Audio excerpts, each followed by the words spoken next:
Where's that paper? Where's the paper? There's the paper.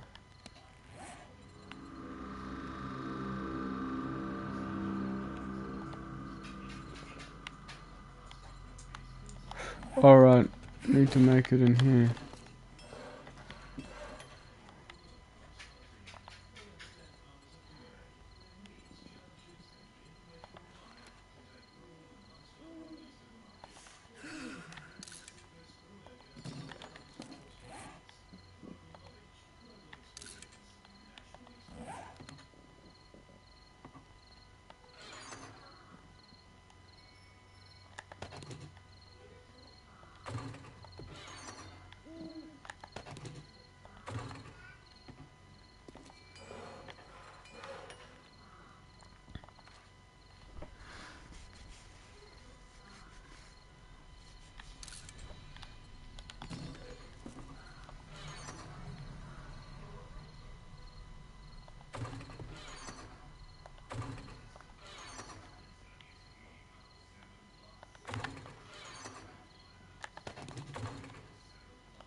Alright, furnace.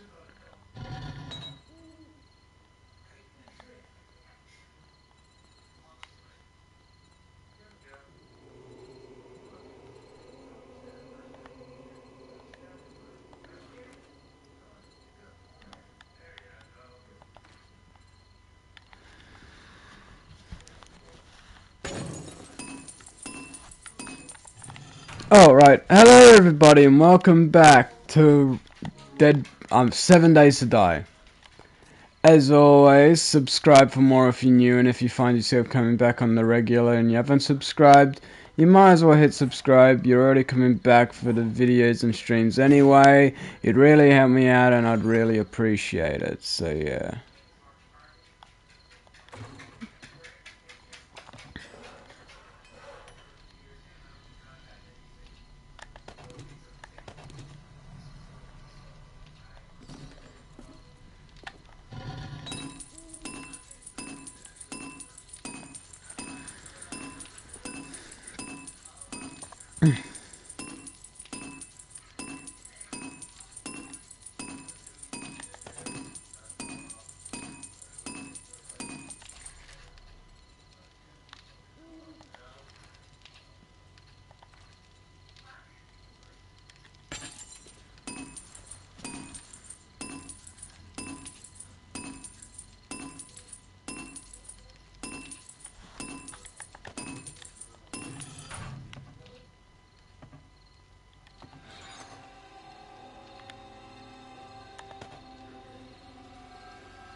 On this episode, we're gonna make a bunch of money.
Is there a screamer? Huh? No? Alright, cause tonight is gonna be Horde's night. That's why they're spawning.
So that's how they're coming into this place.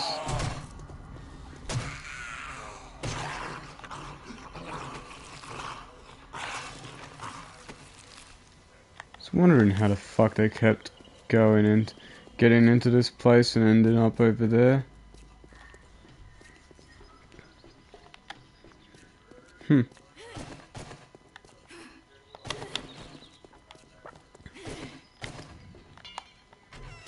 The door will be fine.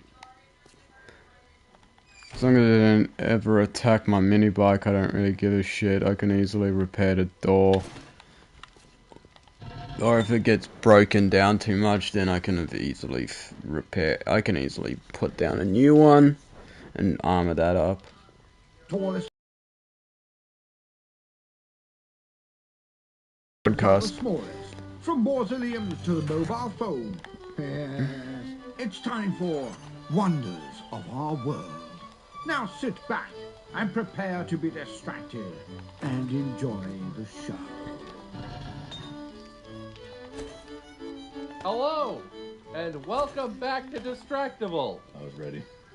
This is my introduction voice that I always use. My name is Bob, and I'm today's host. But also hosts, but not today. Joining me, as usual, are Mark and Wade. Yay! Hi. Mark's not saying... Oh. I'm a little concerned at what's going on here. And I usually it's concerning, but... This is how I always talk. What's wrong, Mark? Nothing. Nothing at all. Just many rumors. Have you seen the AI presidents meme? Like the recent AI president stuff that's going on? I feel like Reese. that's what Bob comes off Where as. Like, Joe, Donny Boy, and Barrack are all playing Minecraft, Yeah. and they're like, "Who took my diamonds?" yeah. Yeah. I love that. It's my own voice. It's hilarious. It's me, Bob. Look, if you're new to this podcast, there's rules, and I'm the host because I won last week, and one of the two other guys is going to win this week, and they're going to host next time. And I get to decide that because I have the ultimate authority. That's the rules. We don't explain that all the time, but it also doesn't matter a lot of the time. So just in case you wanted to know how the show is supposed to work, it's whatever. As the host, I do have a topic for today, but we usually start with small talk and or random bullshit. So, True. random bullshit, small talk, personal update. We had family come stay with us, which has been really nice. Seeing our niece, who is growing up very fast. Not the same as being a parent, but it's definitely like interesting having like a little one running around, because it's like, what do you do with it? How do you appease it? How it is weird. It tickles me. It is a Do I- person, Wade. Not yet. It's not a dog. It's a person. Not till it can vote. Isn't that the rules? That wasn't some like political Did you remark hear for the that, record. listeners? Can you vote yet? I didn't think so. Oh man, all right. Oh, No, interesting. it's been nice. It's been nice spending time with family and having our niece run around. It's nice to spend time with her and actually have her remember us, because she was the flower. I don't know if you guys remember. She was the flower girl at our wedding, and now she's like gonna be 6 years old here soon, which is wild. How quickly she's growing. They grow up fast, Wade. They grow up fast. Oh, there was good alcohol. I have nothing new in my life. I've got nothing going on. What are you doing, Mark? I just have nothing That's going his on. I was trying to presenting think of voice. something and You're like frantically Googling something, I or was I don't looking up understand. something to talk You, about. you went to Google it. Markiplier. I just need to find. I just need to gather fucking. There's nothing out here. No, I was just like, what is going on in my life? I'm trying to look at the I just need to extreme get reporting, a shotgun receiver, and then I'll be able to Pamela use the On shotgun. the field, and there's nothing. About your life? Yeah, about my life. What's wrong with my life? Amy! What's going on in my life? Amy! Did Look, we? can I just say I'm really sad that we have video now that I dumped my own drink all down the front of my shirt. I never would have noticed if you didn't call attention to it. But now I wouldn't have You either. would not have noticed this? Jeez. No, I 'cause fucking it's so dumped much half a sheet shadowy. of drink on myself. Ugh. It's just shadows. It's just shadows. Don't look at me. I was Googling things frantically. I didn't see what you were talking All about. right. Anyway, Mark, what does Google say about you? What are you doing? Did we ever air the video episode thing of us talking about the thieves in the redwoods? It was a live, and I believe those are all unavailable. Oh, didn't we record it at the same time? Yes, we did. Isn't it here on this software that we're using? Somewhere? Good luck finding it, Will. It's called Distractable Live from months ago. I found tragic details about Markiplier from his Draw My Life video. Is that an update? No. Oh.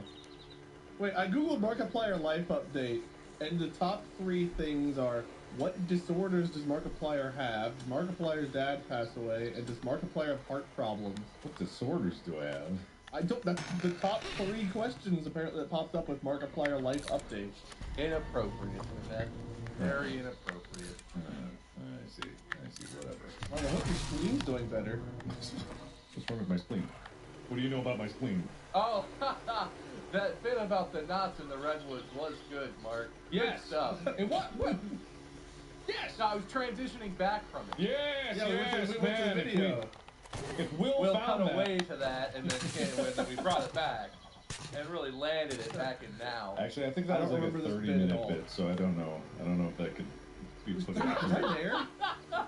Yes. Yeah, no, it was like half of an entire live that we did. The Burls!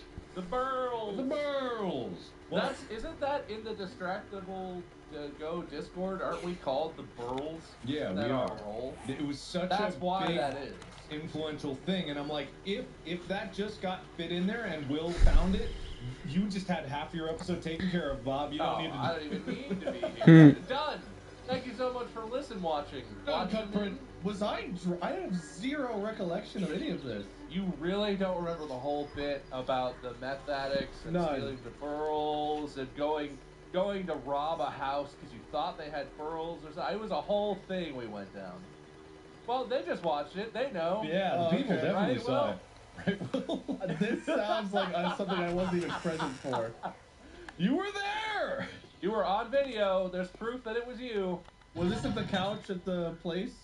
No, it was not in No! person. It was a live we did from our homes on this platform right here at the Riverside. Oh, that's great. Anyway, good small talk and great story, Mark. Good Thank memory. you. That was a Thank fun you. bit. Thank you. Yeah, well, then let's jump into today's topic, which is all about wonders. The world is filled with wonders. Everyone probably has at least heard of the 7 wonders of the world. Couldn't name them. And everybody knows the 7 wonders of the world. You know, the Great Pyramid of Giza, the Hanging Oh, for Garden of fuck's sake, man! I didn't fucking do that. Artemis at Ephesus, and the mausoleum at Halicarnassus. Everybody knows these, right? Colossus of Rhodes, say it with me. And the Lighthouse of Alexandria. The Taj Mahal, did you say that?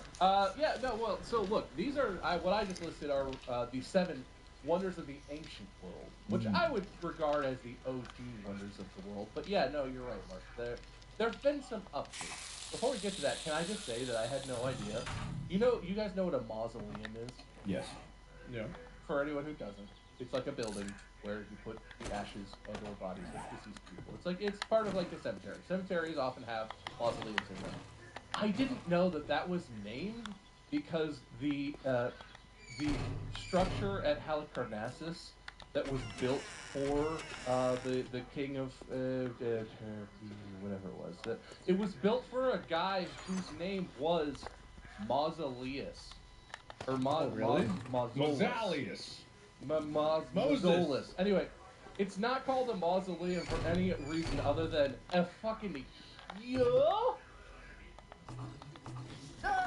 MS, who? Oh. You gave me 2? Ooh. Oh, could you put one in the fridge then? MS! Oh my god. What the hell kind of Chipotle mukbang video is this then? I don't know. People get mad when I have candy in my mouth. So I learned it from watching you, Wade. I learned it from watching you. No, look, mausoleums are called mausoleums because there was a really fucking huge one built.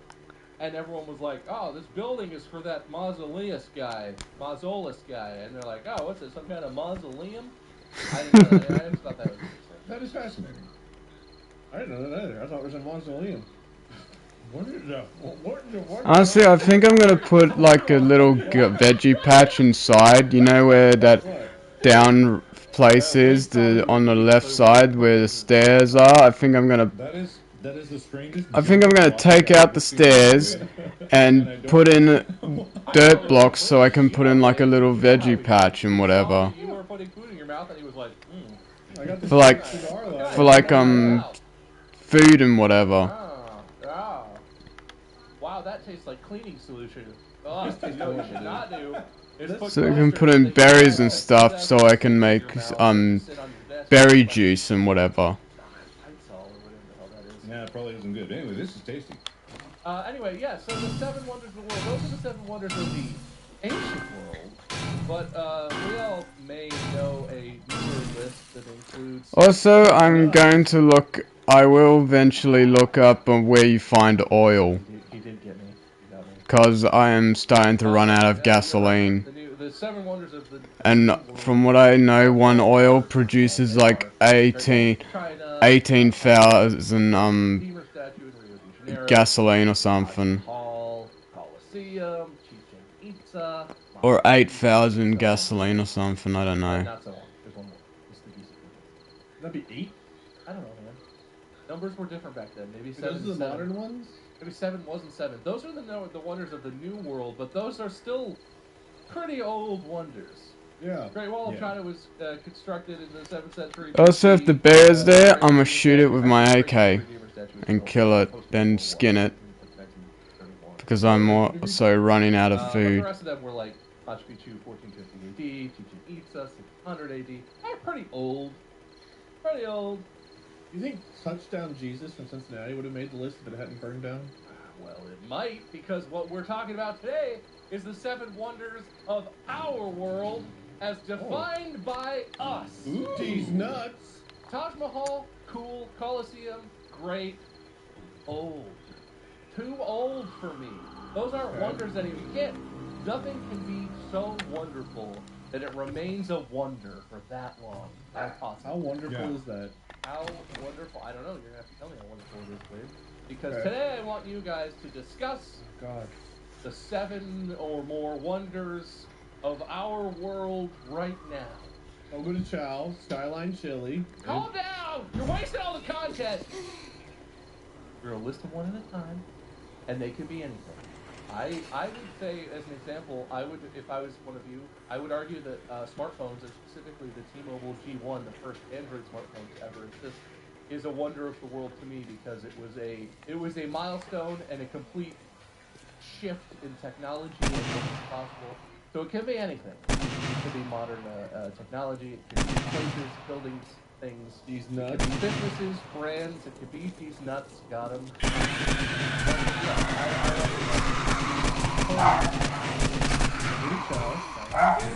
Just stop. You can't all be restaurants. Would be the nuts. Look, I doubt your nuts. There's gotta be some nuts. I don't think mine are the wonder of the world.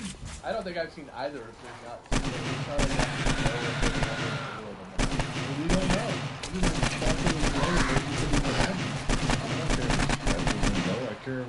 I'm more like, these are like things of scale. We gotta look for who has the biggest nuts in the world. That would be the wonder, right? Not necessarily. What about the smallest? Google that. What about like a whole No, no, no! nut? Oh, shit, shit! I don't agree with anything. Anything ahead of me. It's a fucking feral. I They're just think, allowed to be there. Hello! We just have to talk about it. That's the deal. well, on the way here, there's like, they call it the world's biggest pistachio, right? But it's just a fabricated, like, either concrete or plaster giant block that looks like pistachio. Well, they shaped it. They made it so. I'm doing alright. That's not a wonder of the world. But then you drive down this way and you see on the sign places, the signs on the highway that are just like, come see the thing. What is it? What is the thing? It's like all these billboards are going by. No one is the thing. Witnessing quickly.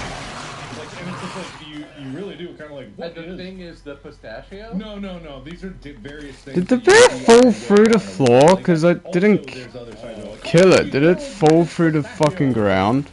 Because I know that's known to happen in this game, that the enemies will fall through the ground sometimes. No, because it said I would never be the same after you witness the thing, and I'm like, I don't want to be forever changed at this moment because I'm on my way to do something important.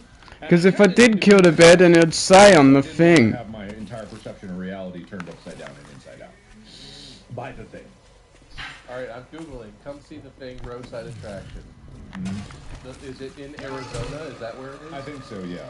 The Thing. Oh, great, it's a The Thing fucking bloater. Museum is an Arizona roadside attraction extensively advertised by signs along Interstate 10 between El Paso, Texas, and Tucson. The object is supposedly a mummified mother and child. It's believed to have been made by exhibit creator Homer Tate for sideshows.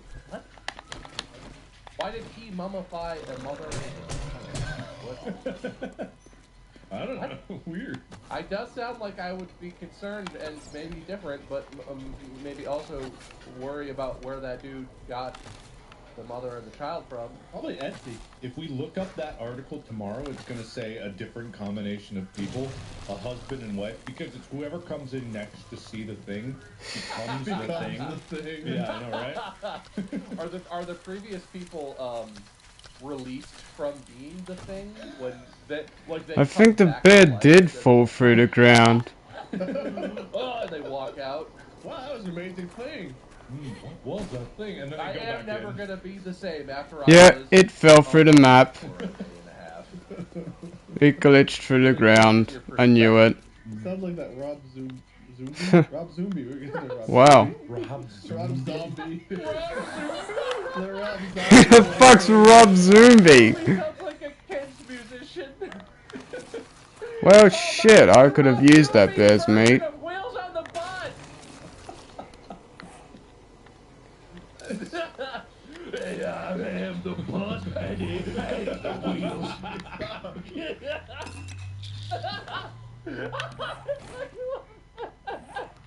Dig through the ditches and burn through the wedges and slam in the back of my bus. There you go. Rob Newbies, Wheels on the Bus. Perfect.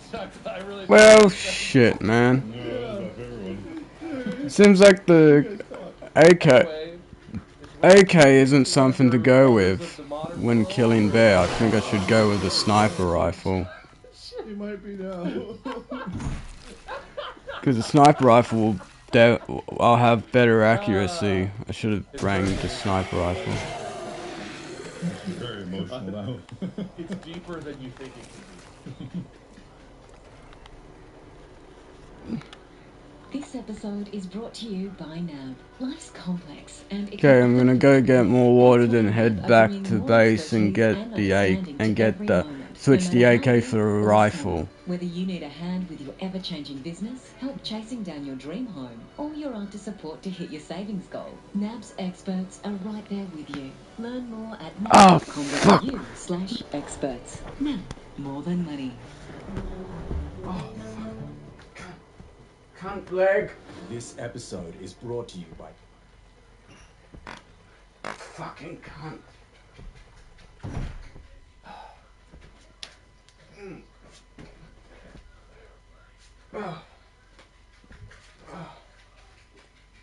Yeah, because if I killed the bear, then it would come up on the thing. But it seems that the bear fell through the map. Great.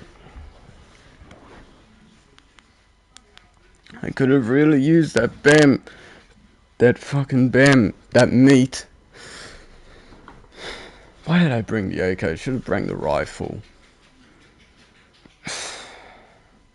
The rifle that has accuracy.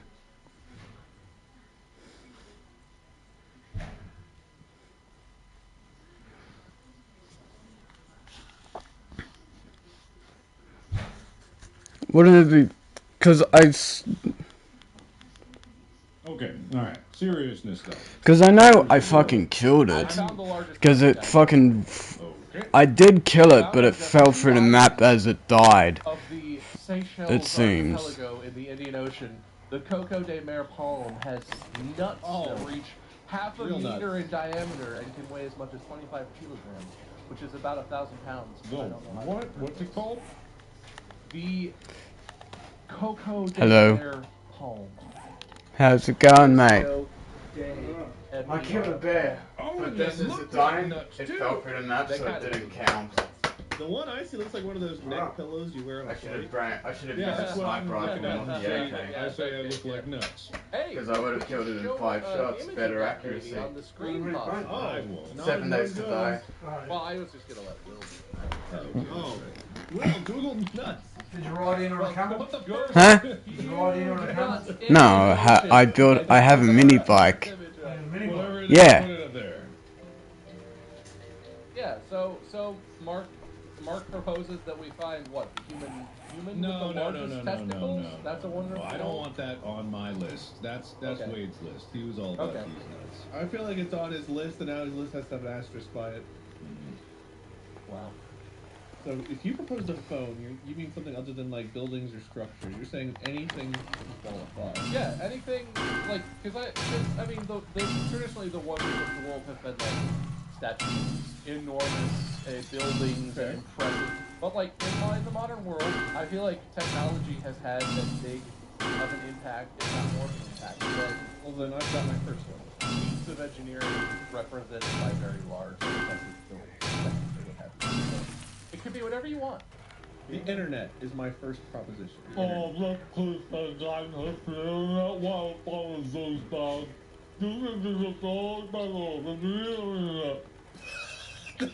disgusting to look at, and I have no idea what you actually said.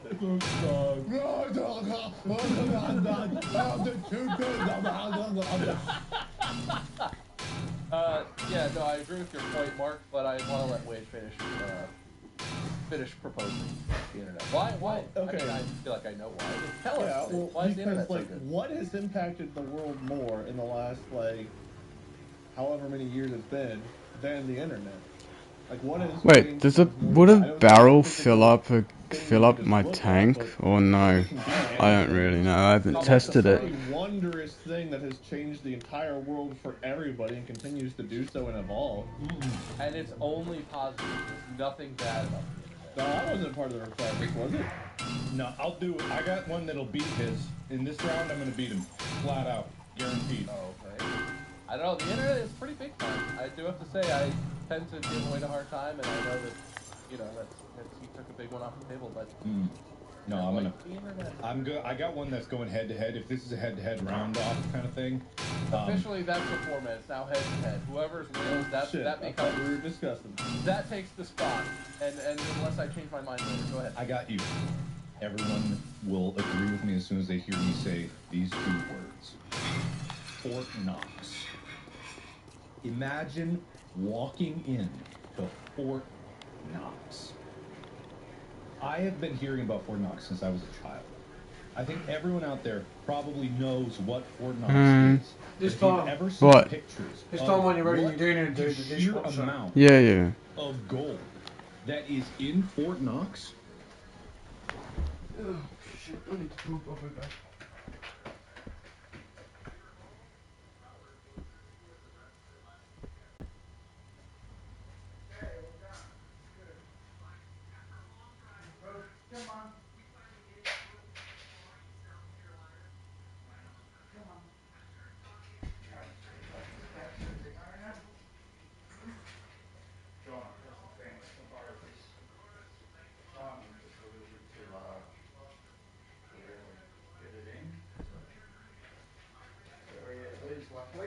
Thought he might.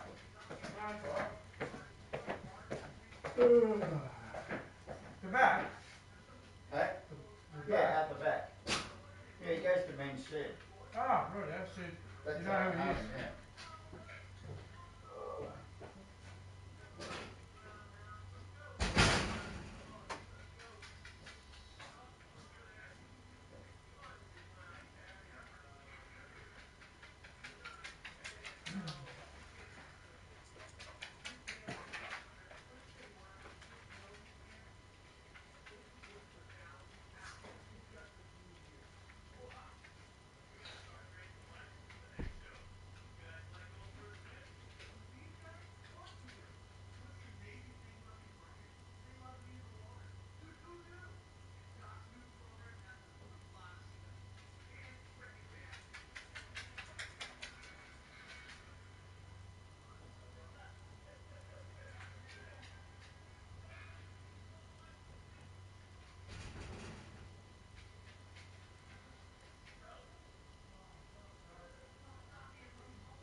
Alright, I'm back.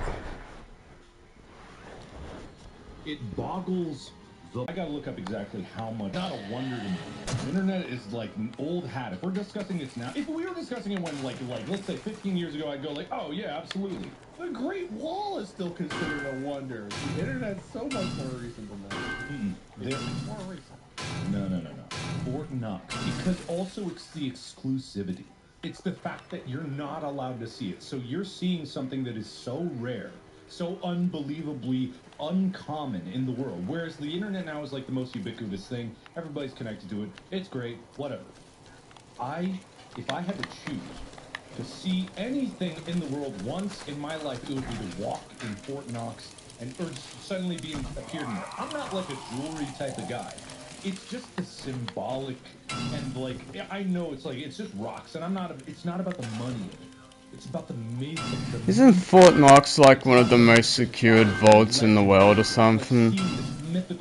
And also one of the biggest vaults in the world or something like that? 580 metric tons of gold.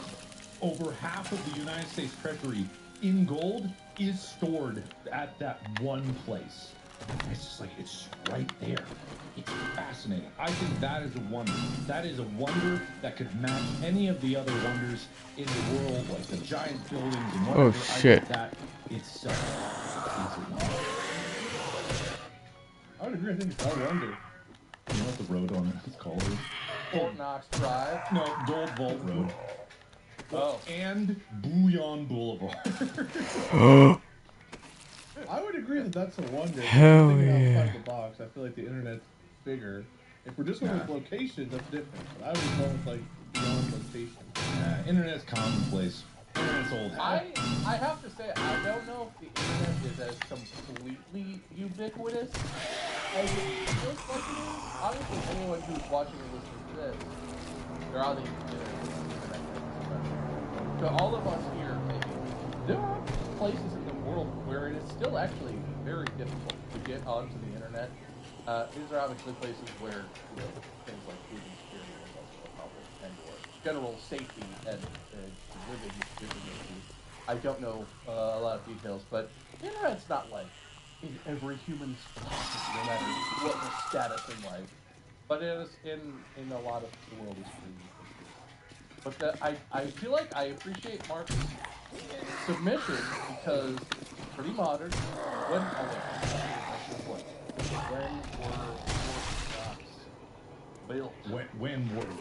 When were Fort Knox built? 1936.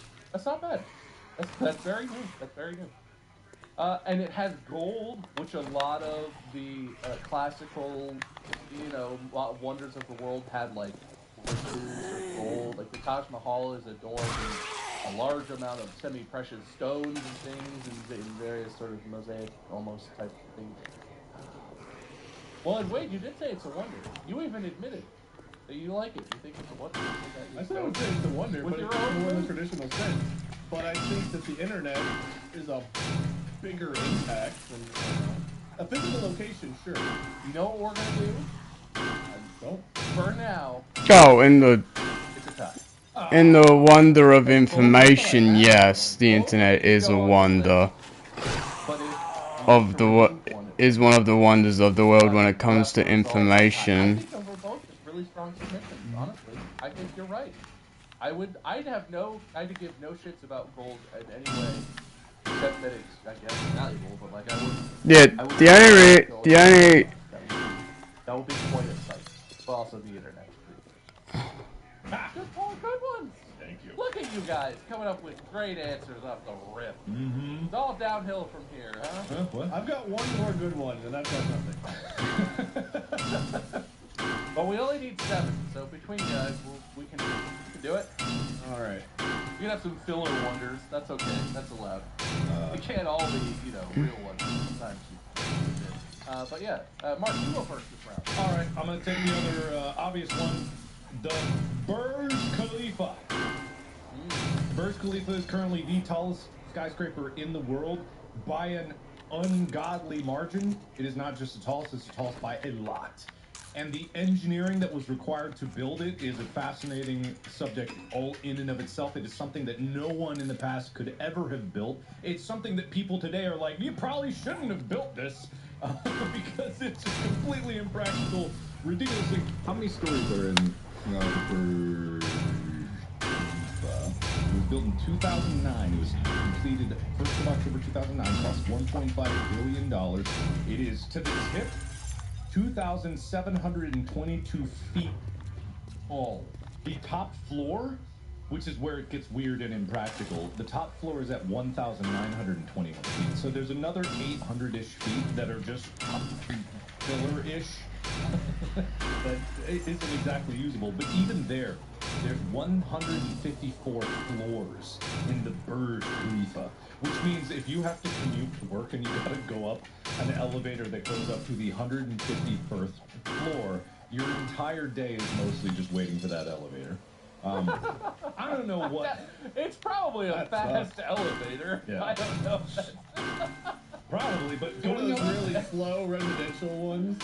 even fast elevator. I've been in some fast elevators. It still takes a long time to get up. Have you ever been in the elevator that's in the Willis Tower, which is the wrong name, but what used to be called the Sears Tower in Chicago? Maybe actually. No. It's insanely fast. Yeah. Insane. I think it only I think it goes up to like the 70s or something in terms of floors. It's like a 20-second elevator ride to get from the ground floor to like the observation deck, which is like the 17th floor. Yeah. However, in a building like that, because I've been in some buildings, there's a restaurant in LA like it's called like 78 something. It's on the 78th floor of a building. You don't just go up in one elevator. You go up, and then you go to another elevator and you go up again. And I can only imagine that's how it works in the Burj Khalifa. You go up and up and up. And up and up. Like 3 separate elevators that are like 60 floors-ish each. Yeah. And so, for comparison, the previous tallest building was Willis Tower in Chicago, which I think is like, to the tippy top is over 500 meters. You know, this is still 300 meters taller than that. It's stupidly tall. I've never seen it in person. I've never visited it. But I've seen tall buildings and I go, oh my god. And then like looking up at that, I can't even imagine. You'd crane your neck and it would just like keep going. Seeing that in person would be such like just like a profoundly like holy crap effect. I think of any wonder if you take anyone for civilization and you show them that building in person, it would dwarf any other wonder that's ever been built.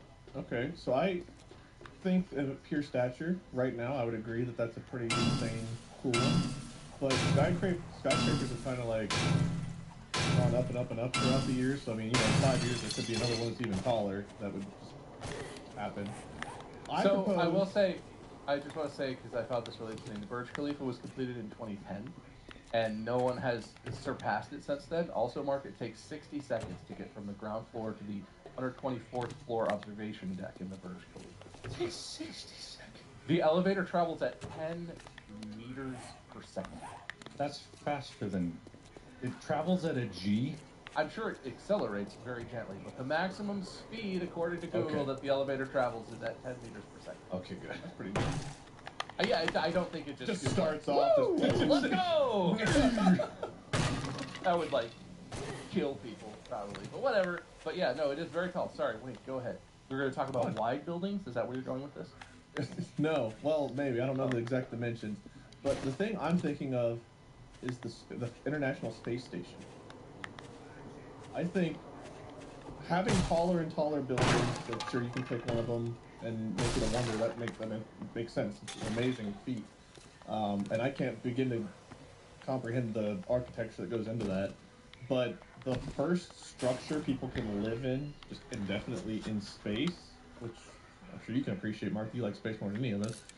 That, to me, is a hell of a feat and something to look back on, because this isn't just building up or building down, building wide, whatever. This is living outside of the realms of our own planet for the first time and just being able to exist in what is otherwise a vacuum of space. It's coming from a space lover. I do love the space station, but not to disparage it. If you were to compare space vehicles to be made the Apollo lander would be, I would consider that to be a much more mythologically important space vehicle than that. However, I don't want to discredit the International Space Station. I don't know if it's the first one. It's just the one that came to mind. It's I don't know probably space as well not as you. technically the first habitable one, but Yeah. a lot of previous just the one that came to space stations that existed were like module that you could be inside of in space, and not nearly as big in scale as the ISS is. Yeah. And I think, like, We can debate which one, but just being able to exist in space. The space station itself also, like, borrows a lot from the ability to be in space, which is the true wonder. I think I've heard reports of astronauts who have been in space. It's not exactly a wonder to live in it. It's actually quite arduous. But that being said, I do get what you're saying. Like, and I don't want to disparage the space station, but that thing is kind of falling. We could say maybe generally space travel or human space occupation or something like that. But I appreciate that. Yeah, I think that's interesting. The thought of leaving our planet is something that goes beyond, I think, common architectures or things that anyone would have thought comprehensible or possible years and years and years ago, right? The common ground-based architecture. Yeah. Exactly. Well, again, that's an amazing structure, but like historically, we've had we've had towers, and then someone comes and like builds a bigger one. They just do. It's happened a lot. You don't understand. What people have space elevators, and then the Burj Khalifa will be nothing. Yes, I look forward to that day. But the Burj Khalifa is just like such an astronomically, because it's not even that it's the building. It's in Dubai, right? It's in Dubai. Isn't it in UAE? Oh, UAE. In Dubai, in the UAE. Okay. Dubai's ground is soft, and there is no bedrock to build upon. The engineering feat that they've done, and I'm paraphrasing, is just like, it works off of the physical phenomenon of driving a long straight pole into sand and the friction repelling force that operates. They created entire new ways to engineer buildings to build that. They had to research new sciences. The amount of brain power that went into putting that, and again, I'm not disparaging the International Space Station. Yeah, Mark, are you talking bad about space right now? Not space, the space station. There is a distinction, and you cannot lump all of space with the space station. It is a fantastic the station thing. of space. It's not the station of space. It's not representative of the entirety of space. Well, it cannot again, take and ownership of I wasn't space. married to that space station. But that's what you claim. That's what you claim. That's the one you said. That's the one you offered. That's the building. Okay, well, I guess we are changing what we said like 2 minutes ago. That's fine. You're trying to change what you said 2 minutes ago. I was saying that your suggestion might not have been the one that I would consider to be a wonder. I was open to which one. But you did. I'm not a space expert. You locked your answer in. You locked his answer in. I feel like this is a discussion. You're like, no, I can't hear you. You locked his answer in. Okay, you can say that, Mark. Get to your, what did you, where you have a point you were making? Oh, right, yeah, no, just like the sheer amount of brain power that went into building Burj Khalifa. While it's not necessarily a comparable field because they're entirely different things, but it is a wonder that it's even standing up. Like, it is a goddamn wonder that it was even done in the first place, and it is going to be a wonder when that thing probably falls down. It'll be like the Colossus at that place. Yeah. Yeah, the Colossus. The Colossus Rhodes. It only stood for 56 years. I mean, it was a wonder of the world even as he laid on his side, sadly decaying back to the earth from whence he came. Anyway, I have already decided, I think, how I want to come down on this one, but it feels bad. I have to say, I don't like this decision. I don't like how I arrived at this one, but I have used irrefutable logic. And unfortunately, Wade, we are talking about wonders of this world. It is of this world. It was launched of this world. I have heard it commonly described when something or someone goes to space as being out of this world. Because you're kind of leaving the Earth. You're boiling it down to semantics? Sure, but if an alien species came and we were showing them a tour of wonders of our world, you don't think we can throw something orbiting it and be like, nah, that's not of our world. If you were standing on the surface of the Earth with some aliens and you were like, all right, we're going to show you the wonders of our world, just get in this spaceship and let's go. And That's they'd be like, limiting wait, you it have at to, the start. you have to leave your world to show us a wonder of your world? Look, as a person who graduated from law school, I have to tell you that semantics is one of my favorite ways to settle an argument. And unfortunately, as much as I do think space travel and space stations and everything, and the future space stations on the moon or Mars or wherever are very much a wonder of humanity, I don't think that they're a wonder of the world. Enjoy your asterisk win, Mark. The Burj Khalifa is going to be our third probationary wonder of the world. On a technicality, chuck it away from Win. Fucking Christ. That's a pretty awful reason. A win's a I win. do protest. If I we want were to making file a my list- protest and if we were appeal making to a a list- better judgment. Of wonders near or about the world, then absolutely space stations and everything would be included. But they're only adjacent to the world, and we're looking really for stuff that's more a part of it, even if it collapses within 25 years. Gotcha. So we're not being creative about it. I get you. No, really stifle that. Shut that down. Easy. Well, you get to go first on the next one. So what's your next idea, Wade? I know you said you only had two, so I'm sure this one is a real ripper, and I'm excited to hear it. There isn't one. There's just contempt and hatred right now, so I'm going to need a moment.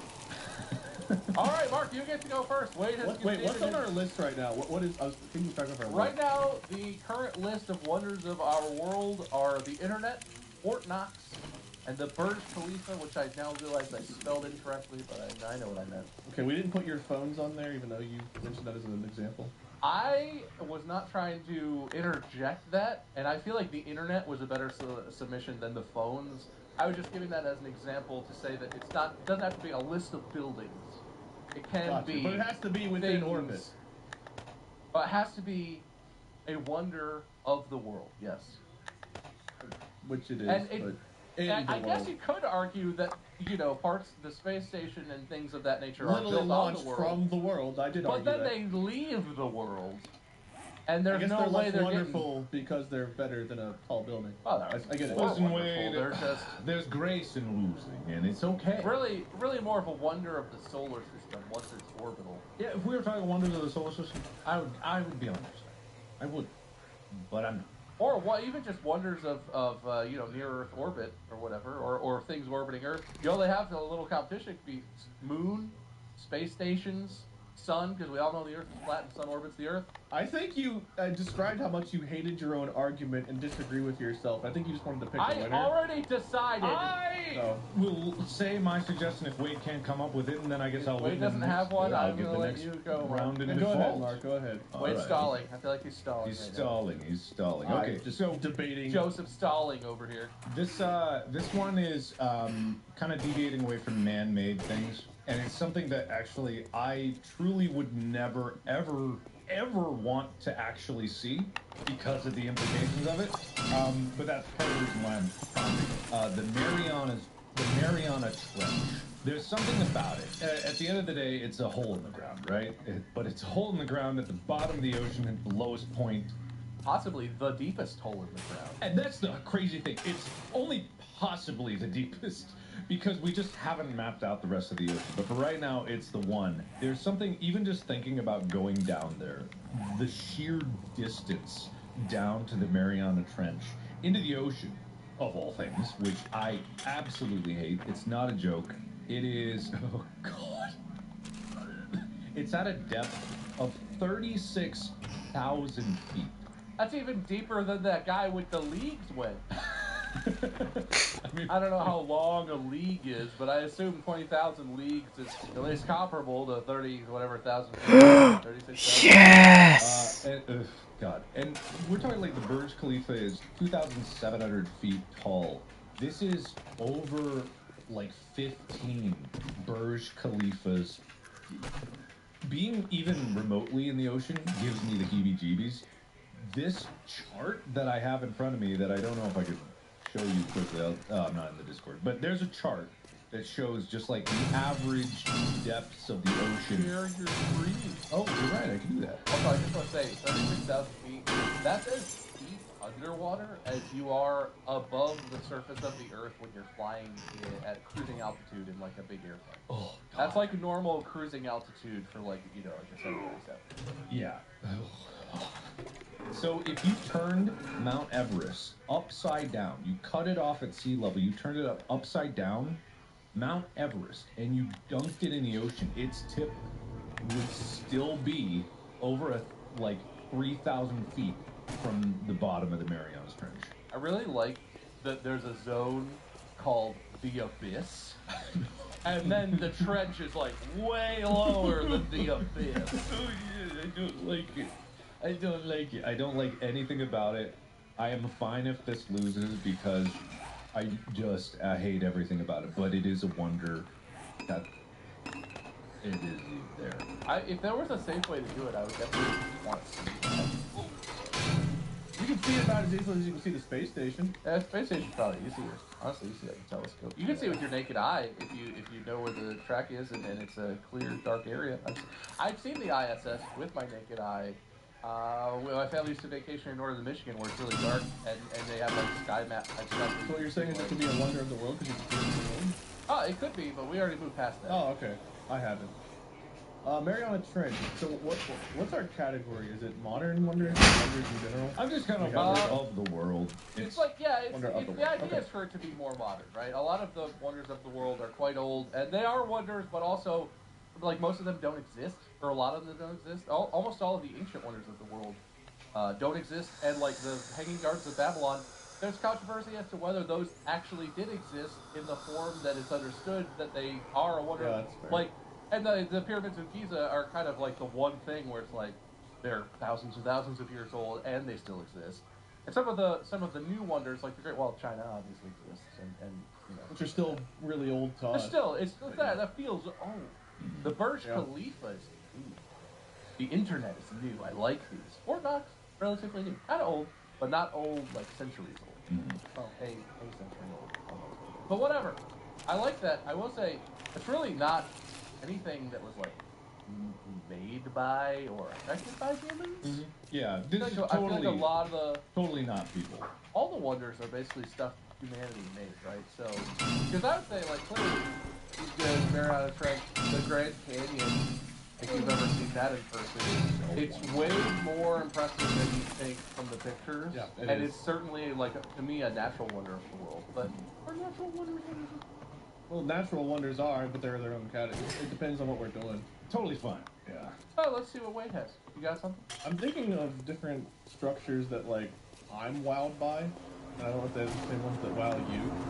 I guess I'll name the three that came to my mind, and I'll go on what I'm with. But the first two that came to mind are the Notre Dame Cathedral, which we actually got to see whenever we were touring Europe. And one of the reasons that means a lot to me is because I actually tried to replicate it and build it in Minecraft. It was just astounding what a project that was, and then to see it actually in person was pretty amazing.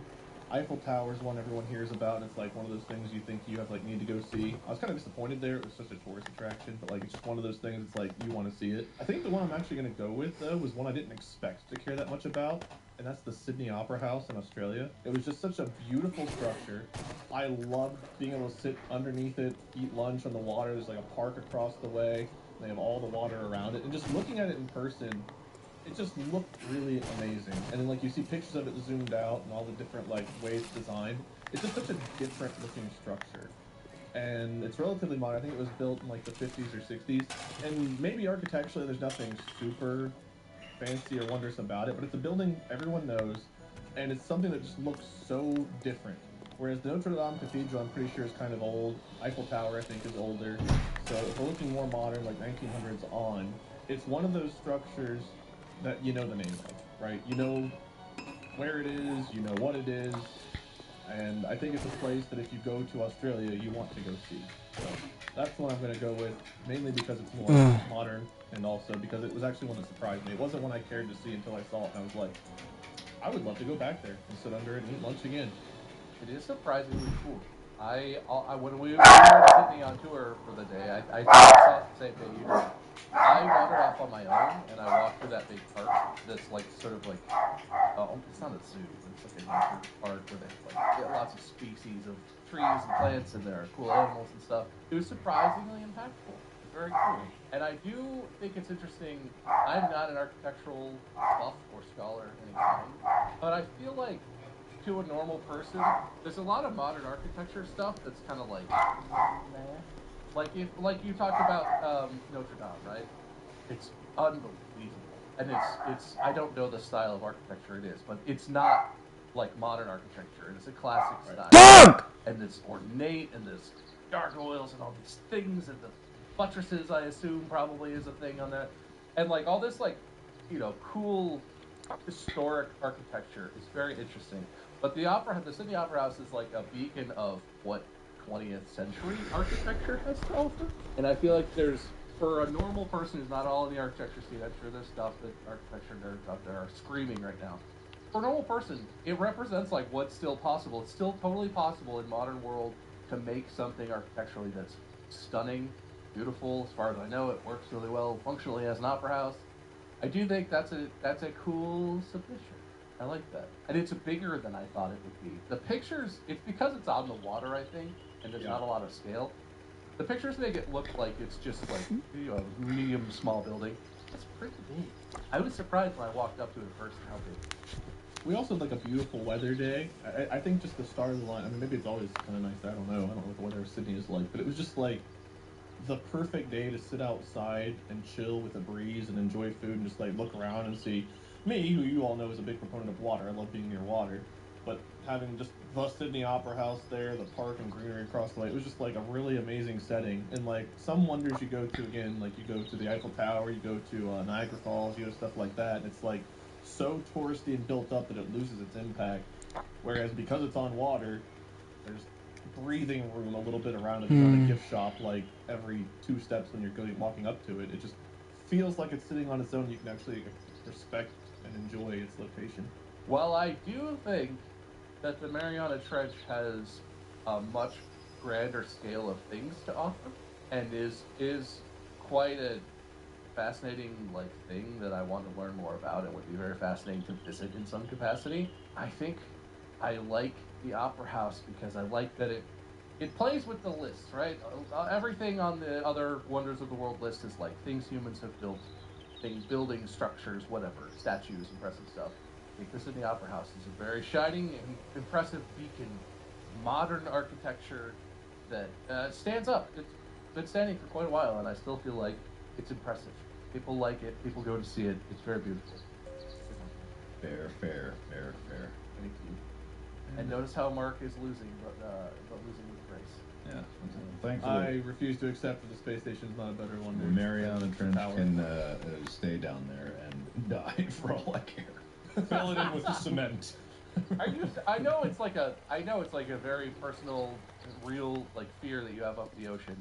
If there was the equivalent of the Burj Khalifa elevator, where it's like you get in an elevator, and in a 5.5 minute elevator ride, you could be at the observation deck of the Mariana Trench. Open glass and the whole way, so you can look and out you the can darkness. see all these creatures. You would, assuming that it was beyond reality, 100% safe, unrefutably safe.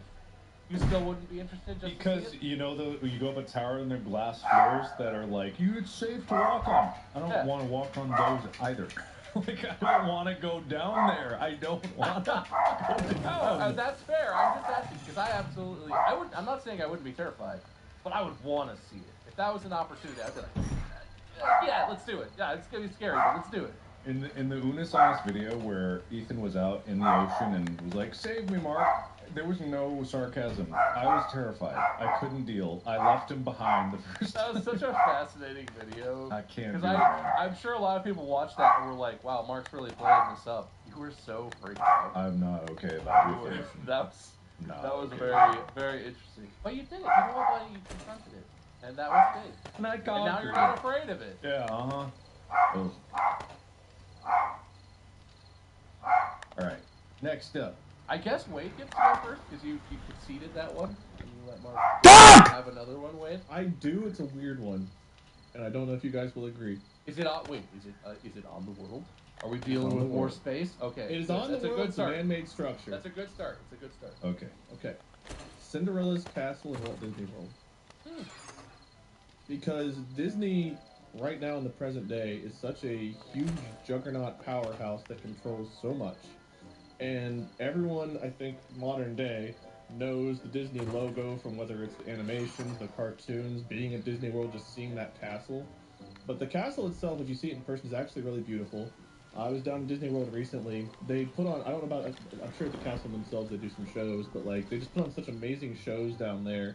And it really feels like you're entering another world when you're like at one of the Disney parks.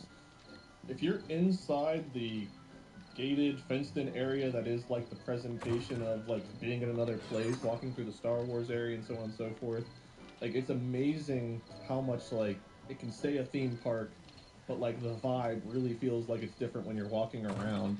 And I think that that castle just represents everything that is Disney, from the old cartoons, animations, to the modern day stuff, and just the powerhouse and juggernaut that it is. And they've had such an impact on the world that picking something to represent them, one, shows that, but also it's just a really beautiful structure on its own too, and I think everybody knows it, whether they think of it immediately or not. That is an interesting submission. So my submission is, if it wins, it's gonna make Wade very mad. I don't know. Mine's kind of out there. It's a random one, so I don't know if I'd be that good about this. Space Station, I thought had. I put forward for your consideration the twin rocket landing of SpaceX's Falcon 9s. I can't win. It left space. It came back right down to Earth. The space station will probably crash back down to Earth eventually. The whole intention of this man-made structure is to not only go to not space, but low Earth orbit, but return safely to terra firma. And tell me anyone who's ever seen that video doesn't have a sense of wonder when they see those space. Remember we were talking about the space station, and I said, I'm not married to the space station, but just like a vehicle or something capable of going to space. I feel like that was included in that You should have discussion. specified. I am Bob and I were on the specificity. same page on To that be front. fair, he did open that up, and I did completely allow him to say, you know, it's not the ISS necessarily, but something, a space station or space something. I have to say, though, I am very thankful, Mark, for you resubmitting my idea. So thank you for that. I can't wait for you to win and me to get the point for it. Here's the thing about these things, And too. if you lose, I'll take the point for the Cinderella's cat. On the videos, you never really get the sense of scale of how big these things are. There's one actually in LA, at SpaceX's facility in LA, and these are sometimes launched from, I forget what the actual place, it's like near Malibu or something like that, and they leave like these spectral trails at night. I've seen it once in my life, but it's just like this ghostly like explosion across the sky. But when you see it in person, this thing, the Falcon 9 is not the biggest rocket to ever exist, but it's still really, really big. It is 230 feet tall. So they're launching a 23-story building into space, and it comes back simultaneously as an exact pair lands together. It's a wonder. It just like opens. It's that thing about like space flight that cultivates that sense of inspiration that it explores, and it's just such a modern feat of engineering to have it land Go to space. back And on land, Earth in one piece. Like it's breathtaking. Crazy. I will say, for some sense of scale on this, because I find it interesting. So the Falcon 9 booster, there are slight variations, I don't know the details, but in general, the Falcon 9 fairing is 13 meters long, which means it's like stands over 40 feet tall. So it's pretty tall. But if you have ever watched a video of a Falcon 9 rocket, the little fins, they're called grids, I think, or grid fins or something, that come out when it's like maneuvering back down to land. They look relatively small on the rocket, right? They look like these little things that flip out and help to steer it aerodynamically. Those grid fins are 4 feet by 5 feet. So they look small, but that would, you know, if that thing fell on you, it would probably crush you. Like, it's, you know, it's a big metal thing. So they are bigger than the video makes them look. I have not actually seen one in person, but I the want scale is to crazy. point out one more thing about the scale. The Falcon 9 is 230 feet tall. Cinderella's castle at Disney World is only 189 feet tall. That's crazy. I think space should be a wonder. Things that can go to space? I'll take the point either way, man. I'm happy for it. Oh, don't worry, you won't. Wait, so what am I looking at? That it says that the fairing is 13 meters. Oh, that's the nose cone. That's the payload fairing. Yeah. Oh, okay.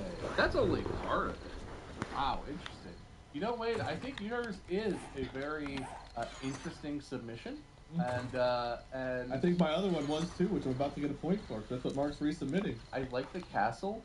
I will say, just as I watch a lot of videos on YouTube about like abandoned places. Have you ever watched like Bright Sun Films where they tour like abandoned malls or abandoned theme parks? Mm-hmm. I think it'd be fucking fascinating in like 100 years to see what people make of Disney World in Florida when it's abandoned, theoretically, if that happens. And it's just like it's like a whole county. It's a whole place, right? We don't even see a lot of it. There's like those tunnels apparently underground and stuff too. Like there's a whole. It would be so fascinating to see a video in like 100 years, 200 years, whatever, of like all this shit after it's decayed and left. It'd be very interesting because Disney is such a big place compared to theme parks and other attractions and stuff. It's so big, it's hard to fathom. But I do feel like Mark has captured something. I remember the first time I saw it. It's crazy. I'm having deja vu. I feel like it's something I captured. I watched the first time the twin Falcon 9s landed. I watched in the video where they land like next to each other too. Oh yeah. Oh yeah. I watched that and I was like my worldview changed somehow that day, and I was absolutely taken in with wonder and shock, and imagine watching the first moon landing back in the '60s. How wonderful that would have been. Oh, I think that was probably Mark's submission to go back to that conversation. But I have to say, I think the Falcon 9 rocket system and the twin rocket landing is quite the wonder. And I award for that idea, Mark gets 1 point. Yes! And for having an idea that sparked Mark to have such a good idea subsequently, Wade gets 2 points. Thank you. That is deserved, and I think that's very fair. I want to point out something that may take away a point from Wade's submission is the Orlando Cinderella Castle is not even the tallest Disney castle in the world. I wasn't going for tallest. That's just Disney World in Florida is the first one I think of as being like the original. Yeah, maybe it's Isn't not. it the most iconic design? That's the one that is like the iconic. Or is it the one in Anaheim that's the iconic? The one in Anaheim is the iconic design, and technically speaking, Tokyo replicates that one very well. It's not taller than Orlando, but Shanghai actually has the tallest, biggest one. The most fairy tale-like is most likely Tokyo or Disneyland Paris, but this if we're going by grandness and wondrousness. Well, you all got what you deserved on that one. Yeah. Thank you for taking away that point I didn't earn, Mark. Wade's points didn't really hinge on anything about the castle, so that doesn't really take away. Oh, yeah, it's such a good idea with the space stuff earlier. I will still take the moral victory on this one. You didn't get them. You got nothing. No, the point was the moral point, and I get that, and I cherish that in my heart. Yeah, I think that is the only thing Mark has is the moral. I don't even feel. I'll let him think he has it, but I feel like I got both. No, I got the moral point. That's big of you, Wade. That's so big Thank of you. It is. So All right. big of you. It's as big as I am for him to climb on my back and try to steal my idea. It's so big of you. We are at 5 out of a minimum requirement of 7 wonders of the world, gentlemen. And I feel like we're really getting bogged down in specifics here. Well, I want to do a lightning round where I want you to just shout things out for 15 seconds. Both of you just say things, and then at the end of the 15 seconds, collectively, we're going to pick 2 more from the ideas that you submitted. I have one, but I need to clarify it. Okay, would you rather do a lightning round or another regular round? Do you have another one, Mark? Do you want to do something? I got another one that I could defend, I guess. All right, let's do another regular round, and then number 7 will be lightning round. Okay. Mark, I think you're first this time. Sure. I posit the Tokyo rail system. Tokyo, specifically the Tokyo rail system, is probably one of the best examples of how to run public transportation. And also the bus system. The bus system is no slouch either in Tokyo. It's a paragon of organized public transit. But specifically, the rail system is such a meticulously planned, well organized, well kept, updated, and efficient way of keeping the populace of Tokyo moving to where they need to go in a timely manner than any other rail system in the world. Even like New York's metro system, which is probably famous, because everyone knows New York has a subway and it's very, very, very, well, it goes places. Isn't it notoriously like late and broken and Exactly, kind of yeah. covered in like piss and Yeah. bad stuff? So Tokyo's America. I know, right? Tokyo's system, it's not only run to the minute, it's run so efficiently that if it's late for a minute, there's like their heads will roll. Not literally, but like maybe people will get fired if it's even like a minute late. It's bad if it's even like a minute or two late because it throws everything off. And the entire like city government funds an exorbitant amount of maintenance crews, of workers to make sure that it's running efficiently, of optimization crews, of new, whenever there's new additions to the city, because the city is also one of the most populated cities in the world. I think like 10 million people live there. So moving that many people around is no mean feat, and a lot of it has to do with squashing the constant expansion of highways, which is not the best way to move people around a city, as it turns out, shockingly. Shut up! Don't tell us how to build our roads. It's buses and trains will always be more efficient. Anyway, so I posit the Tokyo metro system because it is just goddamn amazing. I enjoy it. I think it's sad that you have to posit it as a wonder whenever everyone is capable of having something that good. They just don't. That's the tragedy of that proposal. Hey, listen. America was built on the automotive industry, okay? That's why Japan doesn't have good car companies. That's why they don't have two of the most dominant car brands in the world, because of all the mass transit. It ruins it. Am I right? I thought so. My family would kill me if they heard me talking like this, by the way. I was born in Pontiac, car brand, Michigan, and almost all of my mom's side of the family are like GM engineers and American car people. And whoops, sorry everybody. Even in Korea, like Seoul has a good metro system. They have tons of buses, but they're also like very car-based city. But even I've never been to Tokyo. But even riding like Korea's in Seoul, the metro system is like, oh my god, I can get anywhere without ever having a car. I can get anywhere. How is that possible? I would say I've never been to that part of the world, but even in Europe, the public transportation in so much of Europe is so much better that it's like, yeah, it's because as an American, we were somewhere and we needed to get across the city or whatever that we're in, and we'd be like, oh, like a taxi or something. No, you don't. No, there's probably a bus stop or a train stop within walking distance, and it probably can get you to almost exactly where you want to go within like a couple blocks. It's crazy. It's crazy. That sort of shit doesn't exist anywhere in America with a short list of exceptions. Oh, we could have it. Yeah, this is getting sadder and sadder. It's so sad. Yeah, no, it'd be cool. Wouldn't it be cool to have good public transportation? Yeah. Imagine. Very achievable. Yeah, extremely achievable. Shockingly, so achievable. So achievable. The wonder is the fact that we haven't done it. Is that your wonder? Are you proposing that as your wonder? My wonder is the failures of humanity. Wow, that is a wonder. So, modern wonder. I'm going to propose one that was construction started on March 1982. Does that sound modern enough for you? Are you about to talk about the Sagrada Familia? I am, because it's not even done yet. Very interesting. 140 years of construction. It's supposed to be finished in the next 3 years, finally. But it's a beautiful looking structure. I'm a big sucker for stained glass. I love the way stained glass looks, and it's got tons of stained glass. But the fact that it's been being built for 140 years or so is just mind-blowing. That's shocking to me. And I think it's a beautiful, beautiful thing to look at least the images I've seen. I don't know how big it is, tall it is, how much it stands, but just the fact that it's been being built for that long, you just have to wonder, like, what's changed in construction methods and how is that reflected? Like, I'm sure they're trying to make it look the same, but you got to think something in the foundation is done drastically different than something that's still being worked on now. Well, just the one structure to incorporate that's pretty fascinating story, and I wish I knew it better, right? But I actually have been to Barcelona, and I have not. I have seen the Sagrada Familia in person, and it's very distinctive, right?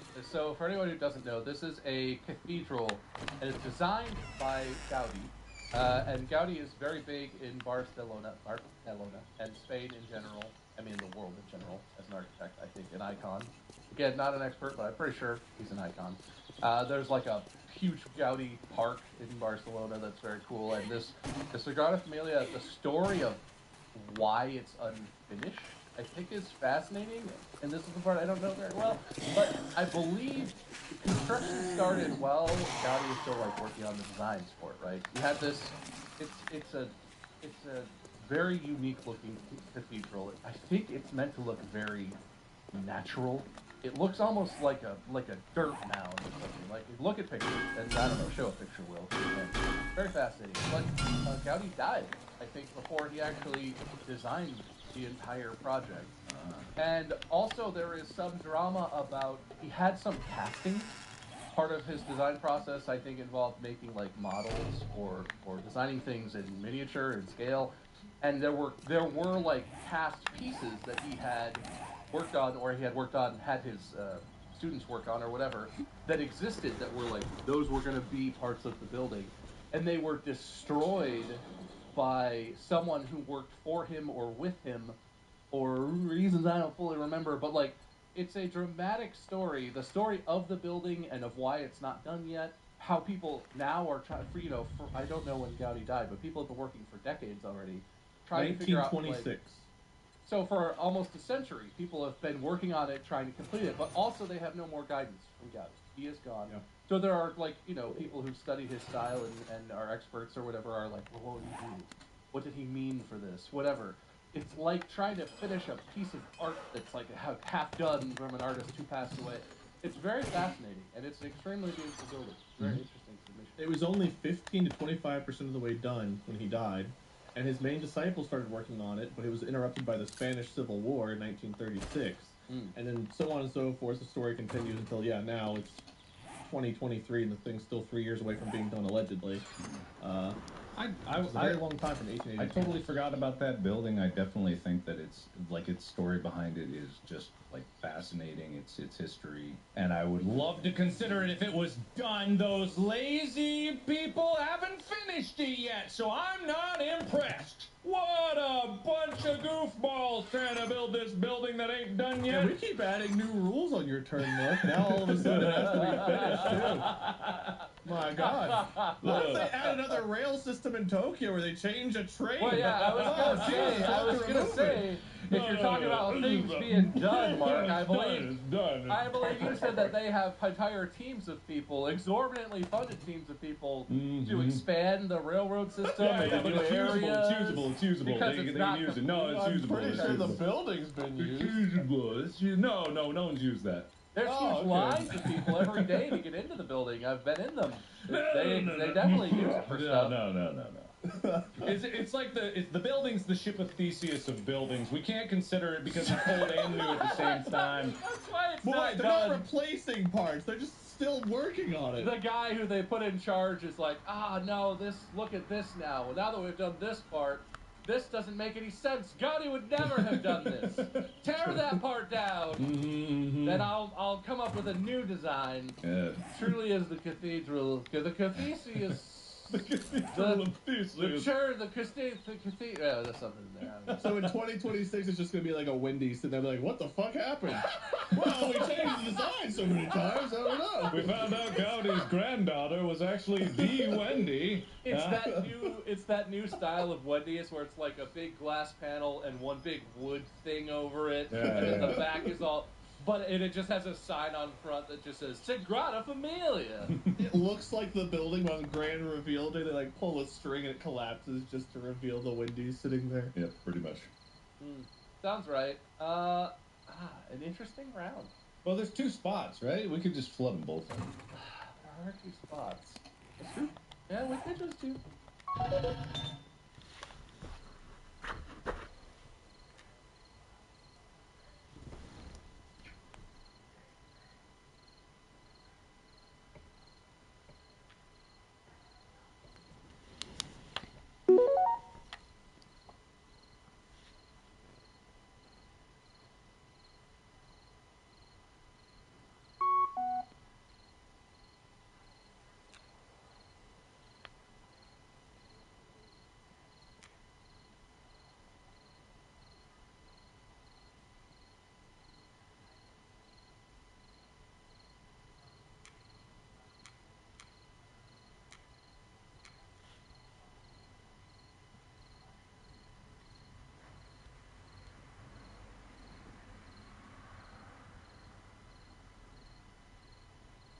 collapses just to reveal the Wendy's sitting there. Yeah, pretty much.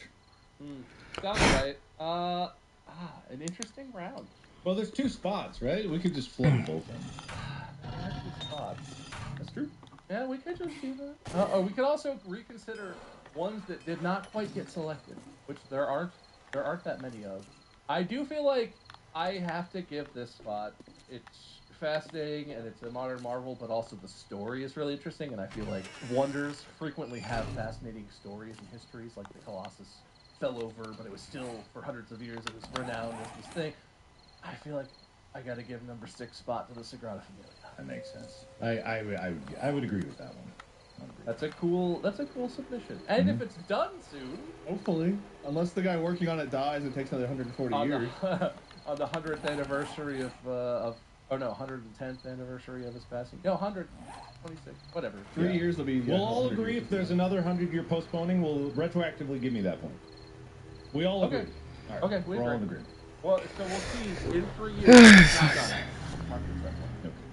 Fair is fair. And the list will have to officially be changed in the archives, so that the Sagrada Familia is removed and the Tokyo Rail. So it becomes less of a wonder if it's not done in time? Yes. Yeah, well then it's just disappointing. And how Wait, wonderful, but there'd be how more wonderful story. can it be if it's disappointing? Yeah.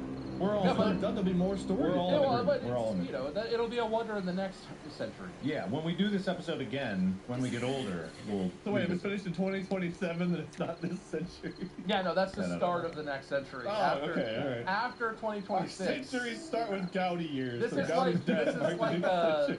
this is like accounting. We actually choose when our centuries change over. Yeah. It's not Gotcha. the calendar means nothing. This is a before Gowdy century. We need after Gowdy. AG. Is what we're looking for. Post Gowdy is Post-Gowdy. where that belongs. Ah, the PPG. Yeah. Uh-huh. Okay, well, do we want... I mean, I guess we don't have that many that weren't selected. What do we have? Ones that did not make it on this list are the Cinderella Castle from Disney, the Mariana Trench, and technically the Tokyo Rail System. I feel like Mariana Trench is a natural wonder, and these are all pretty much man-made. I would say I don't like the idea of giving the Cinderella Castle because it's like a monument to capitalism, and it's just like a business's thing, and it's not humanity's thing. It's pretty representative of our time, but not of world. humanity. It's of one company and one man's vision, and probably not even that man's vision anymore. Well, the rail system definitely isn't representative because only one place has done it. I think it is more specifically because it represents what we could achieve if we actually pull our heads out of our ass, and I like that as a full-on. Is there one we're not considering that could be added to the list? Yeah, I will open the floor to new suggestions if anyone has any other bangers out there. Humanity's ability to disappoint is a wonder. I'm stealing Wade's one. I'm putting that forward. I mean, I don't want to disagree because I feel like I get the point again. So the extent of our ability to underwhelm really is a wonder. And I'm submitting this one with another supplementary form that allows a guarantee that all points go towards me, the finder. Okay. So you want to get the points for what, quote unquote, Wade's idea. It's the FNDRKPR. You presented it as Wade's idea. He did that already, but he didn't file the paperwork correctly. Yeah, you'll see all the dots are dotted and the T's are crossed in the FNDRKPR. Yeah, no, I would also like to that. resubmit my idea. Here's my paperwork because, well, I'm me. Mark's paperwork was actually filed first, which gives him precedent. Yeah, but no one will look at it until tomorrow, so they'll see it at the same time. I'm submitting the LSRWEPR. It's officially secured potential points for Mark for the idea of the disappointment of humanity and the wonder of the world. Do you have anything else to submit, Wade? Not of recent, no.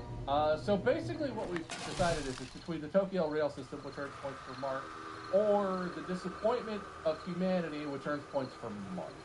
Or the castle. I think the castle's still in there. Just because Mark discounted Oh, yeah, Mark discounted it heavily, but I guess it's still technically in the running. I did tend to agree with Mark's argument. I do think Disney is a representative icon of our time, but not necessarily in like a good aspirational way. Does it have to be? Definitely not. Are all the other ones all good? Wonder tends to have a connotation of positivity. Well, our list, but I mean in general, did bad things ever happen in their ones? I don't know if any wonders of the world are sort of beacons of huge systemic issues. And just because we're looking at it from that lens doesn't mean everyone does. Disney's also a place of dreams and hopes for young ones. I have made a decision. Okay. The seventh thing that goes on our list is the disappointment of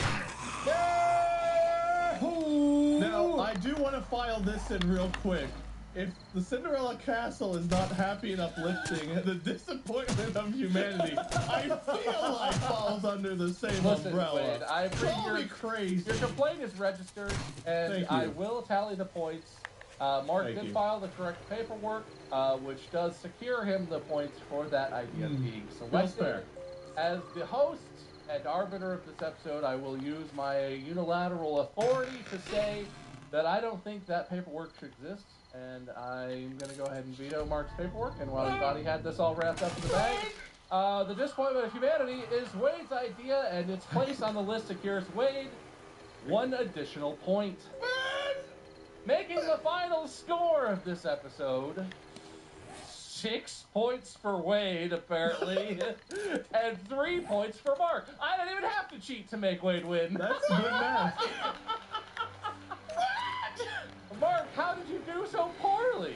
I don't know. Mark, you I'm have surprised you got that many. Your ideas were mostly terrible. You compared got to mine. Fort Knox, Burj Khalifa, and the Falcon 9 rockets, but you also got added to this list the disappointment of humanity, which earned points for Wade. The twin rockets earned points for Wade. That's right, because that was up against the Cinderella Castle, but that was Wade's previous idea of space station.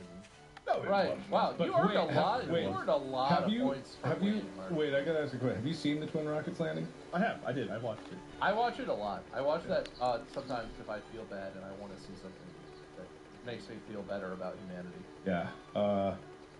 Well, No. great job. Honestly, Mark, it feels almost like you won because you earned so many points for Wade. You basically made him the winner. My win feels like a wonder of this podcast. Yeah, maybe that's the 8th wonder of the world that Wade actually won this one, despite it feeling very Mark-dominated. Turns out it's dominated by Wade's ideas. Mark just talked a lot. Did the internet make it? Was the internet on the final list? Yeah. The Internet, Fort Knox, Burj Khalifa, Sydney Opera House, Falcon 9 Twin Rocket Landings, Sagrada Familia, and the Disappointment of Humanity. It's our final list of the new wonders of the world. I feel like one of those is not like the others, but I'll. Hey. Mark as the win. Alright, catch! No. The loser, What? Did you do the dishwasher? loser of the episode. Do you have a speech? You can say anything. Final word. Have you done the dishwasher? Not yet. My losing streak. Have we got any button batteries? Extending I don't know. form, that we all know and love as me Dishwasher. having the wins, and I feel like our plan, Bob, of us rigging the game against Wade is falling apart at the seams. I feel like you may be looking at that piece of paper I subtly handed to you upside down in some way. I thought that was a joke. I'm sorry. Oh, yeah, of course. Yes. I conclude before I lose myself any more points and earn Wade more points. You didn't earn Wade any more points. Good job, buddy. Okay, thank you. Wade, winner speech? It was good to be back on top. It's been so long since you won. As one of the main deciders of Wonders of the World, it feels very good. I'm glad that space vehicles of some kind made it onto the list because I do feel like that's a pretty big representation of our time. The castle, I'm willing to concede that was an iffy one. But I honestly like our list a lot. I think it's a pretty good list. I want to go back to the Sydney Opera House, so I'm going to try to find a way to make that happen. Thank you. All right. Good speech. Good speech. Thank you so much for listening, or if you're really cool, watching this video. It's exclusively on Spotify, so make sure you check that out. Make sure you follow and check out the content of Wade, Lord Minion 777, or Minion 777. Mark is Markiplier. You know him. You love him. I am a friend of Mark, Bob. Make sure you put that in Google. It'll pop right up. And I can't tell if Mark is frozen in technical terms or in life, but he looks very upset. I think he's okay. Okay. He's Well, reading this has been frantically. another banger episode, so thanks so much for being here. Make sure that you also check out our merch, store.strikefulpodcast.com. That's the end. I'm sorry, Mark. I didn't really plan to, but I really screwed you over on this one. So Yeah, I do felt that. apologize. Yeah, I felt that. I felt that. I think this is the new fairest episode of all time. That's on me. That's on me. But that's it. We're out of here. Next time Wade will host. Make sure you come back for that one. Until then, podcast out.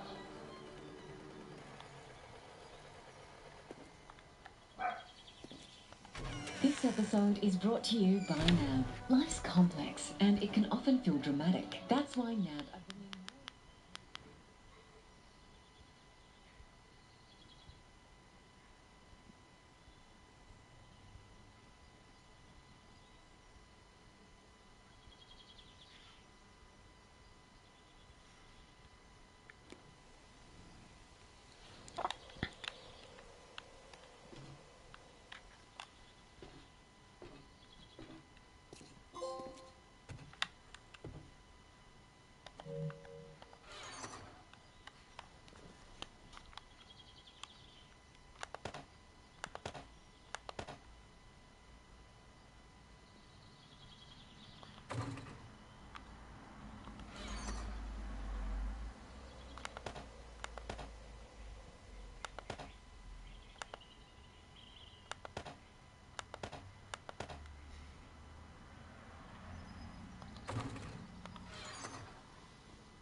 Oh shit. Injustice, and we will rise up against this injustice, and we will take... Gentle listener, just for you. From The Sims to esports. Yes, it's time for Video Game Tier List, Part 2. Now sit back and prepare to be distracted and enjoy the show. Hello, everybody. Welcome back to Distractable. I'm today's host, Wade.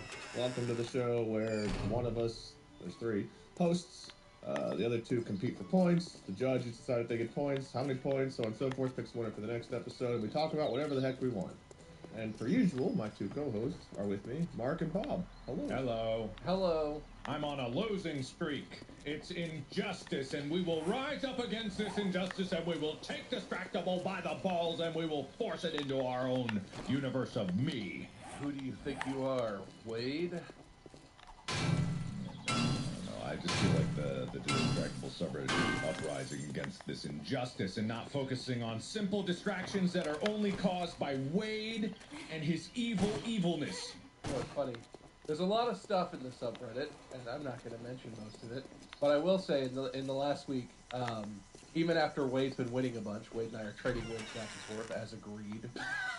Wait a minute. I'm still seeing people in the subreddit who are like, I'm here to stand Wade. Wade doesn't get enough respect. These guys never let Wade win. I agree, especially today. You know why today? Raining? Bald Appreciation Day? You know, I was gonna do an episode about the Hellwell. Do you guys know me? But you've already both lost because you didn't even acknowledge it's my birthday. Because it's definitely my birthday when we're recording this, and it's my birthday right now as people are listening to this. Well, it seems like that would have been a good first question in the how well do we know you? Yeah, I guess. Probably, Yeah, well, I was kind of leading on to see if we go that route, but you both failed, so we're going to go a different route today, but nice try. Okay. I think it's just because you couldn't have been bothered to come up with a list of questions, because that's why he doesn't deserve to win, because he doesn't do the research ahead of time and come prepared with hilarious bits and goofs and gaffs. And this is not fair! I don't need to prepare. My hilariousness is just here. I'm just built different. All right, then make me laugh. Make me laugh. I dare you. I dare you. Make me laugh.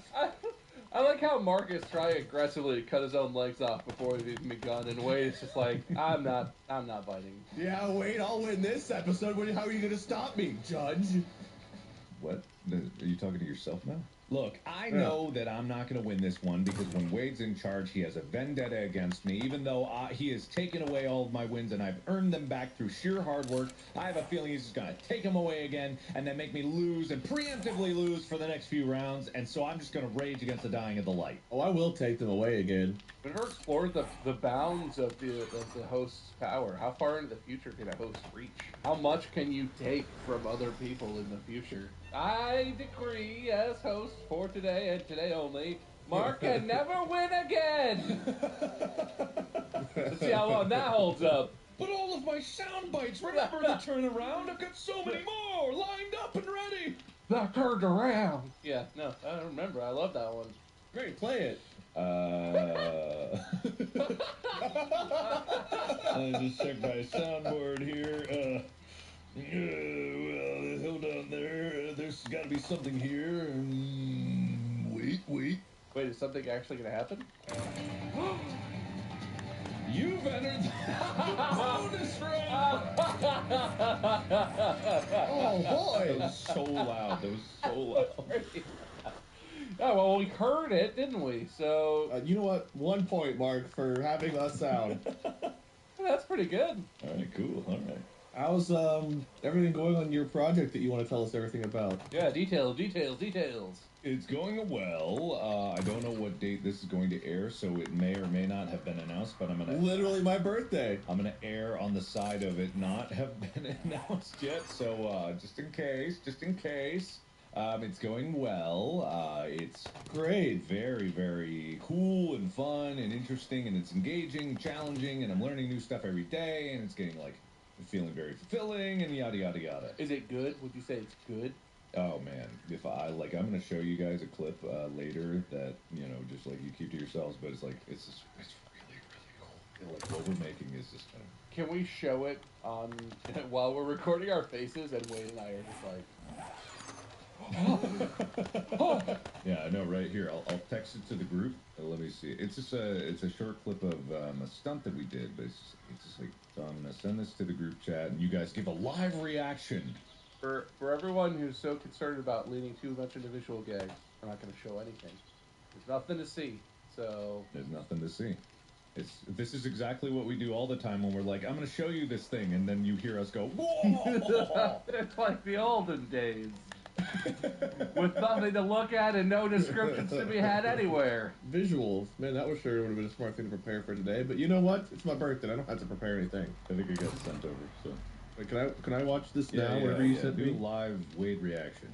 Okay, but don't show it to anybody, no sound, right? Don't play any sound yet. I accidentally tweeted it. I mean, who would do that? Whoa. You really had stuff and things happen in that place where stuff and things might happen. I know, right? But it's cool, right? It is cool. Whoa. Is that you? That's me. Oh, damn. Yeah. Can you believe that occurred? And no one can complain because we're not showing anything anyway. There's nothing to see. You can't see it. That was a live reaction. First time viewing of that. But tell Will to bleep this out if it's too much information. Are you injured? No. So it was a stunt, and it's just a really, really cool thing that we can do considering how we're filming this thing. Right. It's a stunt that was completely all in one take, live, and there's no wires or nothing. I'm getting shucked. Yeah. Because the whole thing moves. We have this motion control rig. Is this spoilers? Mark's gonna be mad. You're spoiling everything, Mark. Okay, here's a spoiler. There's a stunt in the project, okay, right? But no other description. So we wanted to do as much as possible with real motion, because it's so hard to fake motion on camera. Otherwise, we did that on Space, where it's something would hit the ship and we'd go, Star Trek style. Like Batman. Yeah, and so for this, because it's a movie, I wanted it to be elevated, so we actually have a motion control thing that this thing is a fucking beast of a machine, and it can move me at half a G of acceleration in almost any direction. So when you see me doing like falling over like that, that's because the whole thing is moving, and so I literally am getting chucked across the room and then chucked across the room. It's great. I don't want to hear this. This sounds like spoilers. I want to have this spoiled. The whole project spoiled. Yeah. Okay. All right. It looks wild. I'm not an expert, but I watch Corridor Digital, so I've seen their stuntmen videos, and it's pretty cool compared to like wire gags or digital stuff. I know, right? And so, because everything else is moving at the same time, so it's like the craziest thing about it is like there's like a stunt coordinator behind the camera, of course, because I wouldn't just be doing that without supervision. And it's just like he's watching me, and apparently everyone on monitor was like watching me and just being like, because this kind of stuff just doesn't happen. It's just like, and I have pads on, but I was very important about like I want to do my own stunts. I want to like try to make it work, not for masochistic reasons. Let's be very clear about that. You just want to see if your body can take it. It's not masochism. Yeah, I just want to see. Wait a second. Behind that mask, Rom Cruise? Is that Rom Ruse's real voice? Is that Rom Ruse? 5'5" does his own stunts. But yeah, no. So there's a stunt coordinator, and man, there's no one in the world that this guy like. He makes you feel so good about yourself. This guy. He's just like the way he looks at you. He's just like he always smiles, always winking, like you're gonna do great, bud. He's just like I'll be right back there. You got this. You crush this. And it's like, man, I do got this. I will crush this. What if you find out he doesn't even work there? He just likes you a lot. He's just hanging out. He's just like a janitor who watered it. You got this, buddy. All right, can we get a re-roll on 6? A re-roll on 6. That's what someone would say doesn't work there, right? Yeah, he's throwing around wrong jargon. That tracks. I don't mean to be spoiling what you're doing there. I didn't mean to spoil the magic of the recording process. Your wrong jargon was so wrong. I know you were doing it intentionally, but it still made me feel like my nerve cells just snapped. Reroll at 6. Mark, are you doing aisle-based shooting? Are you using the grocery store method? Aisle 6 is the dangerous one. Yeah. Everyone, please give me a second. I need to grow shop and get into character. Guys, I'm not feeling this heavy seat. I know you want more emotions. I want more emotions from me as a director, as an actor at the same time. I'm gonna go be in aisle 12, just examining some produce. Move on. Get the other setup for this. I can't believe you're spoiling the sequel to In Space, Markiplier in Grocery Store. Yeah, no, guys, come on. In Grosh with Markiplier. What groceries will I choose? You get a different cart at the end, depending on the choices you make about what you put in your cart. I know, right? You know, it's a different challenge. It's a completely different challenge than doing, first person, one take, connected shots like that. It's a different beast. It just requires a lot more careful planning, especially when you're doing something like that. Like you gotta be careful. You gotta take your time. You can't rush things like that. So. Well, I will say, so that was untouched, right? No color correction or anything. But that's what it looks like on camera. Yeah, there's a basic LUT on there, but that's not final color at all. It looks pretty sick. Tell us what you guys think about it. They can't see anything. Don't even try. Anyway, so that's what's going on in my life. But I walked away with that, like barely any aches, like a little shoulder twinge here, but nothing that was like lasted more than a day. Excellent. Well, everybody out there, look forward to that coming then. Markiplier doing stuff. Thank you, Bob. Tell us the cool things you've been doing.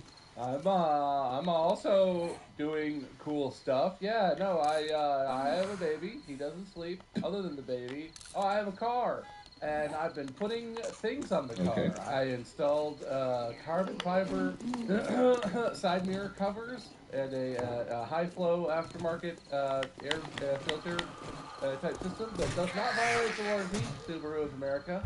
And I just recently got a taillight that I'm going to install. I got the floor. So that's cool, right? That's pretty much as cool as what Mark's doing, is that I have a car. Well, considering all I have done is play like the Diablo 4 beta and exist, yeah, I'd say you probably beat. You've been playing beta? You have access already? Everyone that pre-ordered did this weekend. Oh man, It's pay to access. I just haven't had time to play anything like Resident Evil. Pay 3 to access for a game that's in That- beta. What a load of I'm getting, like, shit. frustrated 'cause This is a once-a-decade opportunity, Mark. You're only gonna have 5 more of these in our lifetime. You're not joking because Diablo 3 came out at the beginning of when I started YouTube. Like, yes, it's G'day. a once in a decade thing. I know. Maybe they'll pick What? up the pace. Maybe. Is it good though? Dishwasher. I enjoyed it so far. You haven't done nothing all day. You sit on your ass. It's not Do the dishwasher. dramatically different. It doesn't feel too far away from Diablo 3 so far, but it's fun. They've made it an MMO to some extent, so it's kind of like, I don't know if you played Path of Exile at all, but it kind of feels a bit like that, where all the dungeons are instanced in your party, like the info world. You can see other people and like run and find do events, and someone else can wander in and like help or whatever. And there's like a world boss where like you have a party with the 4, I think up to 3 parties of 12 people can attack the world boss together.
I have no doubts we are capable.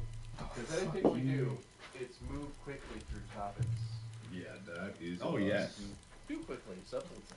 There is one game that I'm surprised we didn't do last time. Because one, it was the start of probably our careers online together, and it was one where I met my wife. So we're going to start with Minecraft today. We didn't talk about Minecraft? Not on the list. It's on my list. It's not on You would think that might have come up between the three of us. Weird. Yeah, you would. That's crazy. Oh, sidetrack. Side note, I just saw this. This is kind of crazy. This is news as of a little bit ago from this recording.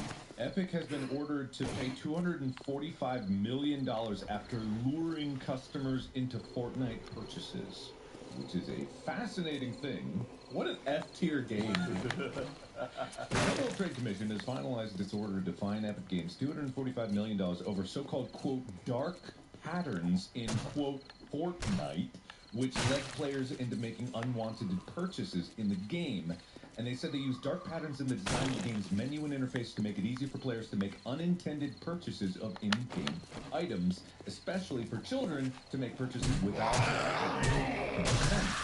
And it was like this included button layouts deemed counterintuitive and inconsistent by the FTC, laid out in ways that a player can easily make a wrong button press and initiate the payment. Who would do that? I can't believe Epic Games invented reversing button layouts and misleading menu options to trick you into making purchases. No, clearly it's intuitive UI design that is meant to make the gaming experience better. I just want to say, Actually, the company that originally did that shit was EA. $245 million. Oh, so they had to pay $245 million. What an astronomically low and inadequate number, considering that by the first estimate I could Google, the game is worth somewhere. But they got the idea from H1Z1, because H1Z1 did that shit, where if you purchase something, it would purchase it again, it would purchase it twice. So they make $5,000 million a year, and they got fined as a punishment $250 million. If you purchased one, it would come up. If you purchased something on H1Z1, it would switch it to being one to being two things in your payment card. That's a blow to any company, yeah. That's still, yeah, they're probably fine. It could be higher. It's part of a larger $500 million settlement. I'm not sure to who, but this is, I think, is the FTC direct. And that's also one of the main reasons why H1Z1 is a shit fucking game. Back to the people, but it's I do like this because lately, and you've been seeing it for years, games, especially free-to-play games, have just been trying to figure out what the most efficient way to drain people's money is. That's what most most definitely. Just everything possible to make it so annoying to play without making a purchase that people kind of get lumped into it, and especially in the design of like menu, things like that, to make it like, oh, you must play, you must do this, like making it as attractive as possible. It's like there is a line. A game can be free to play and have in-game purchases. That I don't have a fundamental problem with that. But when the entirety of the experience is being more and more centered around it and optimizing that, it runs away into escalating. I hate it when games fucking huge problem that loses like modularize like fucking payments to fucking get better at the game or whatever, to get the better shit in the game. Being such assholes and just stop trying to squeeze money out of children. I do think that's interesting. Without knowing any of the precedent that this sets legally, I've always wondered how it was legal for games like you're talking about, Mark. Part of the way they're strategizing to juice money out of players is all the menus and stuff. It will pop up and it'll be like, do you not want to never ever buy this battle pass? And you look at it and you're like, God, do I hit no or yes or cancel to avoid paying money? And once they have your credit card info, you're Some games fucked. make it so it's like you click one thing, a pop-up comes up, and if you click Once the the wrong option, company it's like, of the fucking game or website has your fucking bank card information, you're basically fucked. They can do whatever they fucking want with it. Like Face ID, a password, fingerprint, And that combination. and your bank will most likely not think any of the wiser, because your bank will most likely think that you're just purchasing a bunch of stuff online In currency, you can just okay. So that it's possible on to that not have website or Face ID game or biometric confirmation on payment methods on or whatever. phones. It's possible that And when you game go into the bank saying it's that possible for they've been kids using your to, fucking you know, fucking things and bank wonder how many your fucking dollars in credit card debt, bank number or credit card number and that is shit purely from that the company has got been on their parents' using phones, it figured using out your how to card to purchase and bought shit 10,000 for you bucks over the course of 9 months before their parent was like, or "The hell are purchase we shit for purchasing?" themselves. And I Your spent bank, your fucking, $3,000 last and you month on Epic Games. demand your card to demand an investigation to go underway and fucking for them to halt those payments. They'll just say you're fucking spewing bullshit that you allowed them to use your fucking your bank card information to purchase stuff for themselves. Like, what the fuck is that logic? What the fucking logic is that? Bank, huh? What the fuck is that logic? I literally come to you with evidence that these people have been fucking buying shit without my authority, without my fucking consent. And I show you all the proof of this fraud, and you fucking and you fucking put the blame on me. You say that you fucking give me shit because I'm the fucking victim of fucking online payment fraud. This is actually probably a good. And you try and play it off like I'm the fucking one doing all of this shit. Accept all of our cookies, or do you want to go to this California? Fuck you, fucking fill cunt. out a form and submit it, and I can't even do that. Like, I'm not filling out a form and then waiting to get a response before I use your website, or like what? I can't believe a lot of that is legal. And apparently it's not. If this sets some sort of precedent where the FTC can throw out fines for crap like that, app developers are going to be shaking in their boots because they all do the same shit. I will have to rein us back in though. We're like halfway through here. All right, F tier. Bad UI design F tier. F tier. Now games. back to Minecraft. Oh, yeah, right. Okay. Yeah, Minecraft. Yeah, remember that thing we were talking about like 12 minutes ago? Minecraft. Burning through topics. We'll get through all of them. Wait, don't worry. It's alright, we got UI design, that was definitely on my list of games. Bad UI design, I'm gonna put it in F tier. I don't know, it feels weird because I haven't actually played Minecraft in possibly multiple years, except for a couple, like, one-off exceptions where it was with family or something. It's been a long time. I feel like it's pretty high. I feel like it's potentially S tier or whatever, you know. I would also agree S tier, just because even if you don't like it, the game, that's not necessarily what this list is about in my mind. It's about, like, that game has so many possibilities. It is clearly one of the greatest just playground sandboxes for people to just explore and adventure in. It clearly has lasting potential because it's still somehow one of the most popular games in the world, even like 12 years out, however many years after it's released. Is it the standard of sandbox games? No, fuck the standards. Get that standard shit out of here. Okay, I literally said before we started we should redo the standard. You're like, no, I like it like this. I thought you said Why the fuck are you closed? I opened you, you piece of shit. I didn't press you fucking twice. I don't want to keep doing it, so leave it as it is on the side, is what I said. Yeah, no, Mark. I feel like Mark and I were both on the side of that was a bad decision. We should be talking about standard setting games. Yeah, how could we be more clear? I don't never want to talk about. So if you ever fucking if any of you deal with fucking online money fraud and shit like that, click here if you don't want to talk about. And unconsented payments online, don't fucking put your trust in your bank to fix it. We could have a magical hire. You have to fucking fix it yourself. The standard setters get to live in their own tier off. Because your bank most likely won't do fucking shit, and we'll just fucking blame you S tier. I feel like instead of actually doing something about doing instead of actually doing something to fucking help your situation. They just fucking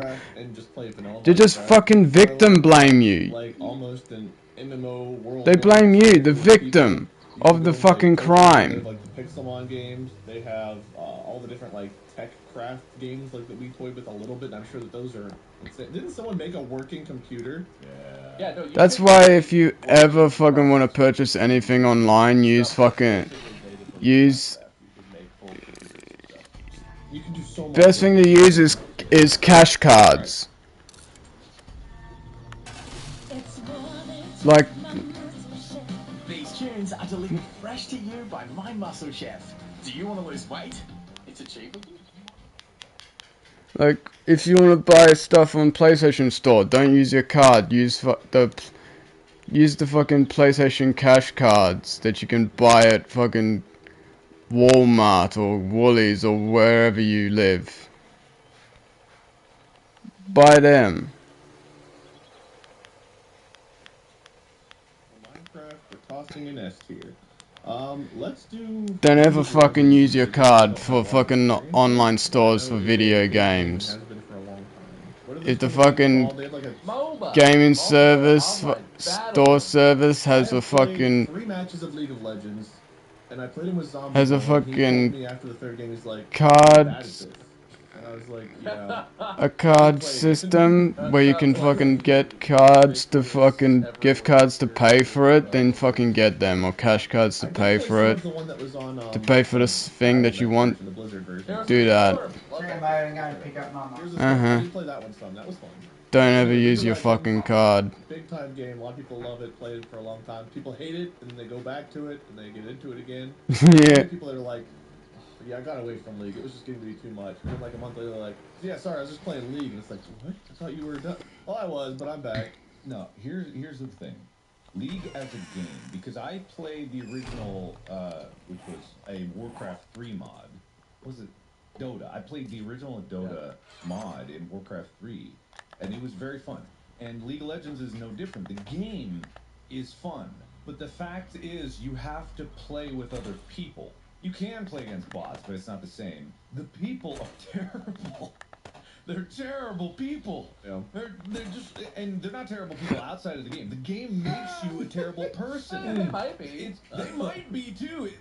It's really just like toxicity is part of the game because people use it as a strategy. They call it like getting in the other player's head. It's like getting under their skin, and it's like. That is not necessarily a bad thing. I like mind games. But it's the same reason I don't play Among Us or anything like that because I don't really enjoy that kind of aspect of multiplayer.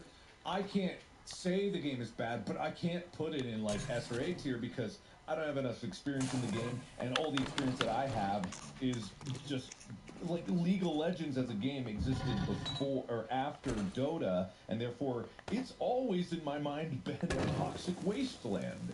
So can you put it high? I don't even know. I feel conflicted similarly because I do think MOBAs as a game type. I play a lot of Heroes of the Storm, which is kind of like a baby MOBA. It's much simpler in a lot of ways than League is, and it's fun. It's fun. We play with Mandy's parents actually. We play it as a family because you play against bots and like casual and run around and dunk on. Bots, or dunked on by bots, which is annoying. But, a new one just came out too, right? Pokemon Unite. Is that a MOBA? I thought it was. I think it is. I know nothing about that. But the game, I think the games are fun, but I also think League of Legends only has one map, right? The thing about League is the heroes, champions, or whatever they're called. And, like, they seem to have wild balancing issues. I don't follow it very closely, but whenever I look in on League or hear about it, it's always like, oh, this new champion is basically invincible and can kill everyone with one move. And then it's like, oh, they nerfed him. Now this champion's unplayable because they don't do anything. They just die. They might as well just stand there and let everyone kill them. Don't you also ban players before you go into matches sometimes? Like, there's certain characters that are so powerful they're just like... Pick ban is like an esports thing, but I don't know if pick ban is in like Oh, okay. or whatever. I thought that was just regular. Also, Pokemon Unite is a multiplayer online battle arena video game, which I'm assuming is what MOBA stands for. Weird. I didn't know that. So, like, I feel like the game is not super groundbreaking, but it is a very fun genre, and League is, you know, arguably at the top of the tier of MOBAs.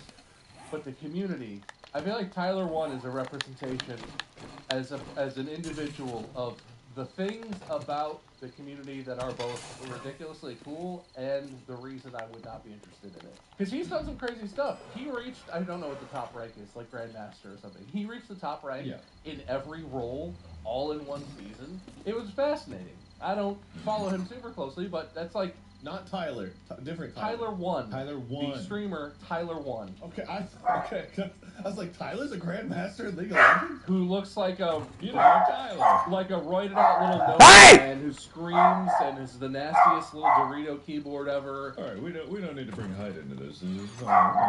Just because you 6'4" giants look down on all of us. Alright, hold on here. But yeah, like Tyler 1, he's done some fascinating stuff, and he's like a huge figure in the scene. But also, I would not want to play a game with him, ever. I would not. He does his. I don't know if it's a stranger zone or what he presents when he plays League and how he shouts at his teammates and how toxic he is and how much of an absolute asshole he is. I don't want that. That's not what I want to do at all. He seems awful. He's like a fascinating performer and, you know, streamer, but I don't know. Do you include the community and do you include the esports when we're tiering games? Because League of Legends esports is some of the most popular in the entire world. They have huge events. Shout out Tyler 1. Please don't sue us. I mean, he probably talks shit. Whatever. He means that's what you do. Yeah. You don't know. Because I watched you once. All right, so... But I have no idea where to put it. I just feel like the esports is like top tier. The game itself is, like Mark said, fascinating. Good game. Very interesting. The community and the culture of it, horrific. Zero interest whatsoever. I would say F tier culture community. Okay, if you take out community, where would you put the game by itself without that? If you think about the esports, if you think about the popularity, if you think about the MOBAs in terms of how fun and engaging and complex they are with strategy and the different heroes and gear and stuff. So you want to knock it to B? Just knock it down to B, say like somewhere in the middle because of how toxic it can be? You know, what's a big indication of the community is like how low we rank it is how vitriolic people will attack us for ranking it lower, and I think that's just more justification to put it even lower and lower, just to get in their head, to get the psychological game in them. We have no D's. We can go all the way down to D. How do you like B? No? Anger? How do you like C? B? Mm-hmm. Yeah, how do you like C? Yeah, what is C? You see? You Malden? You raging? What about D? What about D? Huh? Yeah, you probably belong in D. Let's put in League of Legends in D just to make people mad. No, we'll put it C and we'll call it mid. League is mid. Now, C tier, it is mid. Done. Stamped. Boom. Approved. You heard it here first. As if the subreddit wasn't mad enough at us already. Now you're really gonna hate us. And everyone remember who was mad at this? Wade was the final say. He actually is responsible for that decision. I choose to pass on responsibility to Will because it's my birthday, so blame Will. Will could have edited us to. We've said S, A, B, C, D, F. He could change it. He could change what letter we say. And he chose to leave it in C. Mm-hmm. Yep. He chose to leave it in S tier. That Will is a big League fan. God, if he is. He's Malden.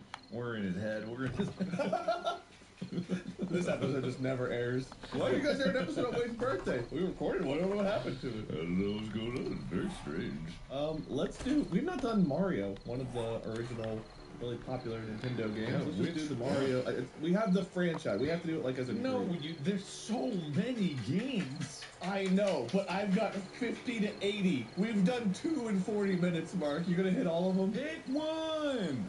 Hit one! You guys pick the most iconic one you can think of. The most iconic?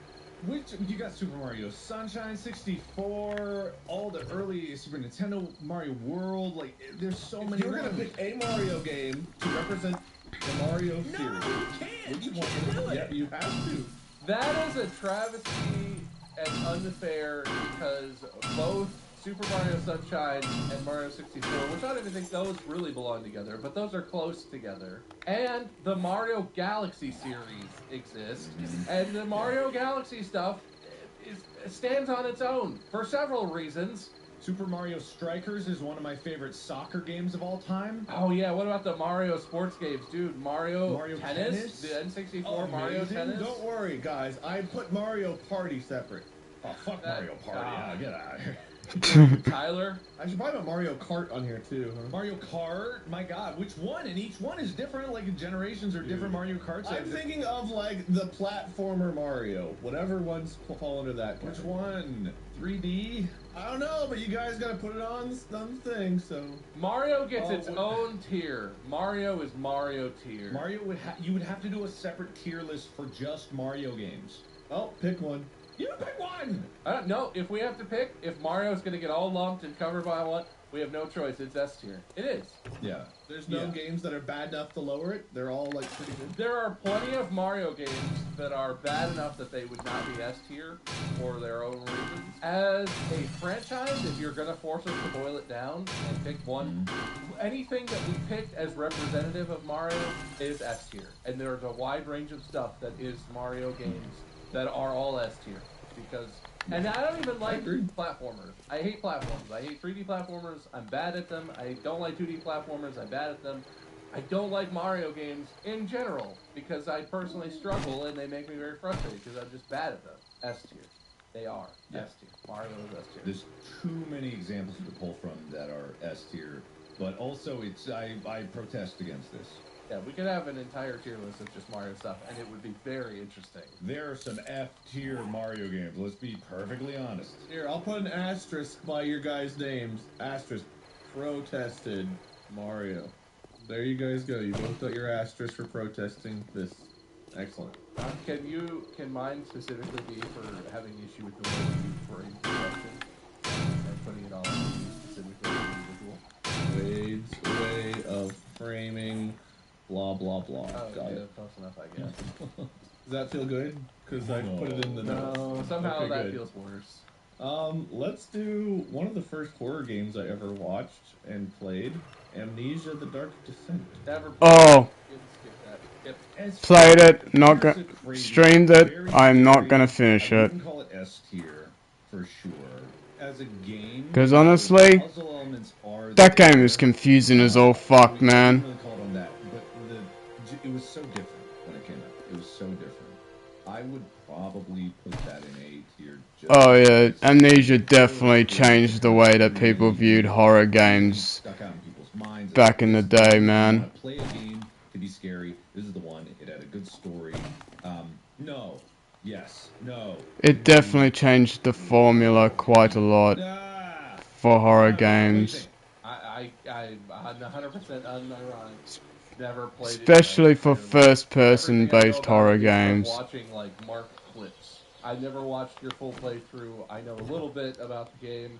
For how novel it was in the horror genre, and I feel like maybe I was unconnected, but was that the kickoff of like a big renaissance for horror video games?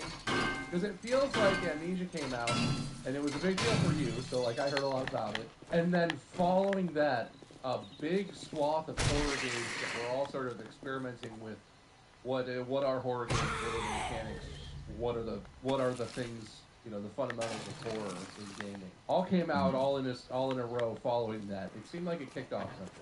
Is that fair to say? Does that feel like that? It's weird though, because the ones that followed weren't really that similar for a while. I mean, there was Outlast that came out a little while later that was somewhat in the same genre. I think the next big horror game series to come out for Amnesia was Slender Games, right? Yeah, but it's still kicked off, I think, a renaissance. Because at this point, like, gaming engines were getting good enough to have the kind of lighting environments to really embrace more of the real gripping horror of things. Not that there weren't scary games before, of course there were, and they were very good, even with limited graphics. But I think, like, as things got along, yeah. But even so, as a game, as like a game, I can't say it's like a game I would play again, which S is like you would play it over and over again, endless replayability, because you want come back to it. They had the custom stories that came out, so there were a few variants. Yeah, but they weren't as good as the main game. They were okay. I feel like all of this said, it's fair to make it a B. I Somewhere think between A B's and B not bad. makes sense. B is good. B's good. B is a good game. Yeah, but I like going through my head of like the way the physics of opening doors and stuff and running around and jumping. It was very limited, very scary, good experience. But if I had to like consider which one of frictional games is better, I'd put Soma at A, just because that story and the whole experience of it was so much more cohesive than Amnesia while still being scary. Not as scary. I'll put Soma at A, because I'm assuming Bob won't like that if I didn't watch her play that one. No. Yeah. Okay, we'll put Soma at A, Amnesia at B, and see what people say about that. Too scary. Don't like it. Too scary. Because I really thought that when Soma came out, it got a negative, like, reaction, Oh, which you I keep thought was weird. thinking I that. really You enjoyed said it. that before, and we were like, no. I swear. People love that game.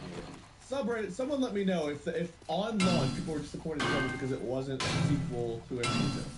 Yeah, that's what people were disappointed about when the developers announced that it is not a sequel to Amnesia and it's not even in the same universe as Amnesia. That's what people were disappointed about. People were kind of like, we wanted Amnesia's. They were kind of, players were kind of expecting, were kind of hoping that it'd be a sequel to Amnesia, but it wasn't, and that's what they were disappointed about. A Machine for Pigs came out and got a bad response. Is that what you're? But no, I was thinking of Soma.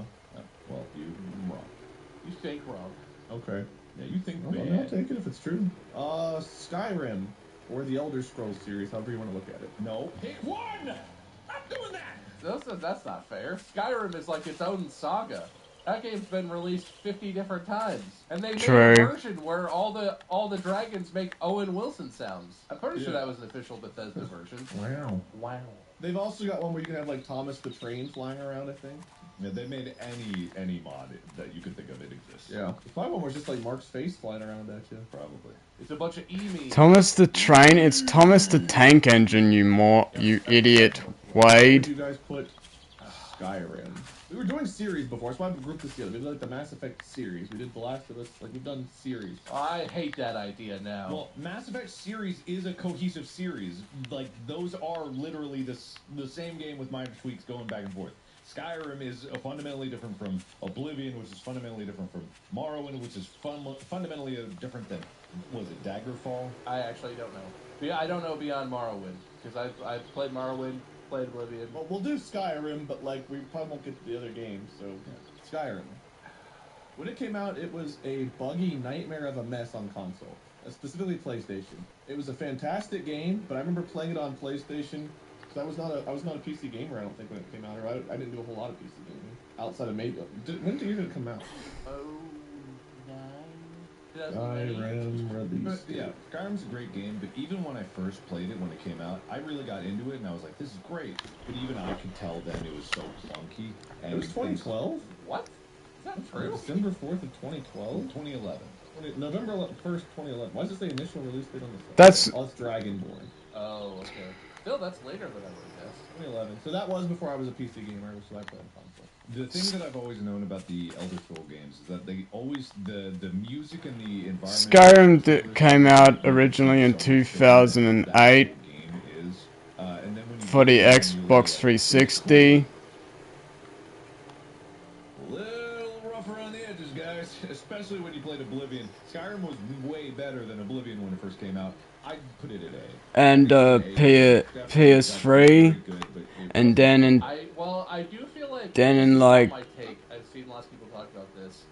then in 2014 they re-released it, the remastered version or whatever, or It's absolutely broken in a lot of yeah, ways. the Still, like, well, the HD version, the HD remaster for Xbox One and PS4. It has that like old school Bethesda charm where most of the bugs and stuff are like Which, with the HD release for Skyrim for PS4 and Xbox One was basically the PC port of the game. things that don't work right. But like Because the PC version of the game got updated and the graphics got a serious overhaul and with a software update and became better.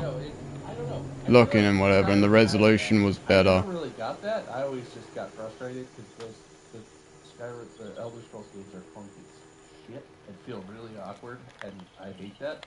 But like, people still like that, right? That's why Skyrim was so popular. I feel like it's not an objectively good game, but it has a quality. I think the main reason people loved Skyrim is because it had fucking dragons and mystical creatures in it, and you could fucking customize your character in any way you want and be whatever species that was in the game. You'd be able to customize your character to be any different type of fucking species of creature. Playing on a TI-83 graphic calculator and all this stuff, like, it's iconic for a reason. I feel like it deserves A, even if it's a really broken, kind of shitty mess of bugs and things. I feel like it deserves at least A for how great and fun it is, how replayable it is. I've replayed And also, it had really a wide range of weapons. Playing it multiple times, like a truly different experience. You can do completely, like, Of different weapons and armor, and perks and path, skills, you can do different side quests, explore different areas, and quests get, like, and 80 all of that. hours in and really feel like you've experienced different stuff than the last time you played, which is kind of cool. However, I do think it deserves a bit of a knock, extending the fact that game companies are like, we can release broken games to people? Great. Because now, when your Diablo 4 betas come out, when your Anthems, your Atlases, and so on and so forth, they come out for public to try, and it's like, this is an unplayable fucking scrap heap of a mess. They're like, oh, it's fine, we'll fix it later. And then the games either disappear, don't really get fixed, or it's so bad you just never come back to it. I mean, Anthem had promise, and on release, it was so horrible that the game was completely yeah. It was just so broken. The game was so fucking broken and full of bugs and glitches. Skyrim, especially like I said on PlayStation, I think it was worse on PlayStation than everywhere else, was just so buggy and broken. Oh yeah, on PlayStation, Anthem was the worst port of the game. It was so fucking broken. Like, I never played it, but I have mates who played it when it played it on release. And that quest line broke my entire save, and I had to restart. It was just like, I don't know. They fucking bought the game on release to play it, and fucking when they played it, the fucking game was so fucking bad. The mods. There are some great mods. They were like, dude, this game is so fucking bad. I regret purchasing this heap of this fucking heap of stinking garbage ass trash. Your Hearthstone. We can do whichever one. I've purchases regret. I feel like Hearthstone. That's what most of my friends said to me. We have purchases regret. I have never got it. I've played a bit of Hearthstone. And I was just literally like, fucking cunt. Like digital card games like that. I played Magic the Gathering as a kid. We collect cards, we build cards. Anyway. Hearthstone is basically just kind of a digital version. I was literally like, yeah, no shit, I could easily tell that the game was gonna be fucking garbage. Like, it's Blizzard, people and they're like, how? Because the trailer was shit. It's clearly an extremely popular game, but like, I don't know. It strikes me as mid. Maybe that's just me. And like, I've seen some shit trailers for games, but the game end up being good. And I've seen good trailers for games that end up being fucking bad, but most of the bad fucking trailers for games usually end up in the game being fucking bad, being broken in some way, some shape or form. But it loses the complete thing of actually owning the cards, because you own nothing. You own a digital license to nothing. If Blizzard shut the game down, all that money you spent on packs would earn you nothing. So like, that's a fun part. I like Magic because we played it sometimes, and you could go to tournaments. But I had all these cards. You sort the cards, you build the decks. Bro, Blizzard will never shut down Skyrim. Skyrim has been making them too much money for fucking years. You don't collect anything. You just do the playing part, which is fun, after they fixed it anyway. That takes away the big part of what I like about collecting card games like that, where you own the cards and you actually collect them. So you feel in C? I get some anger from Hearthstone fans, but for me it's C. It's not bad. I played against bots a couple of times, and I was like, All right, I'm kind of done. Like, that was enough for me. And it's interesting to watch the esports stuff. I do find interesting because you watch and the commentators are like, "Oh well, he has 3 of these in the deck, and he's looking at if he draws on these, and it's like, yeah, the theory crafting of these card games, very cool, very intriguing." But it's in good company. We have Assassin's Creed, World of Warcraft, PUBG, League of Legends, and Hearthstone at C tier, so it's good company. we have a high curve. C's pretty good. Yeah, C's okay. It's just maybe games that we personally don't like, but are still alright. Yeah. Take that, Hearthstone. This isn't like a what we think the world thinks. This is our tier list. Well, our tier list is probably the most correct, but I guess you're right. Well, yeah, I agree. It is the most correct, and everyone else's is wrong. The most correct, yeah. Let's do Until Dawn, which started off the anthology games. Oh my god. Quick time horror. I think it was a one that changed things a little bit. And Like Until Dawn is a good horror game, See?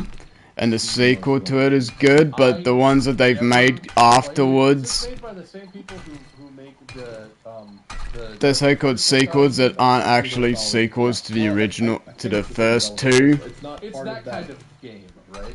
Yeah. Dark Pictures are like their own little anthology. Until Dawn stands on its It's own. probably the best example of those Like, types of games. they may be in the same fucking same universe, but they're in completely different time zones, like completely different fucking times, like fucking I don't want to talk about C. timelines and whatever. Pokemon in a B tier, which blows my mind. So I Like, there's a fucking game that's Very fair. before game that takes place before Until Dawn. Game, one of the games takes place in the middle of Until Dawn, and the second one Sex, dating, Mark would be all over that. was called Man of Maiden or something. Volunteered that game, so you know we gotta get. I just call them like I'm seeing. And there's a game that's like 20 years in the future or some shit. Like, the fucking timeline for those games is like, or is not as complicated, or as fucking, or as fucking, You was playing one, Mark? Do you feel that? Yo, yeah, definitely. It was just the environment, like being in an ocean and swimming in an ocean. for fuck's sake, or as complicated or mixed up as the Five Nights at Freddy's timeline, but they're getting there. They are definitely getting there. I, as a person who loses direction in those games and has trouble a lot, I played a lot of the first Subnautica game. It kept my attention and kept me focused on the idea of, like, gotta do the next thing, want to see, you know, I saw the submarine, I saw that exists. Oh, Subnautica is fucking horrifying, man. It's so fucking nerve-wracking, bro. The Sims. Pick whichever one. I mean, The Sims 1, 2, 3, 4, whatever. Oh, I mean, well, they are really good. I feel like let's go with the most recent one, Sims 4 and all the expansions and stuff, because there's so much content for that game. I've not played a Sims game since like the first one. I don't think, not much.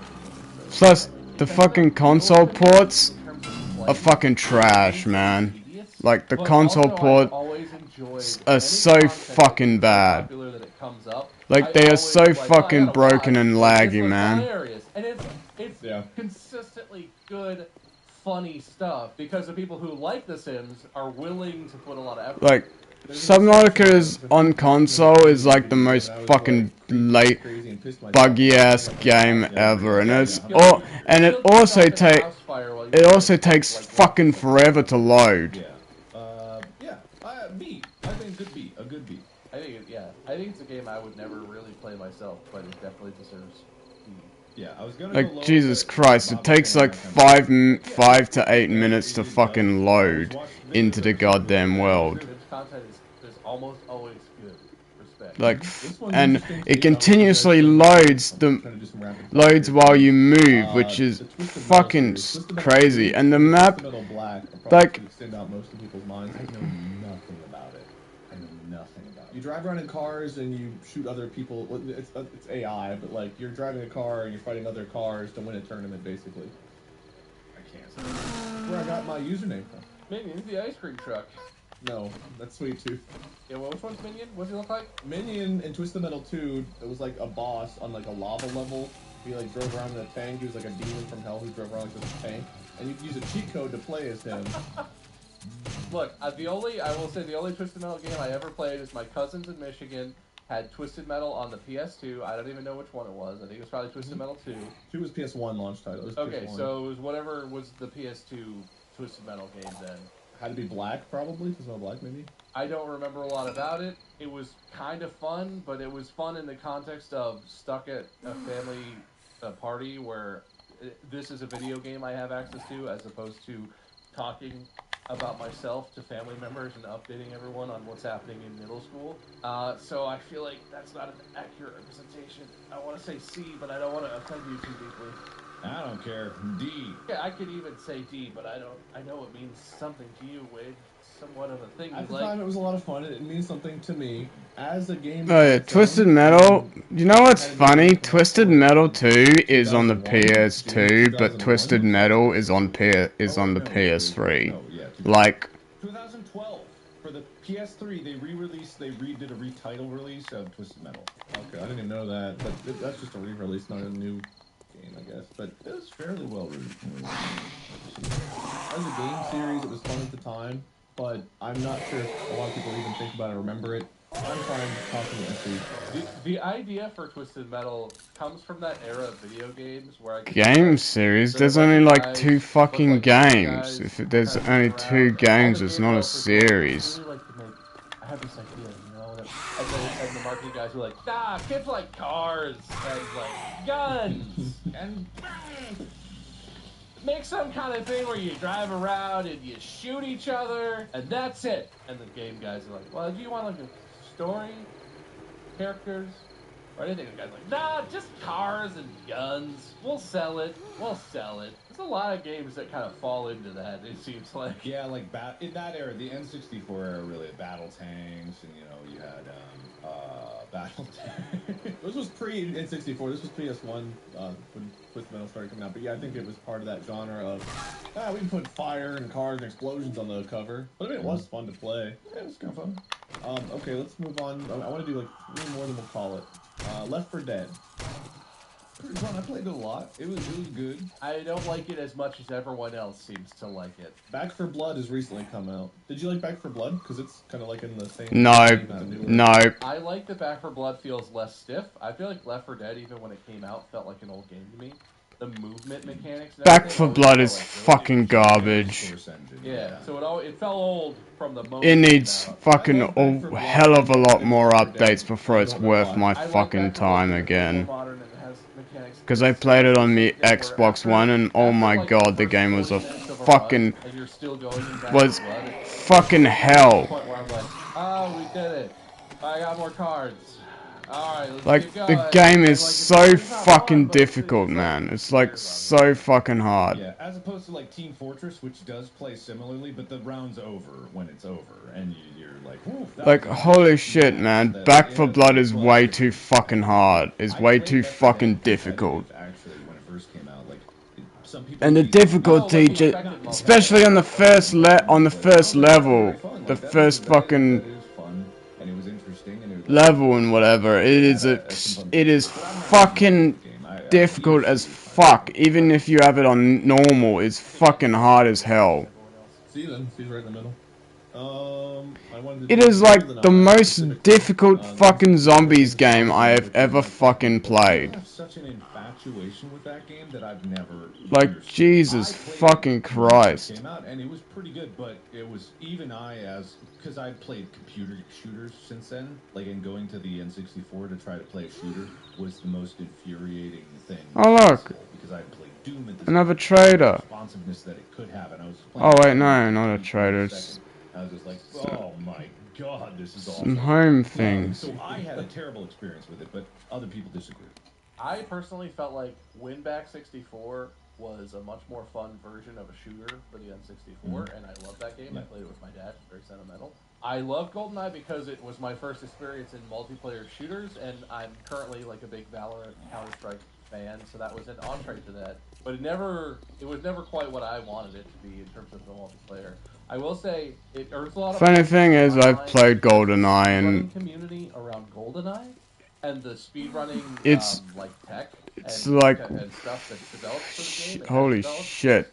It It is a worked fucking on and good game, but fucking, fascinating. holy Not a game I crap, want it to is play, fucking, but it earns a lot the of points movement for me is because the visual goddamn, stuff is very oh cool. shit, that's a fucking bear. There's literally And I don't have my levels where rifle this with running me. involves looking at the wall, strafing, and then at some point you look at a certain point in the sky and you throw 6 grenades off into the distance and they explode, and that's so that later certain characters in the right position. Like there's all this really crazy, like, I love that. So I would say like CV for me, because I like the game and everything around it, but I don't want to play it. I wouldn't want to play it. I absolutely like C, but big head mode might bop it over to B. I also gotta say, like, the couch co-op experience of having like 4 friends, like, I wasn't big on playing it myself because I've never been big with competitive stuff with friends, but there was something about getting together with people, and even if I wasn't playing, just watching people have fun, having like the 4 corners of the screen, like you could watch each of them playing together, and like the whole stop screen cheating and stuff, like comments like that you don't even think about now because we all play on our own systems, but like people that were worried about that. And yes, if any of you are wondering, I will play Sons of the Forest when it comes out on console. People would try to sneak up and they'd be like, But it probably won't be, it'll probably be like a year, it probably won't come on, be out on console until next year. Until sometime next year. But try to make it look like you're not, because you're all literally looking at the same TV, and you're like, oh, I know he's in the bathroom. What if I go over here and I don't look at him, but I know it's like that was really fun as a kid. All right. The last one we're gonna do, we're gonna have to collectively pick one of these. There's been a lot of them. Final Fantasy. I'm excluding 14 because 14 is MMO, and I think we could just spend a lot of time on that alone. Final Fantasy, to me, the one that stands out growing up is Final Fantasy X. But I know literally everyone has a favorite that range anywhere from, you know, the original to like 16. Do you want to be here for 30 minutes talking about Final Fantasy? Do you want No. to be the last one? I think we have to cover it. Why? It's too big of a series. Like, Final Fantasy has been fucking remastered and remade like fucking 100 times. The only ones, I will say, the only ones Like, just make a fucking sequel. 7 to like the last game, to the last original game you made of Final Fantasy. Just make a sequel. Stop remastering and remaking the old ones, for fuck's sake. I love that game. You don't need to change the story and shit. Just fucking continue on the story from the last one. Halfway through 9, barely 10. I finished it, and then I stopped playing after that. Now let's okay. That was a terrible ending. Advanced Wars. They're releasing a new one! Okay, so I don't know what that is. S tier game, period. I will take no exceptions. Advance Wars was an amazing game. The 4-way link cable. The 4-way link cable. You can play multiplayer with your friends on the bus. Yes. Seeing the animations of your little tanks and shit shooting missiles at each other. The tactics in there. Oh, S tier game. Okay, S tier. Advance Wars Wade is an RTS game. It's a Game Boy. It was originally released on Game Boy Advance, I believe. And there has been a sequel, which is also a Game Boy Advance title, or maybe a DS title, I don't remember. And they're releasing a new Advance Wars on Switch this year.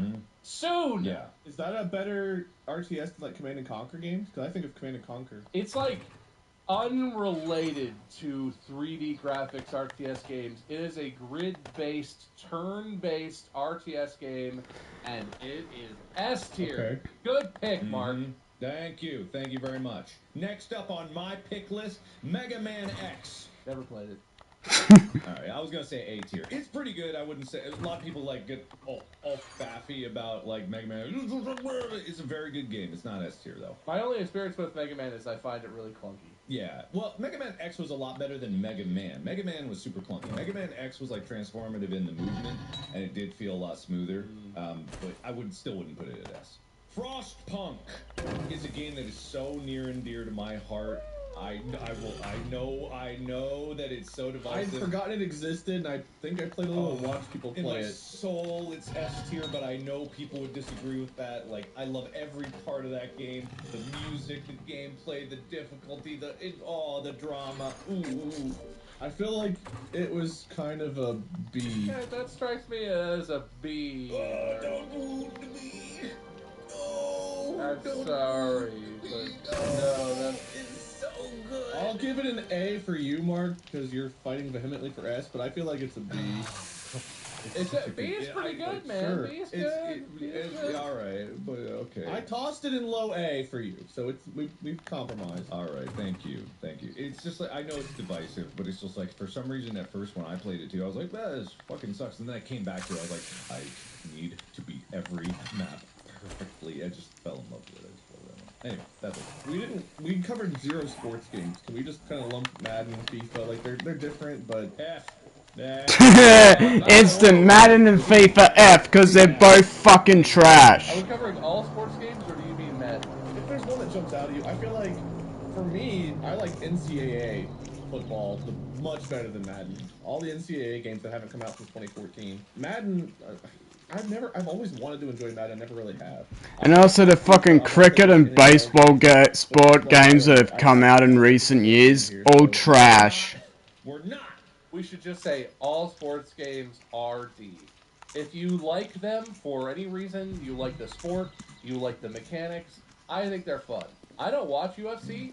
UFC 4 is an impressively fun game. It's complex, the grappling is kind of hard. Some of the WWE and wrestling games are fun in their own way because of like modding and customizing. There are a lot of sports games I've enjoyed. I still to this day play sports games. I think they belong in D. Because they don't innovate, they're kind of garbagey, it's the same crap year after year. It's EA just trying to sell you Ultimate Team packs and bullshit, and I hate it, but I really enjoy some of those games. They're totally fun. I play them a lot. Okay, cool. Oh, there's so many iconic games still on the list. What else do you guys want to name before we wrap up? Metal Slug. I've played it. Metal Slug. That's an old arcade game. I would put it high. Oh my god, yes! Nobody's business, but it is one of the best pixel art games Oh, I've ever played. most fucking definitely. I love Metal Slug, man. Metal Slug was the fucking shit back in the day. It was the fucking GOAT of arcade games, bruh. You die too easily. It's designed to chew up your money. I never played it growing up, but I played Oh it. my god, it is so fucking good, man. In the feels thinking about it, so I'll give it as high a rating as you want. How high you I think B is a fair rating for that game. The only thing I do know is that I think it's very pretty, so I'm fine with that. I know that the art is fantastic. For how old? I mean, how old is the game? Metal Slug. What year did that even come out? I mean, that's an old arcade. 90s. Yeah, the 90s. I don't think about like those types of games for the SNES and The first one was released in 1992 or 3. Working like that, it was so beautifully smooth. The refresh rates on like CRT. And I gotta say, for a game that came out in 1993, my god, the graphics were fucking amazing. My god, it looks so fucking good. See. Yeah. If you look at it from a content perspective, I get why people enjoy us playing. Like, they definitely pushed the fucking, the graphical fucking limit of the game beyond the limit at that time. Holy shit, man. That game is fucking amazing. I absolutely love Metal Slug. We have no time. Metal Slugs, man. That's such a fucking good game. So, real quick going over, we have its own little off our list standard from last time, Gary's Mod Guitar Hero / Rock Band. Our S tier games, Mass Effect, Zelda, Doom, the Souls series, which is very generic, general. Minecraft, Mario, and Advanced Wars. A tier, we have Last of Us, FNAF, Call of Duty, Halo, Diablo, Grand Theft Auto, Soma, Skyrim, Mega Grand Theft Auto, fuck off. Grand Theft Auto is an S tier worthy, mate. Sure. Yeah. We're just talking about FNAF 1. FNAF has been GTA 4, S tier. GTA 5, fuck off. Call of Duty, Halo, Diablo, Grand Theft Auto, Soma, Skyrim, Mega Man X, Frostpunk, GTA 5, story mode, A tier. GTA Online, fucking D tier. Fucking trash. It is fucking trash. GTA Online is so fucking trash, man. Sports games. F tier, Fortnite and bad UI design, which came. Why do you think I spent fucking a whole year playing just the story mode? There you That and I wasn't able to fucking play online. Together, since the some kind of bias here. Maybe a little bit. Maybe a little bit. Just because millions of 8-year-olds like it doesn't mean it's a good game. Just sports games in D-tier, all of them. Rehashing Ultimate Pack. It was just F tier by itself. Fortnite. You might as well say Fortnite and UI design in Fortnite. Double Fortnite. I have parentheses illegal question mark by it, so it's all there together. All right, I can't wait to see. All right, let me calculate our final scores here. Oh yeah, of course. I worked really hard to accumulate points, so I expect to win. You boys started off with a whopping -30 each, because despite me mentioning it like 6 times, this episode's airing on my birthday and I got 0 happy birthday, so -30 points each to start with that. So our final score... You know what, wait, I just want to say happy birthday. And I'm sorry it's so late in the episode. It deserved earlier. It's really my fault. Thank you. Yeah, it really means a lot now that it's too late to matter. Thank you. How many points did that get me? Oh, -1 for trying to suck up at the end. Fucking -1, you fucking sucker. Mark, it was actually relatively close. I felt like we had a pretty good discussion. Mark, losing streak. Stop trying to suck my dick, Bob. Wait, are we judging by absolute value, highest absolute value, or furthest to the right on the number line? Closest to 0. Well, I could get closer to 0. I could be nothing. You guys are worse than nothing. I was gonna do the "What do you guys know about Wade" quiz today, but then not a single fucking happy birthday. It's like, fuck you both. You guys don't know shit about. Well, Bob tried and he lost points, so I'm not gonna fall in that trap again. I said like 2 or 3 times at the beginning, like, my birthday. And you guys are like, yeah, great, okay, let me talk about this. You're gaslighting me right now. You're gaslighting me, you gaslighting fuck. 3 seconds for a happy birthday, Wade. It's fine. Whatever. I did a very nice Happy gesture. birthday, Wade, but fuck you. You just didn't want... Yeah, you really meant it. You didn't want to have any of that. You gave me negative points for that. What does that say about your response? Yeah, and therefore, why would I try? Why are you fighting, Mark? You won because of it. Oh, we just fight. It's an instinct. This is why you're on a losing streak, you dumbass. You're right. Okay. Bob, do you have a loser speech? I like video games, and I hope that everyone listening is deeply upset by at least one choice that we've made, because we did it for you. We did it specifically to offend you, and make sure you go on the subreddit Time is money. As many posts as you want about that and how upset you are and how angry it made you. Because we'll look at them. We'll definitely look at them. Thanks. Happy birthday, Wade. You jerk. Okay. Mark, do you have a winner speech? Yes, I do. Thank you, subreddit, for believing in me so hard. I like Fuck that you, are cunt. always on my side Fucking and watching the dick. videos here and seeing the secret signals that those listening on audio can't possibly understand and are definitely missing out on. There's so much juicy things going on here that are totally different than what we normally do when we are recording the audio episodes. Thank you for believing me, but stay on the lookout for the injustice of the future. Just because I win now doesn't mean that I can't win in the future. Wait, no, just because I win now doesn't mean that I won't lose in the future because of ulterior motives from the other two. They're jealous of our connection and our love. Making eye contact with me while you're doing that. No.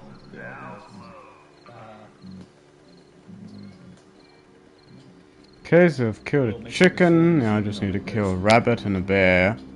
Move your head around. And hopefully this time the bear won't fall through the fucking map. As soon as I fucking kill it. Alright, winning speech over. Well, thank you guys so much for joining. Hopefully this game's tier list. Hopefully we at least covered more of the games you all wanted to see. I know there's still so many I would have loved to cover that we didn't, but... Part 3 coming next year. Next time I have to host and I don't have an idea. Tier list part 3. If you guys haven't already, go follow co-host Mark. He's Markiplier. I was calling you Fart. That's okay. Follow Fart at Farkiplier. There probably is one. Don't do that. Follow Mark. Markiplier. Bob Meisker. I'm Wade, Minion777, or Lord Minion777. We have merch stored at distractablepodcast.com. Stay tuned for the next one where Mark's going to host, and who knows what the hell he'll put us through. So look forward to that. Until then, podcast out.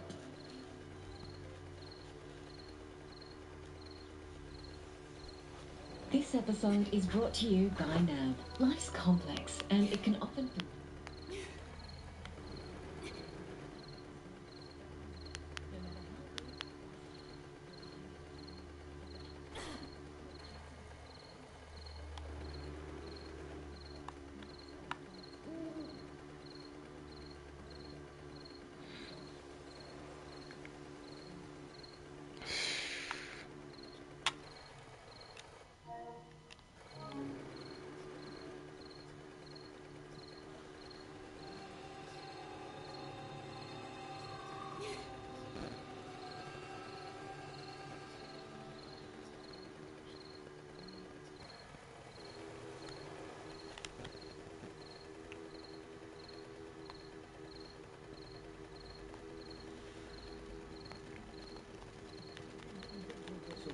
And welcome to this. Who are watching the incredible, unbelievable, like Cirque du Soleil level of display that is only available in the video portions on Spotify, you are the luckiest of all to witness with your own eyes the magnificence that is the video portion of this podcast. It puts the audio segment to shame. Anyone that's only listening to the audio, imagine all the things that they're missing out on.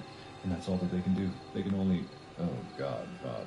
Well, I'm trying to keep it spicy for the kids. Is that bad? I was gonna twerk, but I didn't want to get up. Yeah. Anyway, if you were watching the podcast, you probably just cringed out of existence. But welcome to Distractable, the podcast where you do that on a daily, well, actually on a bi-weekly basis. Bi-weekly? What a terrible term. A word that could literally mean every 2 weeks or twice a week. And it's impossible to tell which one you mean. He means twice a week, though. I mean twice a week. Yeah, we are now a twice-a-week podcast. Yeah, so my name is Mark, also known as Markiplier. I am the host for this week. I beat my losing streak, and I am back on top. Not quite on top. I'm still not. I don't think I have the number of wins anymore, even after I get my ones back. But I'm gunning for it. I'm on the route upwards. You're ahead of Wade, I think, technically. Ooh, that's good to know. But based on my tabulations, you're one ahead of Wade. But that means that you're in first place, right? Oh, yeah, it's not even close. I think it might be closer than you think. I think both of you are biased towards me and against each other. I think that's the thing that's happening. And I am incredibly fair. I would like to propose an alliance. I'm listening. How about we trade wins constantly and make Bob a loser for every single one of these? You couldn't. Well, you're gonna have to sweeten the pot a little bit. What's in it for me? To win. All right, you talked me into it. Like what he said is what's in it. That's the full volume of that container. Mm-hmm. All right. My name may be Markiplier, but I'm joined by my good friends Bob and Wade, who are also competitors in this arena of Distractable. Hello, how are you? Good. Great. Yeah, having a good time. Anything new in your lives? My baby forgot how to drink out of bottles. What do you do when that happens? Or what do you do? I mean, so he doesn't normally drink out of bottles. Is the thing, right? Mandy feeds him. He's breastfeeding. But he was good at bottles, and then we were like, nah, you don't need those. And now Mandy's trying to go back to work because she has a job, and so he needs to drink out of bottles again. And he's all, I hate this. I'll murder you.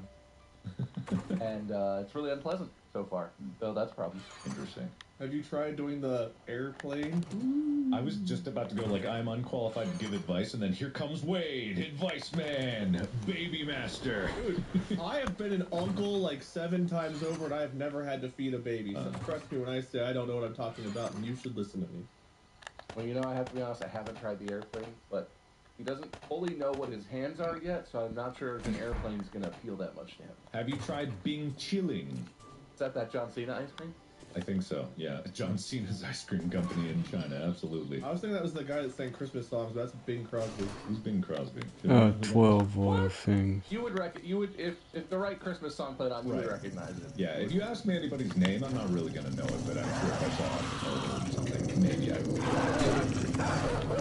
Yeah. But anyway, we know all about Bob's baby. Wade, we want to hear what's going on in your life. What new adventures are you up to? What new things have you gotten up to?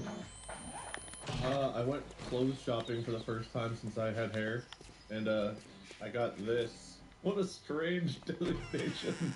I don't get new clothes very often. Did you go clothes shopping at American Eagle? Were you still in high school? I had a gift card. I got new shorts too.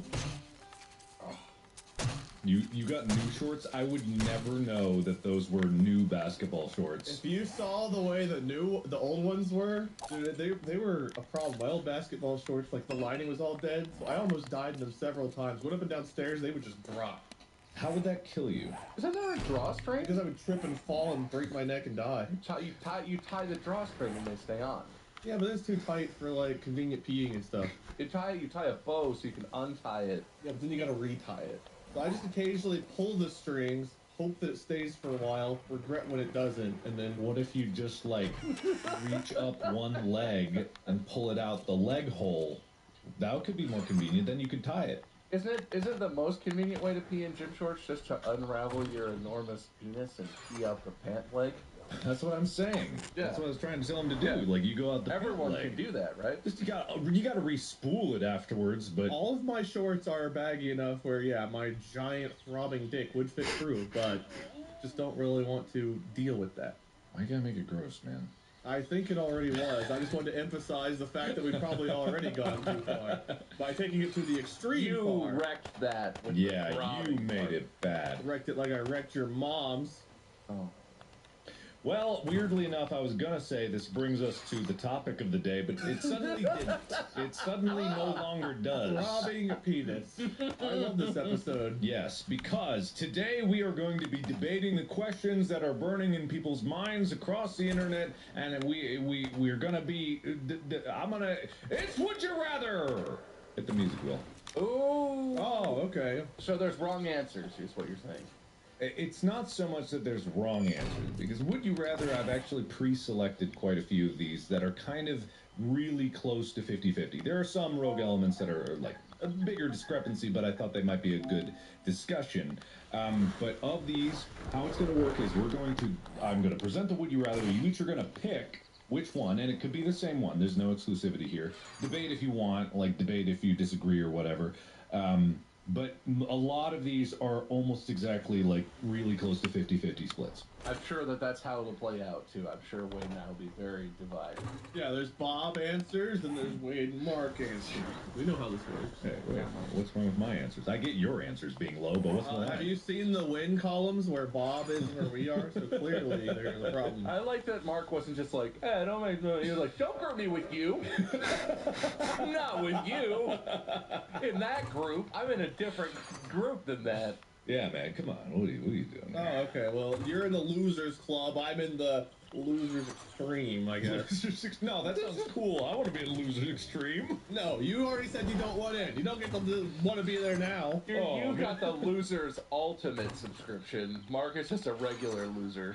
Can I get the losers pro? Can I please? Pro plus. It does give you access to the losers beta. Right. Can I get into? Can I get into the losers lounge at the airport?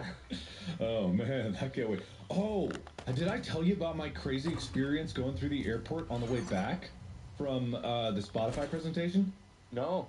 Oh man, how have I not talked about this? Because I was trying to remember this so that I could talk about it on. Okay, so hold on the Would You Rather, because I had the experience that apparently has always been available for people of who quote unquote need it, and I did not need it at this time. So I was Is this like a famous person thing?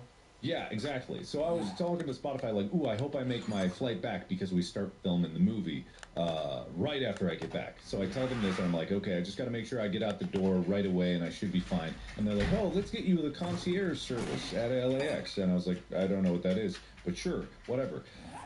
So I get there, and I'm making good time. Like, I get at the airport about 30 minutes before, 45 minutes before the flight's supposed to depart. That's doable. It's doable. It's totally doable. If like TSA was bad, yeah, but it wasn't even busy. I always go for 2 hours, but 45 minutes would scare me, but that's time. It's time. You live differently than us. Yeah, and I actually had gotten, like, just for that, I got the subscription to, like, Clear to get through there, just because I'm like, I want to make sure I can get through totally fine, because I have to get back. So I had all that. I didn't need all that, apparently. That was all bunk, because this guy meets me at the drop-off, and he's an employee of the airline, and the airport, and he walks me this way. He's like, "Hey, come this way." And I'm like, I see like the line of security, and then he goes to that back door with all the signs that are like, "No entry. You may not enter here. You will not allowed." And he goes boop, boop, boop, boop, boop, boop, on the keypad, scans his pass, and he's like, "Come on in." And I'm like, "What is happening right now?" Like.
Oh, the 8 happy?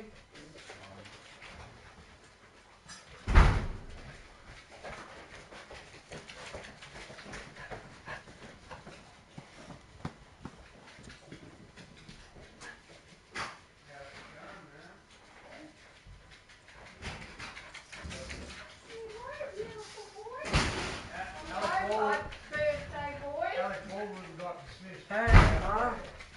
Who's your birthday boy? Alfie. Oh, Alfie's birthday. Birthday today? Yeah, he doesn't care. The dog.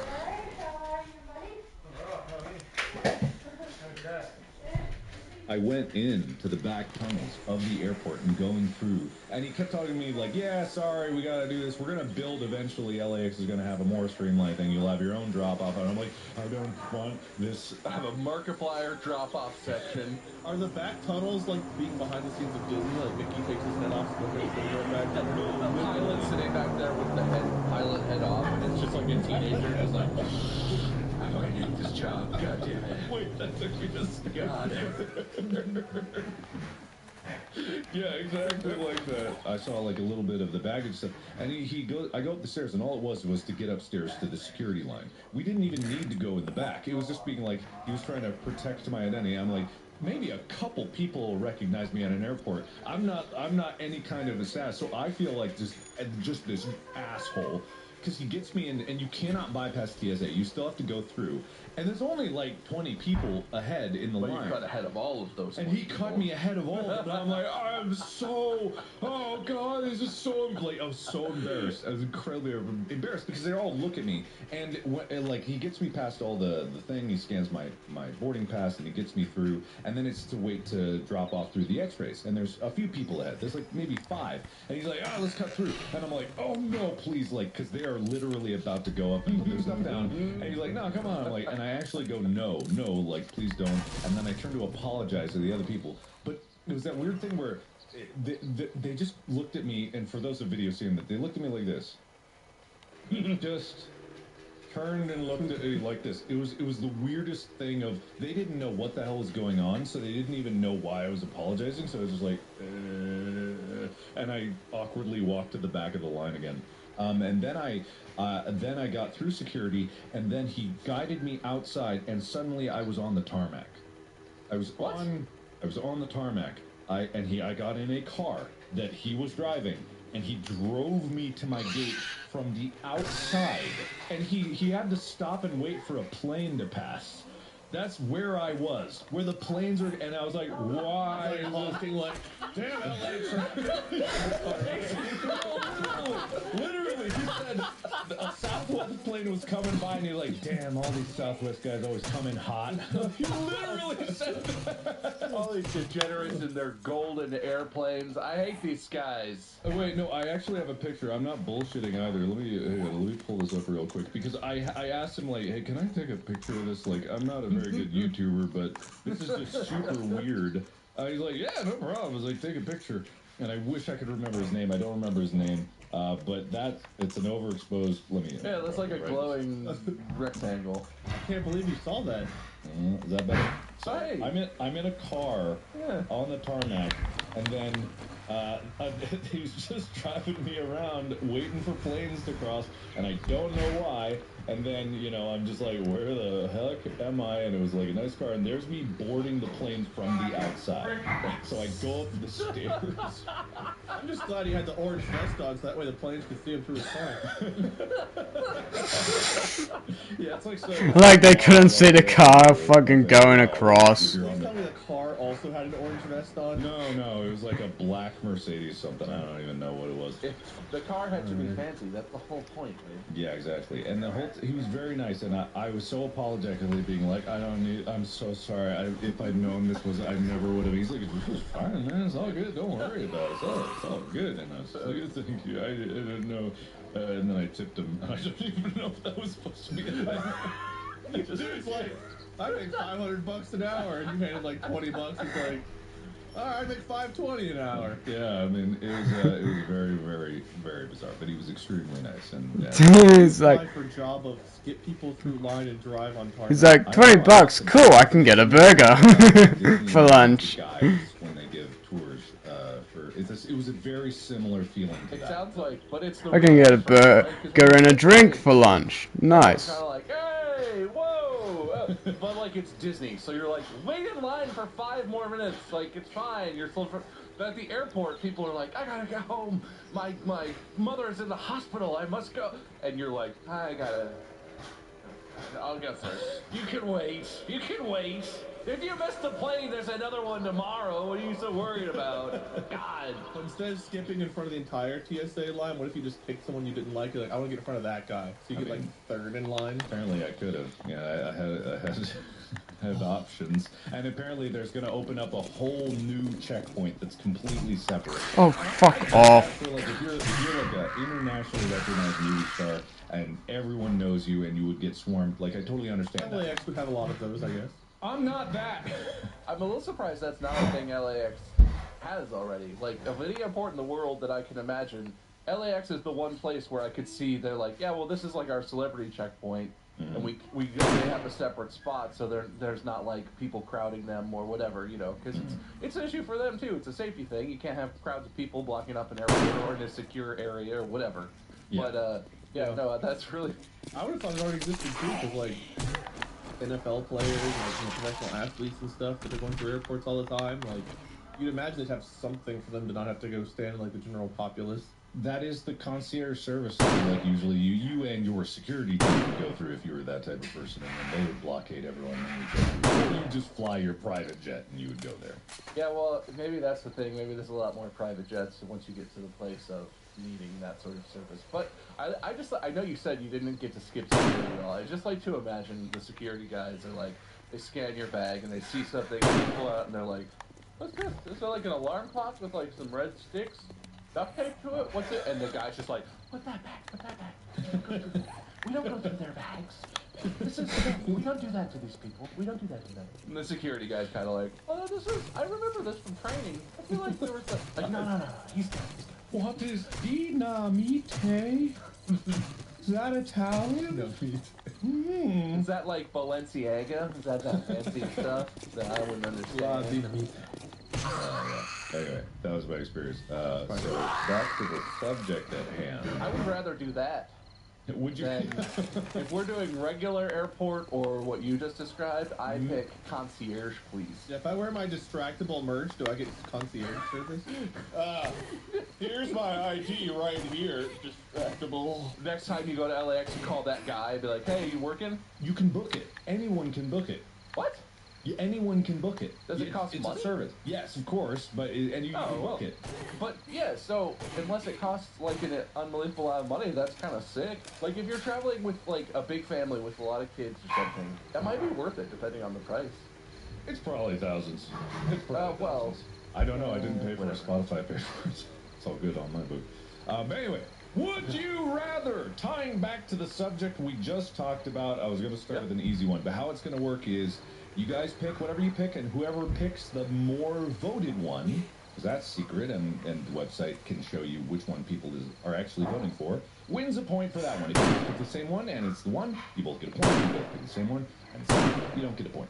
If one of you picks, gets a point. Remember the uncoiling of the penis and, you know, the pants, right? Sure. Yeah, peeing out your pants leg. Right. Would you rather always wear pants too high or always wear pants too low? Are we doing like a countdown or anything, or can we just say what we think? Bob, you can go first. Bias already. You don't stand a chance, dude. I feel like it's got to be too high. Too high? Definitely go for too high. All right. I'd rather go too low. Wade, you want too low? Is it a narrow margin? Is this like half an inch too low? I'm assuming it's substantial, right? This is more than just like, oops, it's a little low. This is like 6 inches higher or lower than you would want to wear your pants. Oh, wait, this is normally. pants. Yeah. So this is like you're out in public. What were you thinking it was? Yeah, what? You don't go anywhere, so you assume that's just life. Hey, sitting here on this podcast is about as public as it gets for me. Yeah, all right then. I'll stick with my answer. Let's say it's 3 inches too high or 3 inches too low. It's not enough too low that you would have your dick uncoiling and spilling out onto the floor. But it might be too high to where you're... You gotta get those deep inseams. I'm gonna stick with high. Stick with low. All right, let's see which one it was. And 56% of people said they want to wear their pants too high. So Bob gets the point for that one. Wade gets absolutely nothing. Well, I thought we were going with what you wanted. We're going with what the public wanted. Yeah, it's not about what I want. I'm impartial here. This is fair, Wade. This is fair. Fair is fair. God, I got about what normal people want. Okay, fine. All right. Let's go. Normal people. Well, I thought you were the judge. I thought I had a chance. I want to do whatever normal people do. Have we talked about how I like William Shatner's album? He has an album of music. You should check it out. He has an album? Yes, he released an album. He doesn't sing. He poems. He recites the lyrics to songs as if they are poetry, but to the songs and rhythmically. So yeah, like slam poetry style. Just check it out. That's one of the Hey, Alfie. cover of a British pop punk song. Okay, interesting. She takes my money when I'm in need. That's good. Gotcha. Yeah, no. That is actually a rap song also though, so that has rapping in it. Wait, would you rather bet all of your life savings in roulette on black or on red?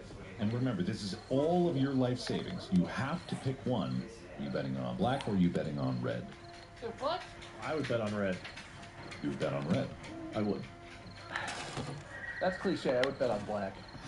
Okay, all right. Everyone likes red. See the logos of these two charge one with anybody. See, I thought everyone would go black, but like I would go on red, and I have to be honest. I think so. Can I lie? Too late. Wade's on red. Oh, damn it. Bob's on black. Here we go. And 53% bet on black. It's another point for Bob. Wade. Double my life savings. Is that what happens? Is that who pays that? Yeah, well, it's what I'm deciding is happening. Bob has now doubled his life savings. Wade, you have nothing. Everyone that bet on black, you're wrong. Clearly not. Okay, so this is an example of like where I think you guys, if you think about this, can use like group psychology. And Wade, yes, you can. You don't have to be too truthful unless that's just what you want to do. I like this thing a lot more now.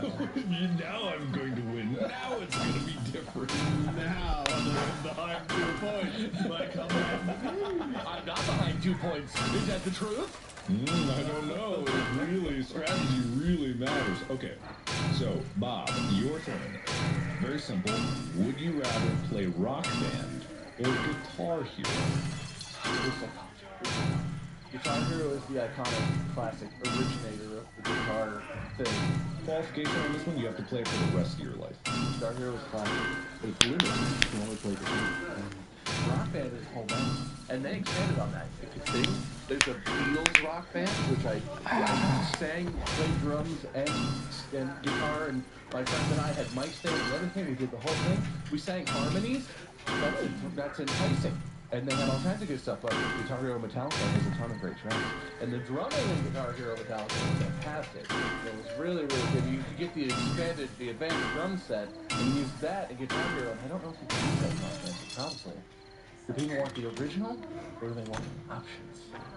I didn't even know Guitar Hero had a drum option. Guitar Hero later expanded to Are you- include drums. Are you and fucking vocals kidding me? in a similar way, or same way that Rock Band did. But not until after, I think, Guitar Hero Aerosmith, maybe? Something. Guitar Heroes 1 through 3 were guitar and bass only, and they were the one thing. But they sort of, they expanded. Once Rock Band came out, they were like, we can do that too! You can't look at the thing! Holy shit, you know a lot about it. I love rhythm games, man! I feel like I would want to play Rock Band because I have more nostalgia connected to it, and Rock Band Metallica specifically was a large part of my high school, college experience with friends.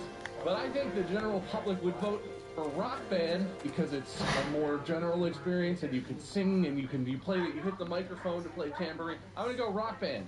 All right, Rock Band. He's Rock Banded in. All right, Wade? Can I go with the same answer? Because like I was also going Rock Band. Yeah, absolutely. I feel like the same way. There was something about Guitar Hero. Guitar Hero 3 was where I was introduced to those games. Absolutely love it. Had a lot of fun playing 1. The Dragon Force through the Fire and the Flames, all that stuff. But yeah, Rock Band with all the different options. And, like, I've not played. Was there a newer Guitar Hero in 3? I don't know the answer. I guess you're saying yes. There were several that followed 3 that included microphone and drum sets. So it was. I never played those or even heard that much about them. Whereas Rock Band and all the downloadable songs and everything were pretty popular for a long time. I'm gonna go Rock Band. All right, you're both into Rock Band. I didn't expect this one to have as much debate as this would, but okay, we're locked in Rock Band, and you are both, unfortunately, apparently wrong. 62% prefer Guitar Hero, and I think that might just be name recognition. Well, that is the right choice. I personally would pick Guitar Hero if I was asked that in a way where I just want my opinion. So maybe you guys cannot trust your group psychology. The psychology is wrong, and I no longer believe in it as a field of science. Take that, okay. Psychology. Interesting. I'm moving on to psychopathy. Psychopathy? It's my new strategy. Yeah, alright, okay, good. Wade, speaking of psychopathy, would you rather drink milk for the rest of your life or drink orange juice for the rest of your life? Ooh. Milk goes with cereal, milk goes with so many things. I love orange juice with breakfast, but almost every breakfast I could drink orange juice with. Almost every breakfast I could drink orange juice with, I could substitute milk and be fine. I'm gonna go milk. Okay. 12,000. Oh fuck me. Frozen into just this death stare grimace on the site. Oh, wait, your internet. You alright? You upload No, it's stuff? fine. Good? Yeah, I think so. I like milk. I'm a milk fan. And it is pretty versatile, including, I don't know if it counts as drinking milk to make anything like ice cream or milk, but it's good stuff. But the one thing I don't think milk handles very well is alcohol. And if I was going to have to drink something for the rest of my life, I would want it to be able to mix well into like other things that I would enjoy as an adult. And I really think orange juice is a really versatile alcohol mixture. There's lots of different stuff. It can go lots of directions. It's a good base for that sort of thing. Plus, you could just mix non-alcoholic like drink things with it. Orange juice mixed with other stuff is delicious, and I need a good tasty drink for the rest of my life. So I gotta go with orange juice. Okay, alright, we're split on this one. Can't you have like, don't Moscow cow mules and stuff have milk in them? No, yeah, there are totally drinks that have dairy products in them. It's usually like heavy cream or something. I don't like those drinks. I think that those are gross. Except for Bailey's, I don't really like dairy products and alcohol. Okay, so, Bob, your orange juice, Wade, your milk? Yeah. And the winner is Bob with 53% preferring orange juice. I don't like that, people. I agree. Milk is absolutely more versatile. You can cook with it. You can do salt. You can actually... You can cook with orange juice? You can't cook as What do you think orange chicken has in it? Whoa, wow, you can make orange chicken good. You can make orange chicken? You can make orange pork chunks? You can make orange beef? No. The thing about orange is you can only make orange-flavored things. Milk, you cook with milk, it's not milk-flavored. It's milk, is the protein and fat in it is useful in so many different recipes. But that's a drink. You can cook with yogurt, too. You can cook with lots of stuff that is like milk without having to have having for it to be milk. And also, it was only the thing that you're drinking. It didn't say that you couldn't cook with milk. It just said you have to drink orange juice. That's a good point. I also don't really like orange juice that much because I feel like it's just like it's sugar water. It's all the not good parts of an orange without any of the fiber and the I prefer my orange juice to have the maximum amount of pulp that's physically able to be in there for it to still be a liquid technically. But also, I pretty much exclusively drink the zero sugar versions of the orange juice stuff anyway. Because, yeah, no, it is like horrendously sugary. It's basically soda. It's just like orange sugar water. Yeah. This whole thing feels like a giant PSA. Don't listen to the majority, because the majority's been wrong every time so far. I don't know, I feel like I've been right. I've been in the majority. Feels right to me. Feels good. Yeah, that's something about us, doesn't it? Let's see if you're right. How about this one? Would you rather win a one-day shopping spree to any store or win a 2-week vacation to any destination? The one, like, 24 hours in the store, anything I can get out the door becomes mine. Yes. I feel like I would go with shopping spree. I could afford a 2-week vacation if I just literally spent an entire day cleaning out, I don't even know what store, like the world's largest Best Buy or something. Or like a jewelry store. Yeah, oh yeah, that counts, that's true. How much valuable stuff can you carry away from a 24-hour shopping spree? All of it, probably, you know, like... Then I could buy whatever. Okay, that's a good point. That is all really good points. Wade, what do you think? I would personally rather take the 2-week vacation, but... Get boat guy over here. I feel like the audience out here... God, dude, 2 weeks on a boat? You could have a 2-week boat vacation. That's a vacation. The lack of intelligence and good opinions has been like, oh, we want to go rob a store all day. It makes sense people are going to go that way. Okay, but you're leaning vacation, boat man? 24 hours is also, like, normally those things are like, you have 5 minutes, grab what you can, put it in the back. 24 hours is like, so how many of those 80-inch TVs you got in the back? Oh, we got 50. Not anymore, you don't. Even just say it's a shopping spree while the store is open for a day. So you get like 10 hours or whatever. What's it? Oh, if it's only 10 hours to rob a jewelry store, then man, that's what people are going to go with. That's how the majority is going to vote. But not me. I'm taking my vacation. There's nothing anyone can do about it. Have fun being poor on your boat. You know what? I'm going to have 0 points today, but I'm going to be happy. Well, Wade's blocking in his 2-week boat vacation out in the middle of the ocean, nowhere in particular. Say no. He could have had a shopping spree at a boat store, but he picks that.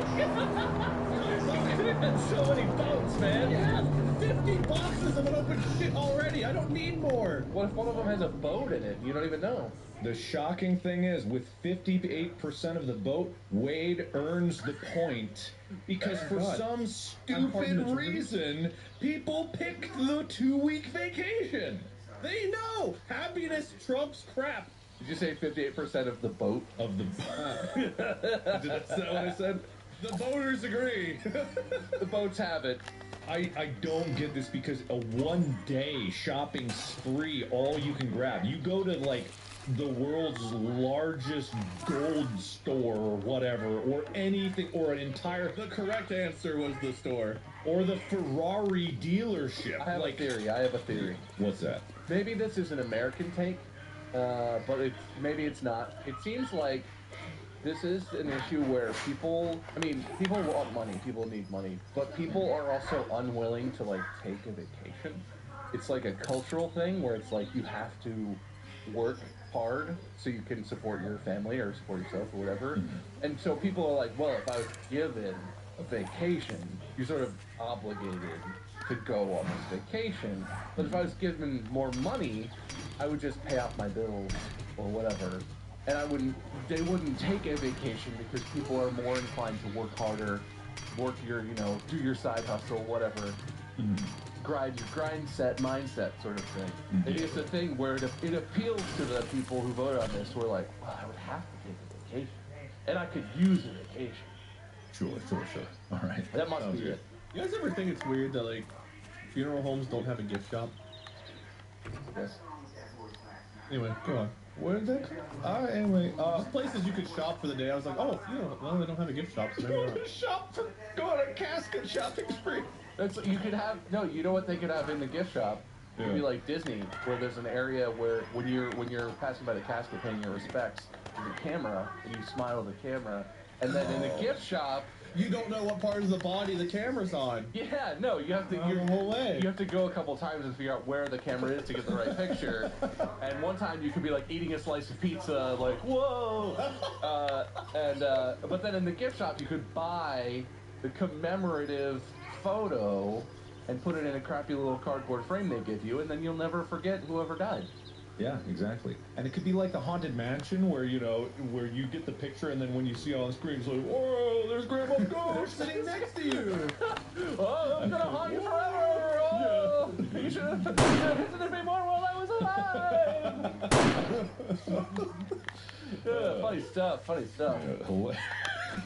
Wade, since you seem to be going down the path of insanity early today, would you rather... Smile like that, your video finally came back. Would you rather be able to survive any injury or fall, or be able to pull out any Acme Corporation product out of your pocket at any moment? Survive doesn't necessarily mean that, like, I'm in good shape. So, for the sake of my hilarious comedy, being able to get the things I imagine in my weird brain whenever I want them helps me in my career a lot more. I will take that.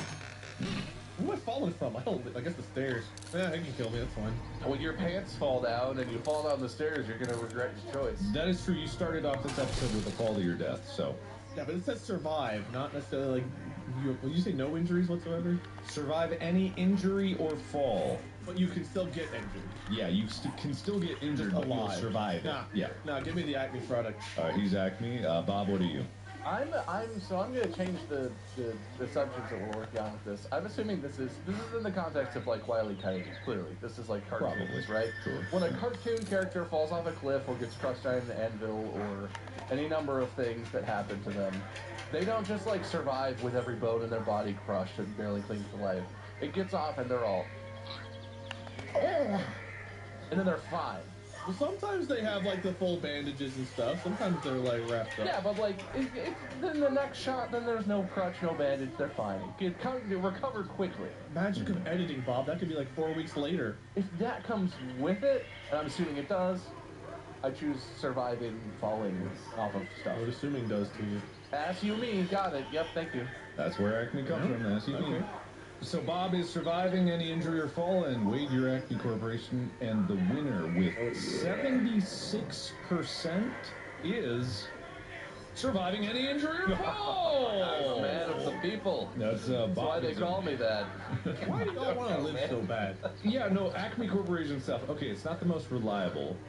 Okay, we can all admit that. But you can pull it out. Surviving any injury or fall would basically make you immortal. If your job and your career in life and your purpose in doing things isn't comedy, that's way less helpful. If you're like a construction worker and you're on a job site and some guy's like, gosh, yeah, I left my hammer. Can I borrow your hammer? And you're just like, swing! It might explode! Like, okay, I start to fall, I pull out my Acme mattress and land on that. Yeah, I'm hooking up with someone, I pull out my Acme condom, it's right there. Then I pull out my Acme backup eyeball. You pull up your Acme parachute, and then that fails, and you pull your Acme backup chute, and then that fails, and then you pull your Acme bowling ball, but somehow that saves your life. Exactly. Does the opposite. Alright, well, either way, Bob gets the point. Somehow, Wade, you are... I'm in tune with everyone in the universe. Alright, Wade, align yourself with the people. I can't. I'm superior. It's so hard. Well, let's see. Alright, let's see. Would you rather have the ability to teleport or the ability to travel through time? Teleport. I got no interest in the future or the past. But if I don't have to worry about drivers, God, yes. Just get me to a place, like, instantly. Don't have to worry about flying or lines, traffic, accidents, none of that. I'm just where I want to be and whatever. I'm happy in the present. There's nothing in the past I need. There's nothing in the future I need. I'm good right here. What a reasonable take. Reasonable. Bob, give me something unreasonable. We all know that everything is teetering on the edge right now. The entire world, our existence, humanity's survival, it's in question. It's unclear. If it's gonna come to a head, if it's gonna end anyway, if something horrible is going to happen, which we know it probably is in our lifetimes, I want the ability to go ahead and have a little peek and then enjoy other points in time that are not right now, so I can feel like at least I got to have a life, even if it wasn't in my time. I don't want to be a time tourist. And if the world's going to end anyway, which it definitely is pretty soon, then it doesn't matter if I go back and I butterfly effect the absolute shit out of something and change the course of human events. Maybe I'll accidentally save humanity. Maybe I'll go back in time and do something, and I'll leave my cell phone, and they'll understand what it is, and it'll lead to the advance of technology so great that when I come back to now, we'll have like faster than light travel. But there's a qualifier: you cannot affect the time-space continuum. On purpose? I'm not careful. What? I gotta throw this out there too. You go back in time and you're like, oh man, I gotta take a prehistoric dump. Where's the toilet paper? Uh-oh. And you find like people throwing their shit out of their buckets onto the ground. You're like, oh god, but I gotta go. Oh no. And you're like, well, you know what? Maybe I'll just go 10 years into the future. And then you find out a comet hit Earth, you go 10 years in the future, and it's just like on fire and you burn alive. It's like, you know, we all think of like the romanticized, like, I go back and I get to see Abraham Lincoln or whatever. I get to go to the future. I get to see all the amazing technological innovations. What if it's death? I want to see the end of that play he ruined. What if it's death, and what if you have to poop and there's no toilet paper? Have you thought of that? Death is coming anyway, and everybody knows that's why the Toilosaurus Rex is named the way it is. Teleport, baby! You can't teleport to the past! That's a non-argument! Oh man, good. We just glossed over some bangers. I'm glad that you heard it, Mark, because I threw that in there just expecting it to get nothing. Yeah, what did you just say before Tylosaurus Rex? Toilosaurus. Hey, dog. That's why the Toilosaurus Rex. Oh no! Before Abraham ruined that. Oh yeah, I want to see the end of that play he ruined. I heard it got great reviews, and then everyone was all worked up, and then it just. It was a confusing play. It was a real head scratcher, wasn't it? Alright, anyway, so I want to see that play like I want a hole in the head. Alright, and this one is exactly 50-50 split. Well, that doesn't seem very real at all. However, there is a numerical vote difference, so I have to go with that. There's over 800,000 votes between these, and the one with 836,000 versus 823,000. The majority one is the ability to teleport. That's I feel like we should both get points. That's effectively a tie. It's such a narrow margin. However, there is... That's a statistically insignificant difference. If there is a difference, and I will give the score is significantly insignificant. Maybe yours statistically insignificant. Mine's rolling out the bottom of my gym shorts right now. God, my score's doing great. Impressive. Someone turned the hot water off in the shower on my score. Alright, well, you guys can compare scores in a little bit after we get a few more in. Bob, you're up. Would you rather laugh uncontrollably at insurance commercials, complete hysterics, or become wildly aroused at car commercials? Uncontrollable arousal. If I already do both of these things, I was hoping one of them would be a no for me, but... Well, you have to pick one and eliminate the other out of your I would life. definitely go with laughing uncontrollably at insurance commercials, because I think, one, I've had people tell me constantly my laugh is great, and so I'm assuming that would be a joy for people around me to enjoy my laugh and, have all their cancers cured and whatever. But also... that's just like a really funny story starter, because no matter how bad the commercial is, if you're laughing, at some point someone can be like, what about that was funny? That was a really mediocre, and you can either go with the bit and make them think you think it's funny, or you can explain it. It's funny. I think that's funny. Okay. All right. I feel like guy who laughs at insurance commercials is that guy you don't want to be around, whereas we live in the age of don't kink shame. I'd fuck cars. I mean, I would get aroused by cars.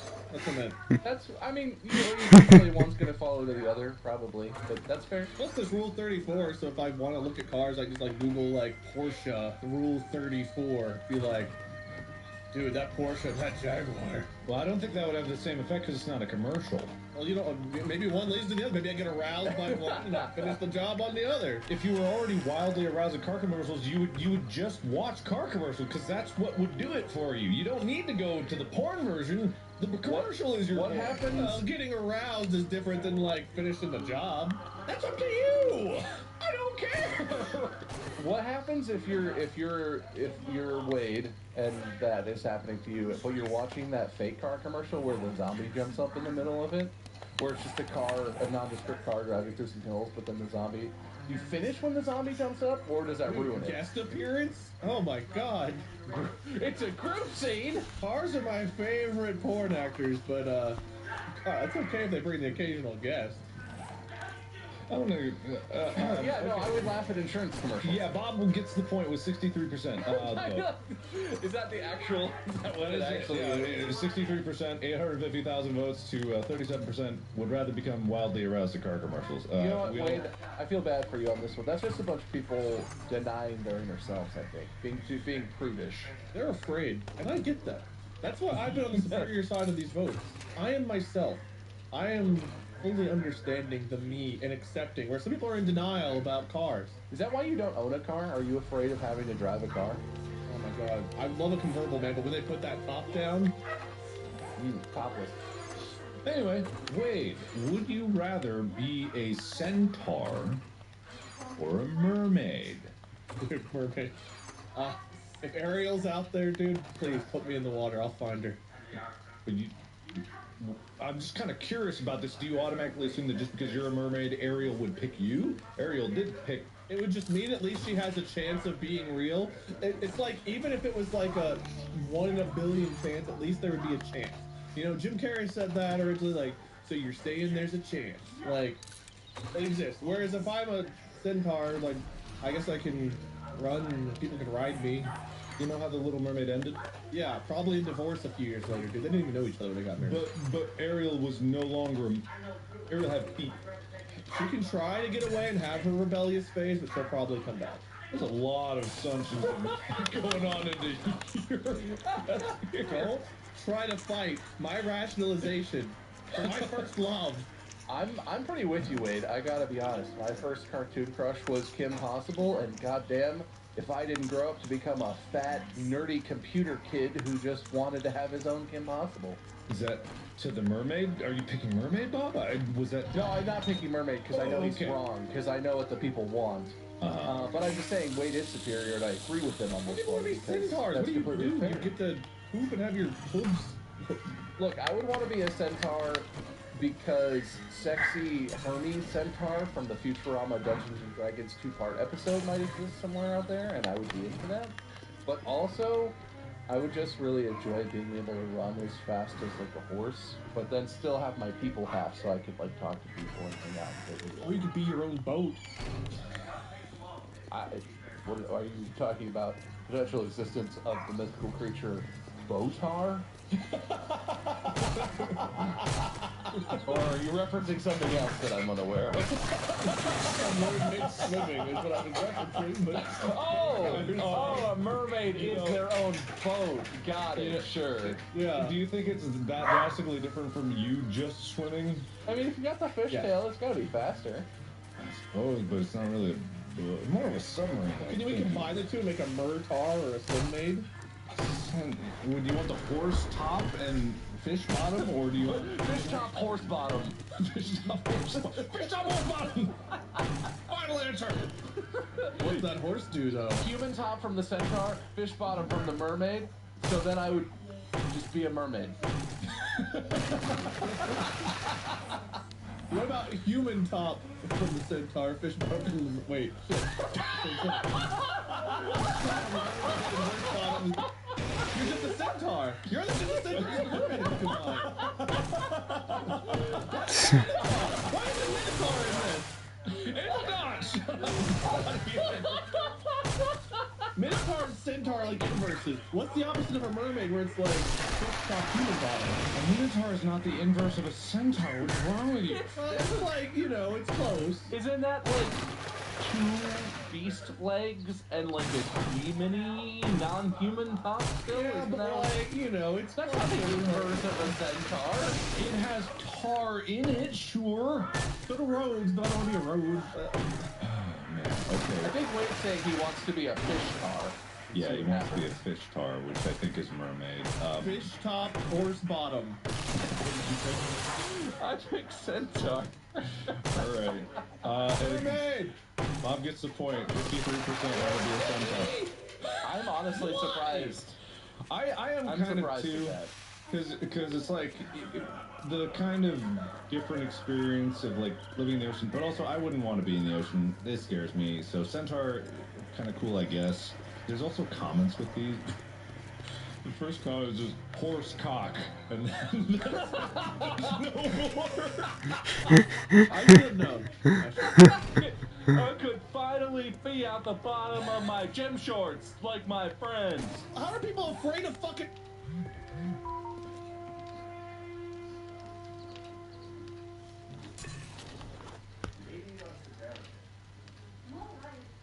Pee out the bottom of my friends. How are people afraid of fucking cars, but they want a horse dick? Look, wait, the longer you are, the more superior that proves you to be. So no, you win either way. I know, but it's lonely at the top. Yeah, no, it must be, it must be.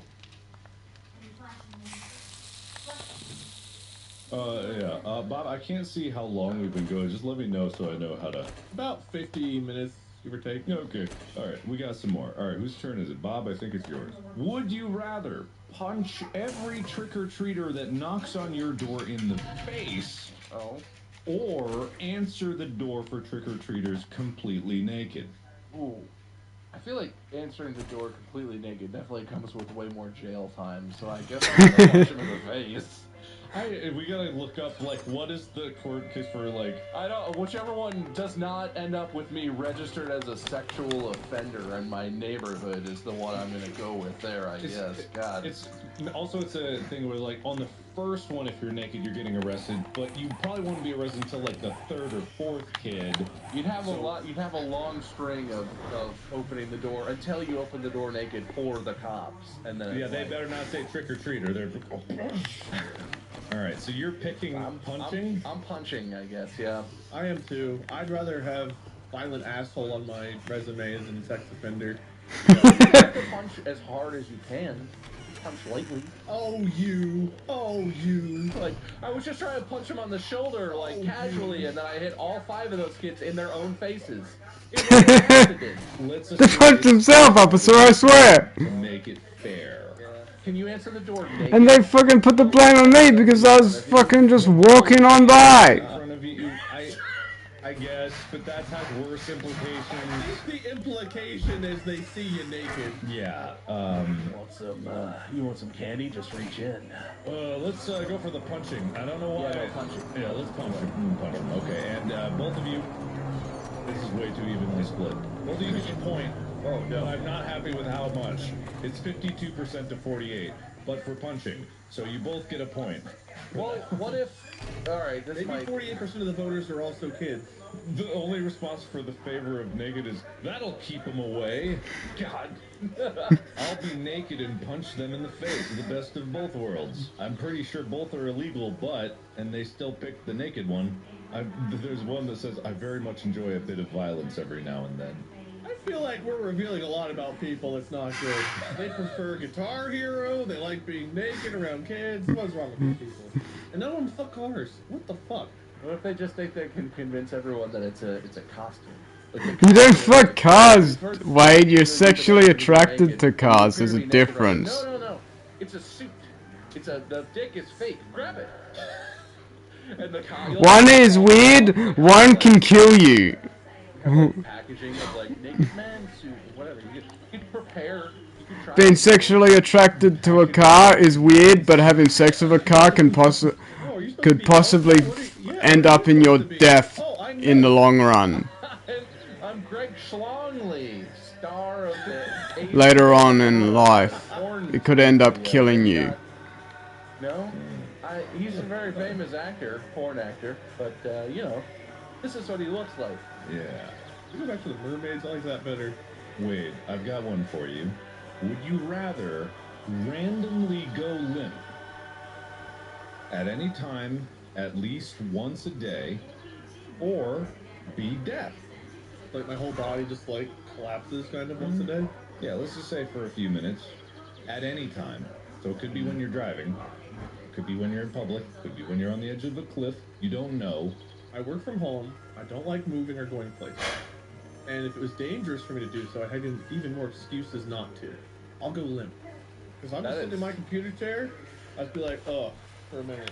And it's like, all right, I'm back. It's like, wait, do you want to drive to the? I go limp. Like, shit. All right, that's right. I guess we'll get you later. It's like, yeah, bring me back something.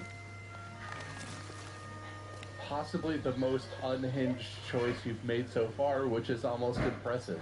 If I'm laying on a boat and it happens, guess what? I'm laying on a boat.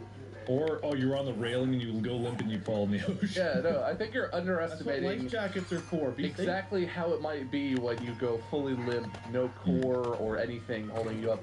Unless the arms in your office chair are much, much higher than I think they are, there's no way you're staying in an office chair if you go full body limp. I just want to say that. That's a very unlikely outcome. It's most likely you would end up crumpled over on the floor. Well, I'll get some like padded carpet underneath. This one doesn't seem that hard of a choice to me, and somehow Wade made the exact wrong one. How would you not want to be deaf? Not only Fuck being deaf. I don't want to be deaf. I want to be able to hear stuff. To make it so that deaf people basically have no limitations. How the fuck are you supposed to enjoy a game if you can't hear it? Fuck no, I'd rather go limp for a few minutes every day Except for how you do some things and handle specific, tasks. than be fucking deaf. Great community. I feel like it would be cool. It would be great to be hopefully welcomed into the deaf community and to have a new place where it feels like you belong and all these new friends and people and connections and stuff. Randomly going limp sounds super dangerous. Being deaf does not sound like it would negatively impact my life in any way I can imagine, and it would probably add some really great aspects to it. I feel like happily be deaf. All right. I would happily be limp. My career depends on me being able to hear things. Yeah. Get a new job. Get a real job. I know there's ways around it. There's like subtitles and things around it, but I don't know. I enjoy having all of my senses and occasionally just like fall into the floor. You would absolutely snap your neck within the first month of you being fully limp. Well, then I wouldn't live to regret it. All right. That's true. Going limp. That's true. Bob's going deaf. And this is actually, I looked at the statistics for this one before because I'm like, this must be split. It's not. 73% agree on one thing, and that's to go limp. What? I know. I feel like people extremely underestimate how dangerous just going limp is. They assume, I just go limp, I flop. You flop from the top of wherever you are. If you're at the top of the stairs, you're probably dead. Well, hold on. It's once per day, right? It's once per day for an undisclosed duration, and if it happens to get out of the way early, then you know you're safe the rest of the day. And if it doesn't, you have someone there to guide you until it does happen, and you're like, all right, I'm good for the rest of the day. What about being deaf, I'm not saying that would be like the worst thing in the world. I'm saying for me personally, I would rather go limp. You have to know that you're just like, no personal experience with either of these things, but from what I've seen of friends and acquaintances I've known who've dealt with being deaf versus who've dealt with paralysis, and not even full body paralysis, but just different variations of it. Being deaf, You're just fucking blind, anything, and it seems mother. totally fine. The limp thing is so incredibly dangerous. If you're No, it isn't. in your mouth, if you're brushing your teeth, if you have a Q-tip in your ear, how do you take a shower? You have to you can't take a bath because you'll just drown. It's not like you're just limp for half a second. You're gonna be limp for some duration of time. Your face could go into things. It's so dangerous. People are stupid. People are stupid. Now I'm upset that I was right so much of the time because this is clearly the wrong choice. It's clearly the wrong choice, but Wade still managed to get it. Yeah, but for me, the average person, you after you fucking drown, your heart keeps beating. What if? Anyway, Bob, your brain keeps functioning for 5. brain and heart keeps beating for 5 minutes. So there's a 5-minute window to be able to resuscitate the person. Does not specify how much time you are a toaster. Be a toaster. And get used frequently. Oh god. I don't know why. Oh, hold on. How many slots do I have? Like, there's been fucking there's been like stories of people drowning, waking up 30 seconds later and then continued on drowning. And then waking up again and again to continuously drown. You're a piece of toast for a day without moving, or you're a toaster and you get used frequently. I think the lurking piece of information here is that you're a piece of toast for a day, but where are you? Because toast is delicious. And it's a high chance that if you're a delicious looking piece of toast, you're going to be eaten. Even if someone were to just find a piece of, like if I walked in my kitchen and there was just toast on the counter, if I was comfortable with it, if it was like still warm or something, I might be like, can I eat that? Is that for you? What? But even if it was like old toast and I just found it, you're like, oh, this is good for the dog. Old crunchy toast is a great snack for a dog. They love crunching up those old stale. Like, I just feel like that's the thing that's unspoken in that one is that's a lot of peril. You're essentially gambling that you'll survive the whole day. I think I would want to be a dope-ass toaster. That's a good point. That's a good point. That's a great point, actually. All right, wait, are you going to roll the dice on being toast for a day, or are you going to be a toaster? And it does say for the toaster one, it says your toaster family, whoever owns you, loves you dearly. You're fulfilled, you have purpose, and they love you. Beautiful. I don't know, man. I think the unbuttered life is not worth living. I'll be toast, and if I get eaten, I get eaten. You know?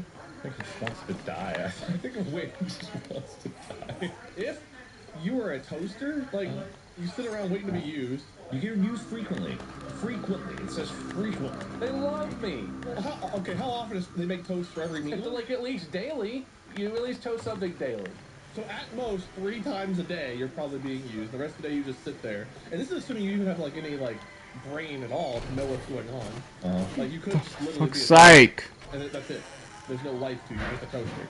Whereas at least if I'm toast for a day, that means I had a life either before or after if I don't get eaten. I have a chance at something more than just being. Plus, I get buttered up and enjoy. And if I get to please someone's taste buds on the way out, all the better. Eat me, baby. Get buttered up. And Especially if it's got peanut butter on it, then oh my god, it's great. Connected to the internet, and if I'm connected to Wi-Fi, I'm gonna Wreck-It Ralph that shit and climb through the plug into the Wi-Fi. This is Wi-Fi. I'm in the Wi-Fi, bro.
me and go explore the E-Boys, okay? I will take full advantage. There's plenty of life online.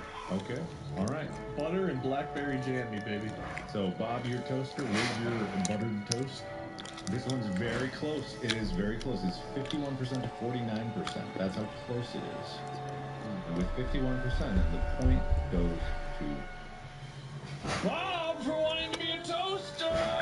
recognizing the danger. That was all the comments below were the dangers of like, we would be eaten. We would be eaten. Yes. What is living as a toaster? Alright, wait, I'm gonna come kill you at some point. I'm not gonna tell you when, where, or how, but just turn into a fucking vacuum or something. It's not a vacuum. It's a toaster. Your family loves you and you get used all the time. Have you ever seen Brave Little Toaster? And you never get cleaned. Doesn't mean I want to be the toilet. That wasn't it. And you never get cleaned. But if your entire existence is focused around the idea of consuming the feces of another species, you probably love doing that. That's probably your jam. I just don't want to be an appliance. I'd rather have a life, and then if my last day is being toast and getting eaten and pleasing someone's mouth, I'll do it. You want to be the thing the appliance shits out, and then the human eats, and then the human shits out, and then gets flushed away forever. And guess what? Appliances eventually go bad or break. Then what? True. Appliance ever breaks. Every appliance I've ever had. Yeah, everything's made to last. You're a toaster, your family loves you. So 5 years from now, when you're crusty, old, and outdone, and there's a better product out there, then you're in a trash heap for eternity. Then you get to live at Goodwill. Goodwill's cool. I would hang out at Goodwill. They got sticky books to read. They got sticky video games. You got sticky plates and silverware if you gotta have a meal. But eventually your fate is the same as mine, and at least mine was for only one day. So pretend you're perfectly safe as your toaster until you're not. Okay, well, Wade's gonna start smashing toasters from now on, just in case, and kill all these happy toasters. You are the junk man who is operating the big magnetic crane in the movie, and I very scary. That was terrifying. Yeah, that was terrifying. Wade, you have a choice here, and I made this one especially for you. Two whole big points. I think I'm down by 8, so this is where my comeback begins. Yeah, okay. Would you rather have hair that is so long it touches the ground and never be able to cut it again, so it will always be at least your height in length, or shave yourself bald every morning? Imagine what it would even feel like to shave. Well, he's already bald! Sounds like a lot of effort.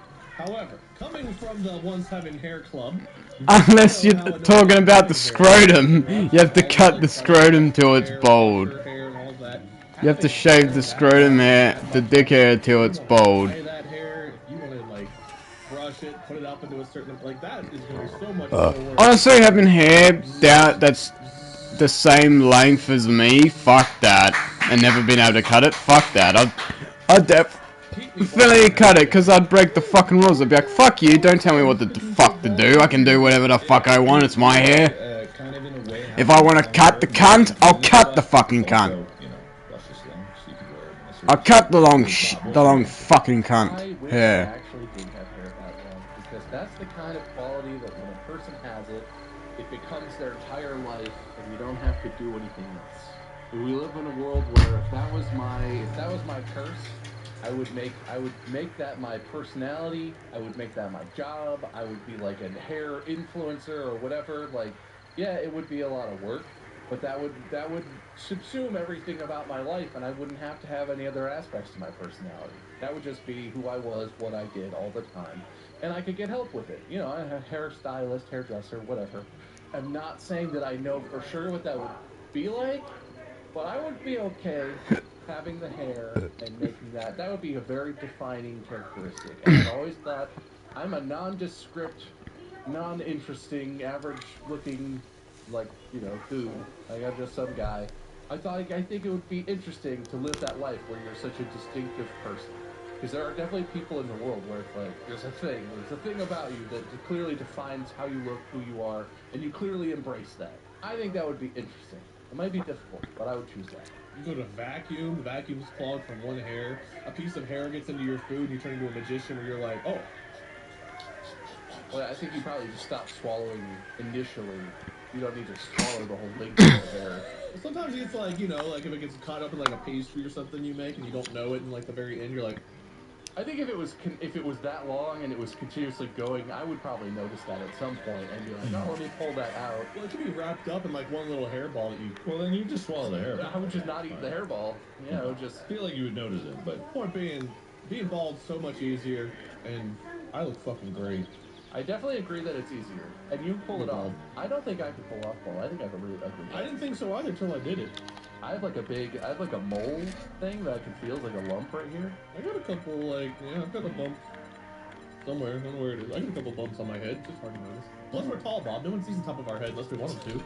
It's easily concealed. That's right. Absolutely, I guess. I wouldn't know.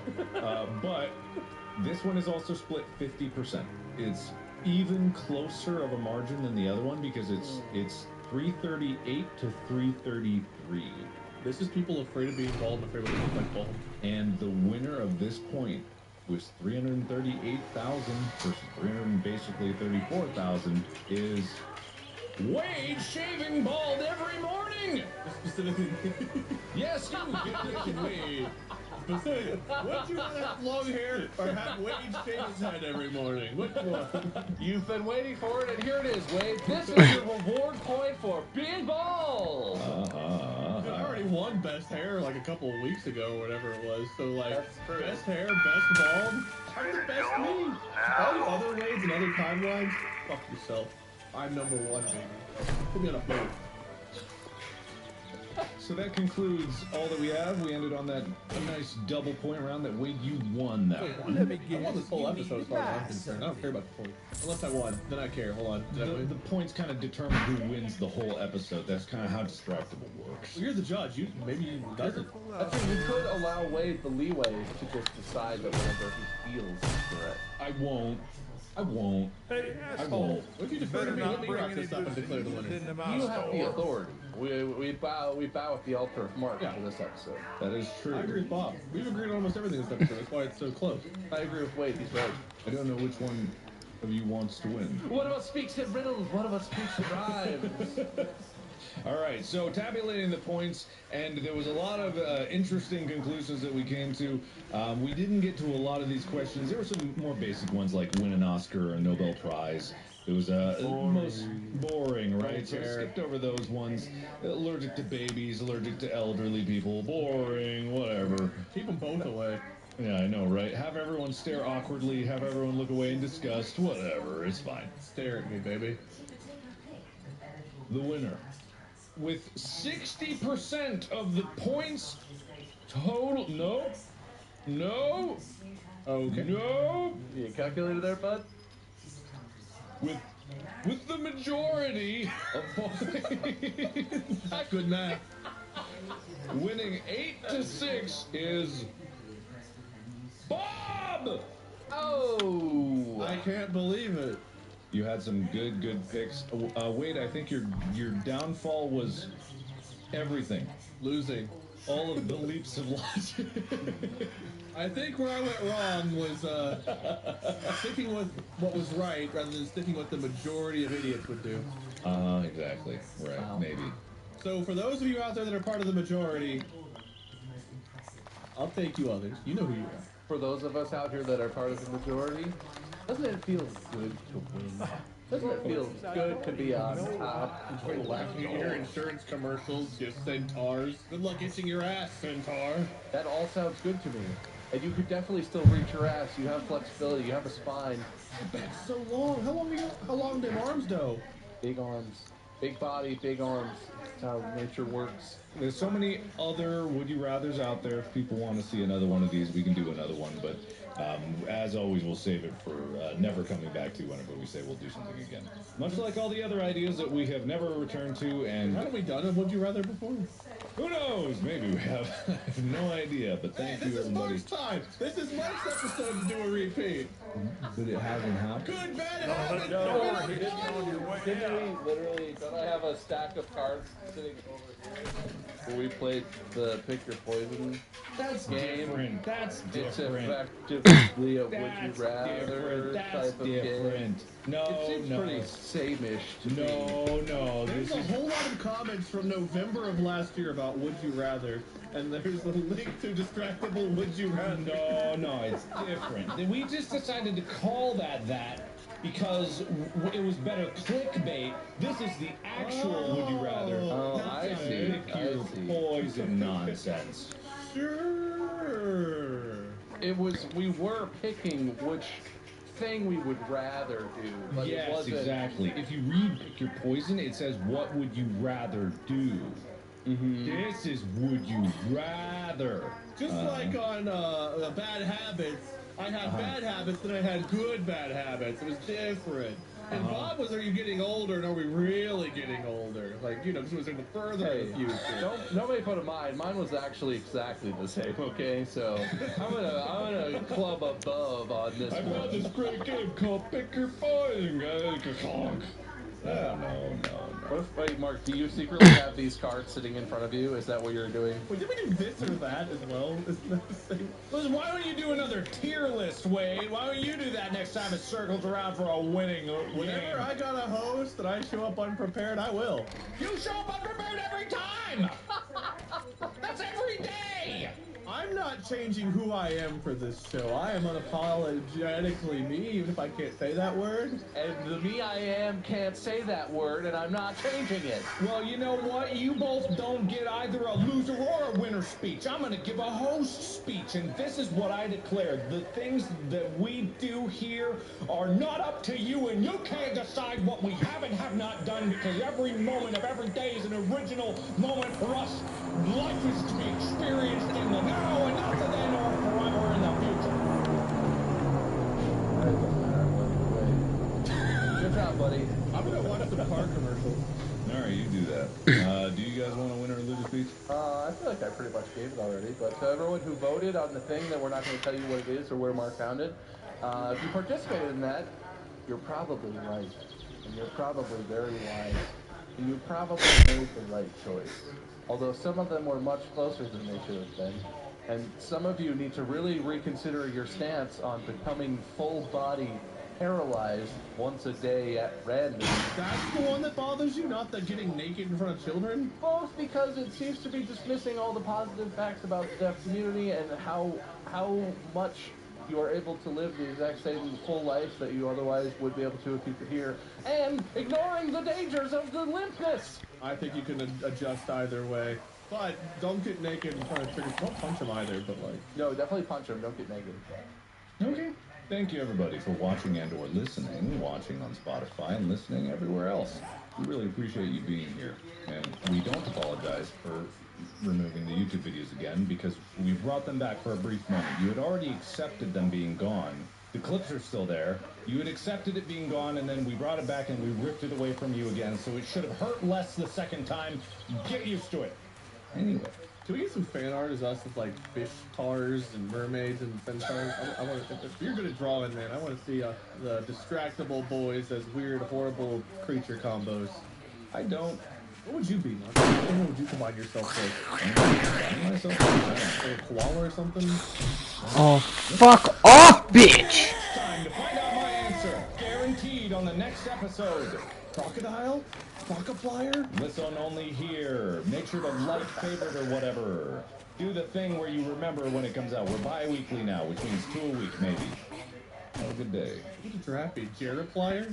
That sounds like a geriatric Geriplier rather than... Marker Raff. This is half of me is old and half of me is young.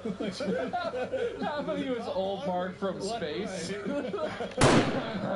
From From here, it's just old man Mark, but down, waist down, young, virile, is right? I'm still young and virile down there. And land it's like you're a baby below and an old man on top. Well, I'm very top heavy, but it's wobbly on both sides. Anyway, tune in next time to see what weird old baby Mark looks like. See you for my tier list, getting older with Bob, or would you rather with Mark? Yeah, when he does the distractible episode tier list. Next time. Podcast out.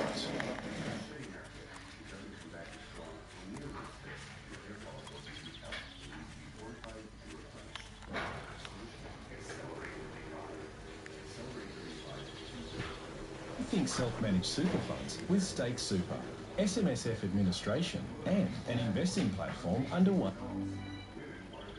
I don't know what to believe anymore. The Knights have won. Yeah, it's unbelievable. When are we starting? Oh my god. Well, I was pretty happy the Knights had won, but you know what, Yo, as much as I love being here with the Cancer Media podcast, on episode 69. How good's that? So sit on my face, blokes. All the dudes out there, hop on. This is horny. As much as I'm happy about the 69th episode and the 9th winning, I'm more happy about Papa Macros, who is proudly sponsoring this episode. Papa Macros is the best way to get your nutrients in eating the best food. It takes meal prep to a whole new level, Josh. It's the best. So I know I'm spruiking Papa Macros in a different way every week. First of all, obviously, on the basis of if you get drunk all weekend, they're there for you.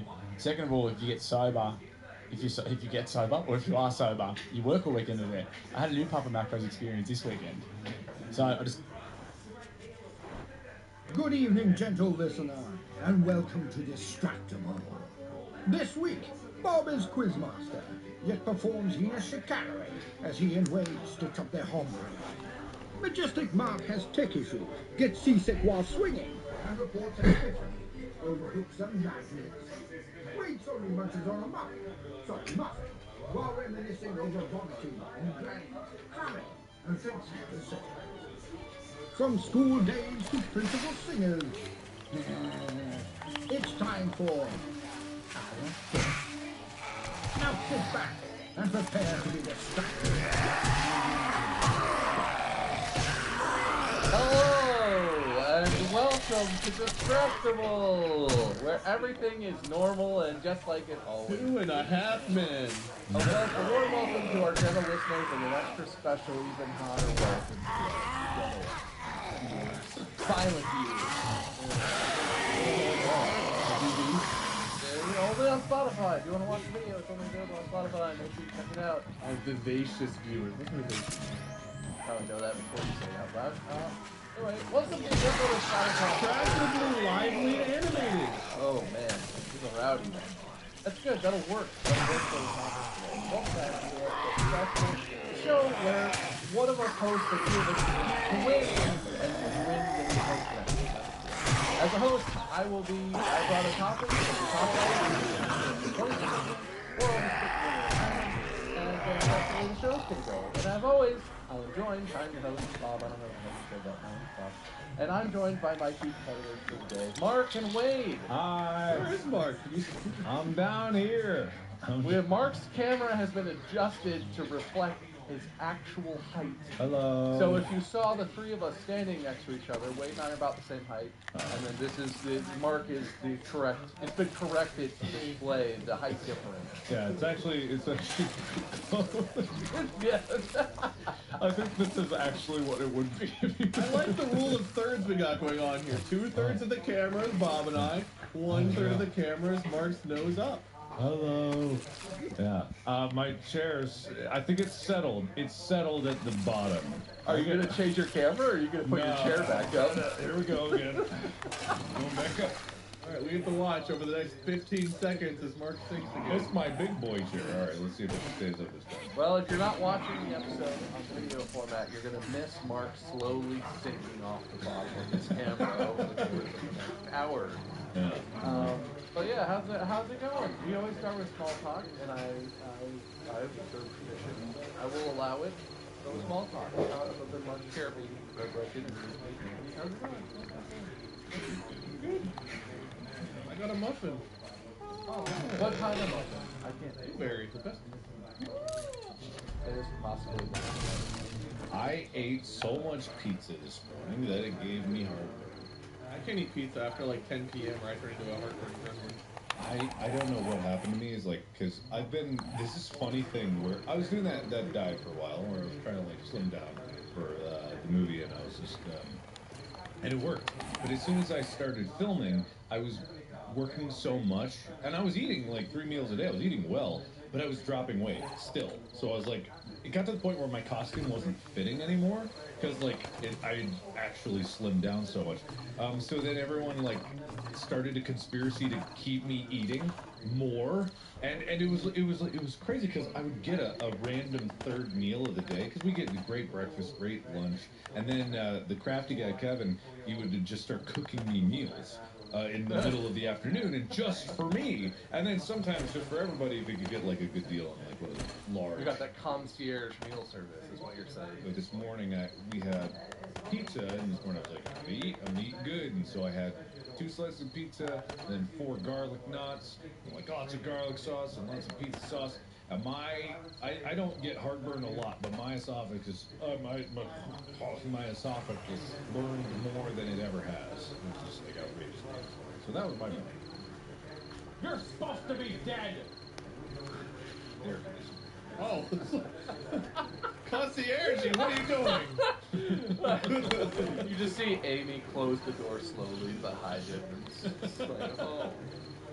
No, I just like to keep the ghosts away for a while and do a little shadow. A picture flies off the wall across the room behind him. You're supposed to be dead! Take it down! I don't care! Let me turn my my air conditioning off so Will doesn't hate me for the audio. Carry on the episode though. Yeah, we'll keep going. Okay. I'm gonna play it up in the episode like I really like Mark's answers to whatever. So I make it as hard as possible for him to like agree with me. Yeah, no, really antagonize. Like, antagonize me or whatever. Like, do whatever. Just make it like no shot. And I'll take points away from you. I'll make it seem like it's not even close. Okay, deal. Oh, hey, buddy.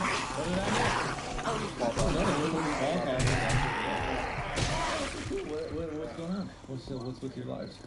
For me, same baby stuff. Ill. Doesn't like flowers. You got 2 bites into a muffin. All right. Our lives are not always fascinating as your leaky chair and your concierge service and movie whatever. Filming. I haven't had any problems my entire life, Mark. Whatever the opposite of that thing where you're I have the opposite of that, where no matter what I've done or how much pizza I eat, I always seem to gain weight. And I have a craft person living in my house. I hired a table.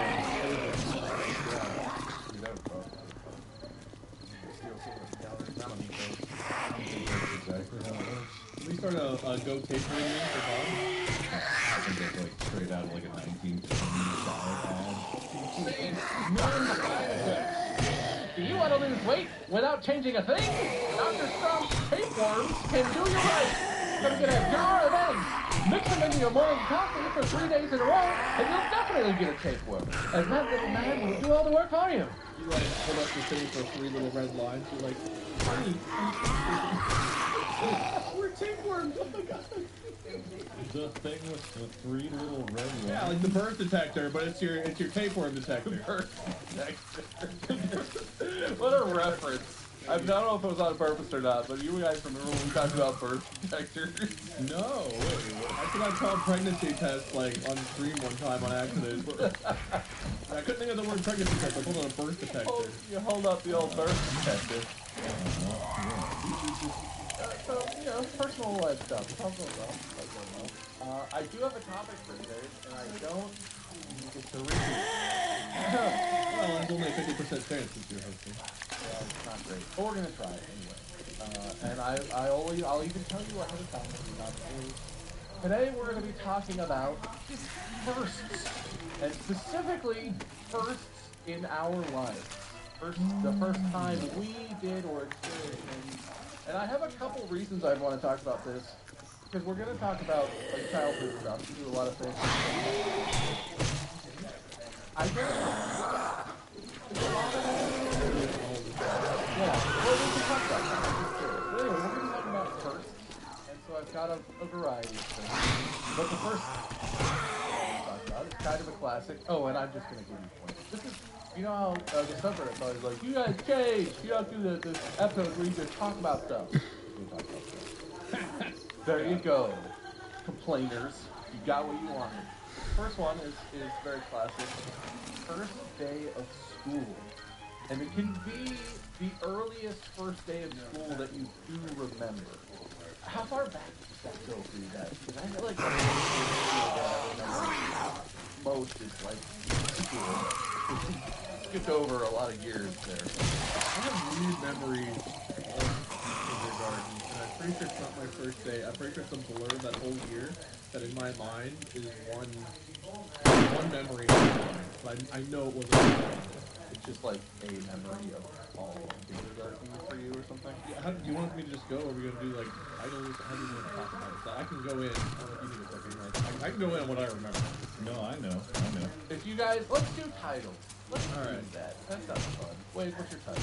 Vomiting again. Well, it doesn't sound like a first if it's a kid, I need to say, but... What are those for? I'm curious about those. Mark wins the title, Wake is the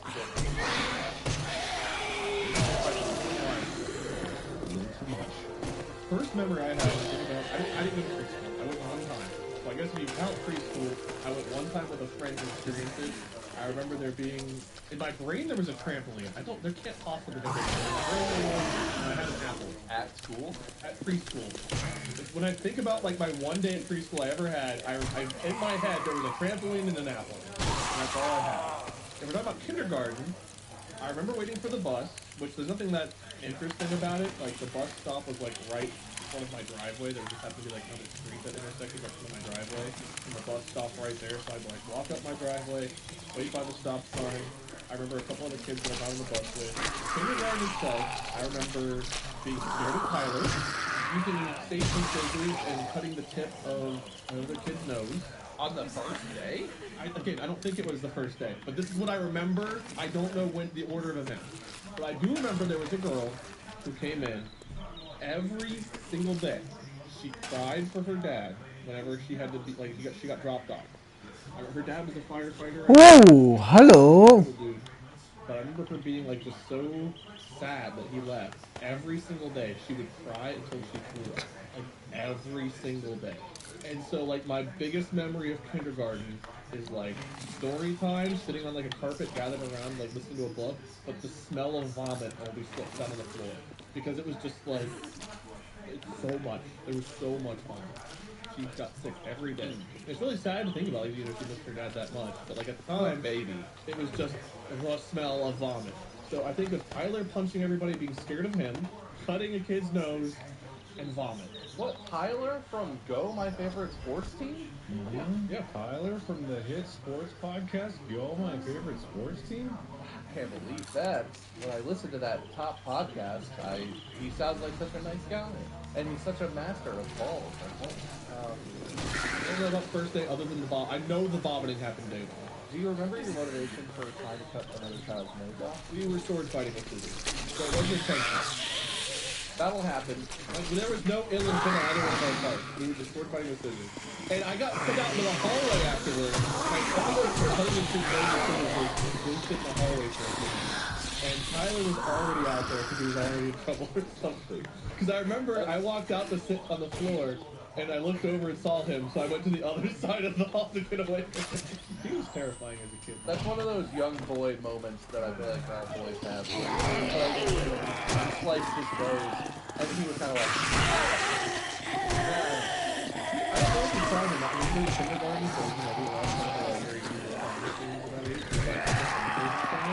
He probably can't punish you for that in the Halloween, right? I've always thought that the influence of school punishment was kind of insane. A kid is like, I hate school, I'm gonna act out, and they're like, no school for you! Get out of here! You're suspended! If you have no one watching over you, and like, you know, and you're that young, I feel like they're going to be watching you. Maybe I'm wrong, I don't know. It just seems like one of those things they might not do. Probably not the approach anymore. Who knows? There's probably one kindergarten teacher for like 80 kindergartners, so. I actually, like, remember, like, my senses, whenever I started talking about this, like, got that sense of vomit and cleaner combo. Because it happened so much in kindergarten that, like, whenever that memory came with the scent of sitting on the carpet and smelling the combination of cleaner and vomit. And it's awful. Did this girl at any point learn that this was going to happen and start vomiting into the toilet or a trash can or anything, or was it always...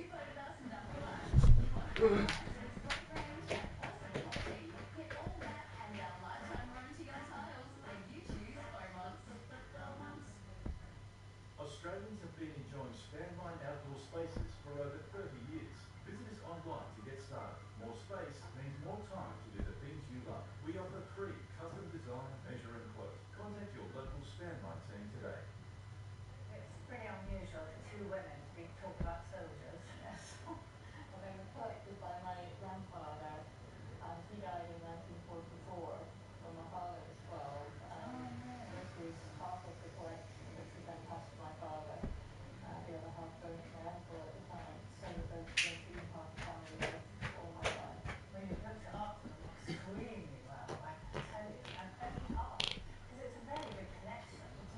And what's amazing is the condition. I mean, some of them haven't been taken out of their boxes. Was it always just like, oh no, in the classroom? I feel like she spent, like, I mean, she cried for a very long time, and she would, like, try to stop and start up again. So I feel like it would just so randomly happen that she would burst out crying and, like, get sick. So it usually ended up on the floor. Yeah. Isn't that just a thing with kids where they just vomited anyway? I mean, it's kind of a baby thing, but I feel like kindergarten, 5 years old-ish, you're kind of, I feel like that's the point where kids don't vomit randomly as much. Maybe, I don't know. I vomited on my ex's grandma once. Oh, got it. We were in a car, I was in the back seat, I randomly got sick, and, like, there's sometimes where you get sick and there's nothing you can do, and it was just one of those moments. And she was sitting right in front of me, and her hair all nicely done, and stuff, too. That's just Gay. I've been, like, on the set all day, so I didn't see the sun. So one weekend, like last weekend, I was out sitting on the back porch, and I was getting some sun, and I for like 10 minutes, and then I got 10 minutes on the other side. I was like, okay, I don't want to get tan because I don't want to change.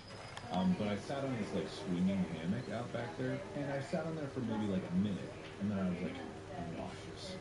For some reason, I was like completely seasick, motion sickness, and I was like, haha, that's funny. And then it kept getting worse, and I was like, guys, we're going out to like go get Korean barbecue or something, and then I just kept like, hold on, and then I went to the bathroom and I had to puke.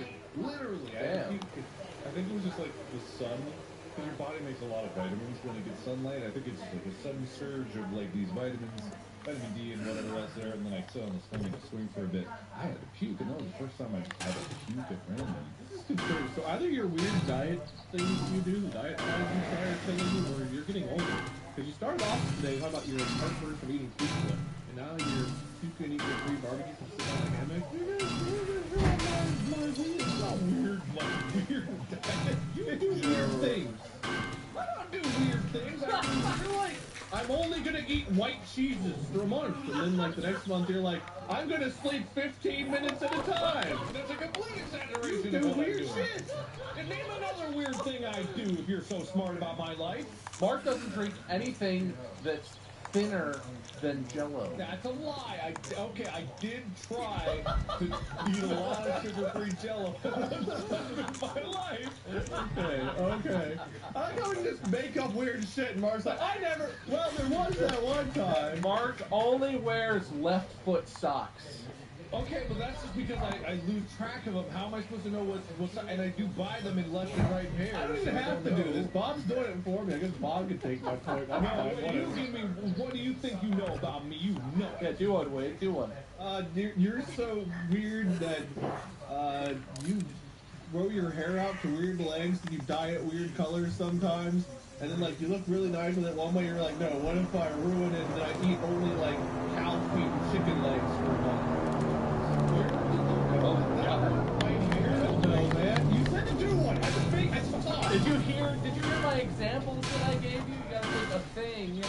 and then make it weird. Any arbitrary thing, you just say, Mark brushes his teeth, but only with sticks. It's a fad.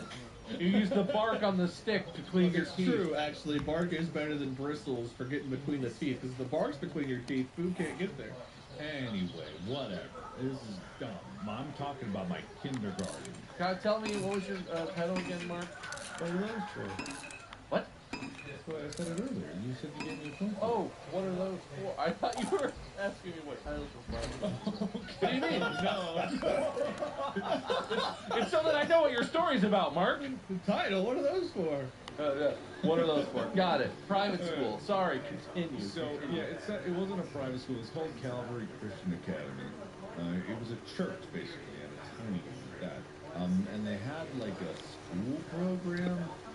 I don't know. When I say this thing was small, like, imagine the smallest church you have in your town. That's about it. Is it a cult? No. Well, it depends on your definition of church. So, a lot of religions could... So, anyway, let's not get into that discussion now. My first memory of the school day that I went is kind of a blur, but I do remember the first time I was dropped there specifically for school, and it was for kindergarten. And I had a backpack, and I didn't understand what a backpack was about, and I didn't understand why I needed a backpack, or what was supposed to go in my backpack, or why I carried it on my back. I didn't understand. Backpack threw me off a lot. I didn't get it. It made no sense to me. And then I had always looked at these in the church, because, again, it's a very small church, and they had classrooms in the back, which is like 2 rooms in the back, one across the hall from the other, and a little play area. And I always remembered, oh, there are these weird, like, wooden pegs on the wall up where I almost couldn't reach, and then wooden cubes for things, and they were always empty. And I'm like, what are those for? What are those for? What are those for? It's super weird. What are those for? Why are these empty? Why is there wooden sticks on the thing? And I would ask him, like, either, my parents would tell me what it was, and it went, like, right through my brain. But when I showed up for the first day with my backpack, my tiny little backpack, and then I walked up and they told me, okay, put your bag on the hook, like my whole brain exploded. Neurons connecting. And I became obsessed with the cubby holes, like, I was like obsessed with like this store. So it's like, this is my space, stuff. And then the concept of my stuff versus other people's stuff started flooding into my head. Like, I was like, people have different stuff, and there's different people that it was a very bizarre time. And I don't remember anything else of any kind of experience in like first grade or kindergarten or something like that. But I remember sitting there like, You used to lock something in my brain, too. Really? I do think that's an important part of what you're supposed to learn in kindergarten. I just love the idea, like, you're standing there frozen, and the teacher comes up and is like, Mark? Mark, are you okay? And you just turn and you're like, I'm learning! I'm learning things! Your brain is exploding inside. Yeah, no, that was a weird moment. And then it was like, the rest of it's a blur, but it's kindergarten. It's basically just draw for a bit. Now sleep now. Lights are going out. I forgot all about nap time. Like, I did not have any recollection of that whatsoever until you brought up like the my space. And I was like, I'll tell you the space I have to sleep. I never could sleep. I couldn't either. I probably did, but like it was always like this. My head's down and I'm just looking. Yeah. I feel like that's my memory, but I probably did eventually fall asleep that young. Oh yeah, I probably fell asleep too, but. You've unlocked something for me as well, but it's not as positive of a memory. You know what my big memory is from kindergarten? They required you to have a box with your name on it, with extra pants and extra underwear. And I'm not going to talk about specifically why, but let's just say I was a heavy user of my box allocation. I was a frequent box visitor, and my teacher knew right where my box was. That was the thing too. This is the thing that happens. That box is like burned into my memory because it was. We used it all the time. That box lived in our house forever. It had my name written on it in Sharpie. And as soon as I didn't need it at school anymore, it became like a box where you keep the whatever's in the closet. And every time I go in that closet, you see the box and you're like, piss box. Hey, piss box. I'm glad we keep clubs in you now. You're some old pissy pants. How do you clean it? How do you clean a cardboard box? How do you Oh, do that? no, it was plastic. It was like a Tupperware, right? It was like a plastic bag. It's a very elaborate. My dad carved it out of an oak tree of steel. It's a family piss box. It was made out of human skin. My fathers before me and his fathers before him have passed this piss box down. Now it's yours. Actually, generations of hair lacquered into the surface. Yeah. The latch is actually just my grandparents' hair. Yes. See the jewels? They're not baby teeth. All of them. I knew it was teeth. I knew it. We had the same idea. Of course it's teeth. Of course it's teeth. Everyone knows that. Are we? Do we all have this box? All right, because we are really going side this design. Bones on like the corners of the box. The locks of baby's skull. Yeah, everyone seeing this? Yes. The lips of the box stained with piss, like a smoker's lip stained with nicotine. Let's move on. Let's move on. Oh, kindergarten. Because it didn't bring up the smell of baby spit up, which I live with on an hourly basis here. Mark point for Mark on that one. I brought up vomit, but that, that's whatever. That's fine. Vomit is just what you call an adult spit up, so or anyone who's not a baby. A young child vomits, a baby spits up. I don't know why that's different, but I it is. feel like I should protest this. This is fucking stupid, but okay, the point was the same. I feel like you shouldn't call your judge fucking stupid, but whatever. It was indirect. You weren't supposed to get it, but I did do that. So. You did? Yeah, no, you're right. Now you're really reinforcing it. So I'll remember that. And, alright, this one's related. Next first. Second first, if you will.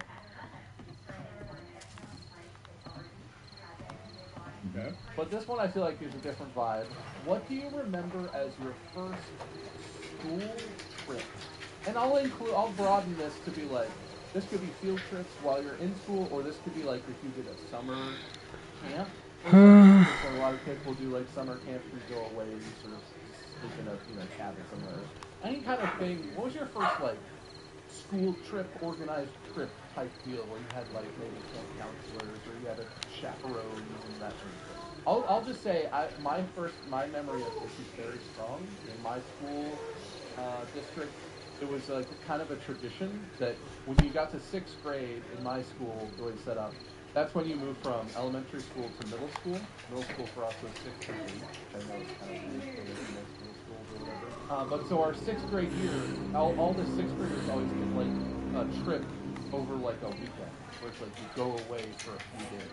You would go to this place and sleep in cabins and eat in the dining hall, and there were like camp counselors, and you would do stuff like orienteering, right? You learn how to use a map and a compass to try and navigate from one place to another, or like trust building exercise type things where we're collectively doing something as a group, or all these sorts of activities. That was like the first time I ever went away with friends, and I have such memories from that of like, not of a lot of detail, but of specific moments of things happening, and just like being away from my parents and mostly around other kids with like chaperones sort of watching over us. Quite a strong memory. It's for how little I remember of that part of my life. I remember that. And it's mostly positive. It's surprising to me. But like, what do you guys have? I have a title, I guess. No title still? Got one yet? I'm trying to remember if I'm confusing memories. That's my title. Confusing memories? No, I'm trying to remember if I'm confusing memories. That's my title. Got it. My title is I'm lying. I feel like Mark's title is a little more confusing. I guess wait. Oh yeah, coming back, baby. I go first when I won the last title thing. I didn't get to go first, which I thought was super weird, but then I didn't question it, so this is inconsistent. You know what, Mark, you're right, that's pretty unfair. Have a pity point. Wait, go ahead. Damn you! Take your fucking point, man. Whatever. Okay. So How are you I both think dissatisfied about this? Wade, you get to go first. my Go. story I'm gonna tell, I think, is a lie because I don't think it's my first trip. You asked about the first trip, but I don't remember my first trip. First memory. The first trip I think I did was I went to like a farm, and I vaguely remember walking around, but like I have no memories other than we went there and I smelled farm. So the one I remember doing is going down to what's it called? Like where the dinosaur museum is in Cincinnati, and they've got like the Omnimax Theater or whatever. Union Terminal? Is that what it is? Oh yeah, like the museum. Yeah. So they've got like the dinosaurs and like the mummy exhibits and all that come in. So my first like stronger memories going there, and I was obsessed with dinosaurs as a kid. I went to school and my backpack was filled with dinosaur toys, like up through like 2nd or 3rd grade. I was the kid you walk up to, it's like, oh, what's in your backpack? I'd pull out a giant Brontosaurus toy, T-Rex. I had a pamphlet like comparing sizes of people to the dinosaur with all these dinosaur facts. I was a dinosaur nerd, and going to this museum and seeing the dinosaurs was so cool. Like the dinosaur bones and stuff. I used to get kits as a kid that I'm memory unlocked, where like you got like these little tools and you could like dig into this fake kit, and, like there'd be bones, dinosaur bones or whatever inside of it. And you could like break them down, like get the bones out and polish and dust them. I loved that. I wanted to be an archaeologist so bad. And going to the museum and seeing the giant dinosaur bones was awesome. However, it all ended in terrible, like, crippling fear. Because at the end of walking around seeing the dinosaurs, we went to the Omnimax Theater. And for some reason, that place scared me so bad as a kid. I didn't trust it. It felt like I was terrified of like roller coasters and rides as a kid, and walking into that big open place, having like the theater style seating, like looking up at the ceiling, I kept thinking it was going to be a ride, like the seats were going to drop or lift up or take off. And I remember sitting there watching whatever the movie was, which is really cool. So it's like the whole ceiling is movie. Yeah, this is a theater where the seating is very steep and kind of laid back, and it's like a dome, right? Yeah. It's not like a screen at the front of a room. It's like a big, very cool dome thing, and it's very fancy thing. All the movies, like the camera shots, are you like going over hills and through things, like through Egypt, or through rainforests, or like over the mountains, snowy mountains. Like it's always very like a lot of moving people. I remember sitting there the whole time, like grabbing onto like the handles of my seat like really hard because I kept expecting like something terrible to happen, like I was gonna go for a ride. So after all the enjoyment of the dinosaur bones, sitting there and watching the Omnimax, while as cool as it was as a kid, I was terrified that like we were going to like do a flip or do something terrible and I was gonna die. I was so scared of the Omnimax theater. Oh, fuck you. The whole time. This is a tangent, but I have to tell the story because it's outstanding. In San Francisco, the California Academy of Sciences is like basically a museum place located in the park, Gold Camp Park. It's very cool. They have an Omnimax, and Mandy and I went one night. They do this thing where they stay open late sometimes, and you can go and like have alcoholic drinks and walk around and see the exhibits. It's very cool. We did the Omnimax, and there was a dude sitting right behind us watching this Omnimax, which was like a very space-focused one. It's like Explore the Universe. So there's also space swap that was very cool.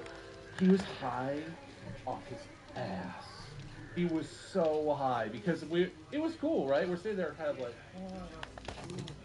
he was out loud during the entire thing. Every time something happened or like you fly around, he was just like, whoa, whoa, oh my god. Oh, and now we're flying? Whoa! Whoa! Whoa! That's crazy! The whole time! And like on one hand I was like, dude, shut up, man. But on the other hand I was like, he's having the best time.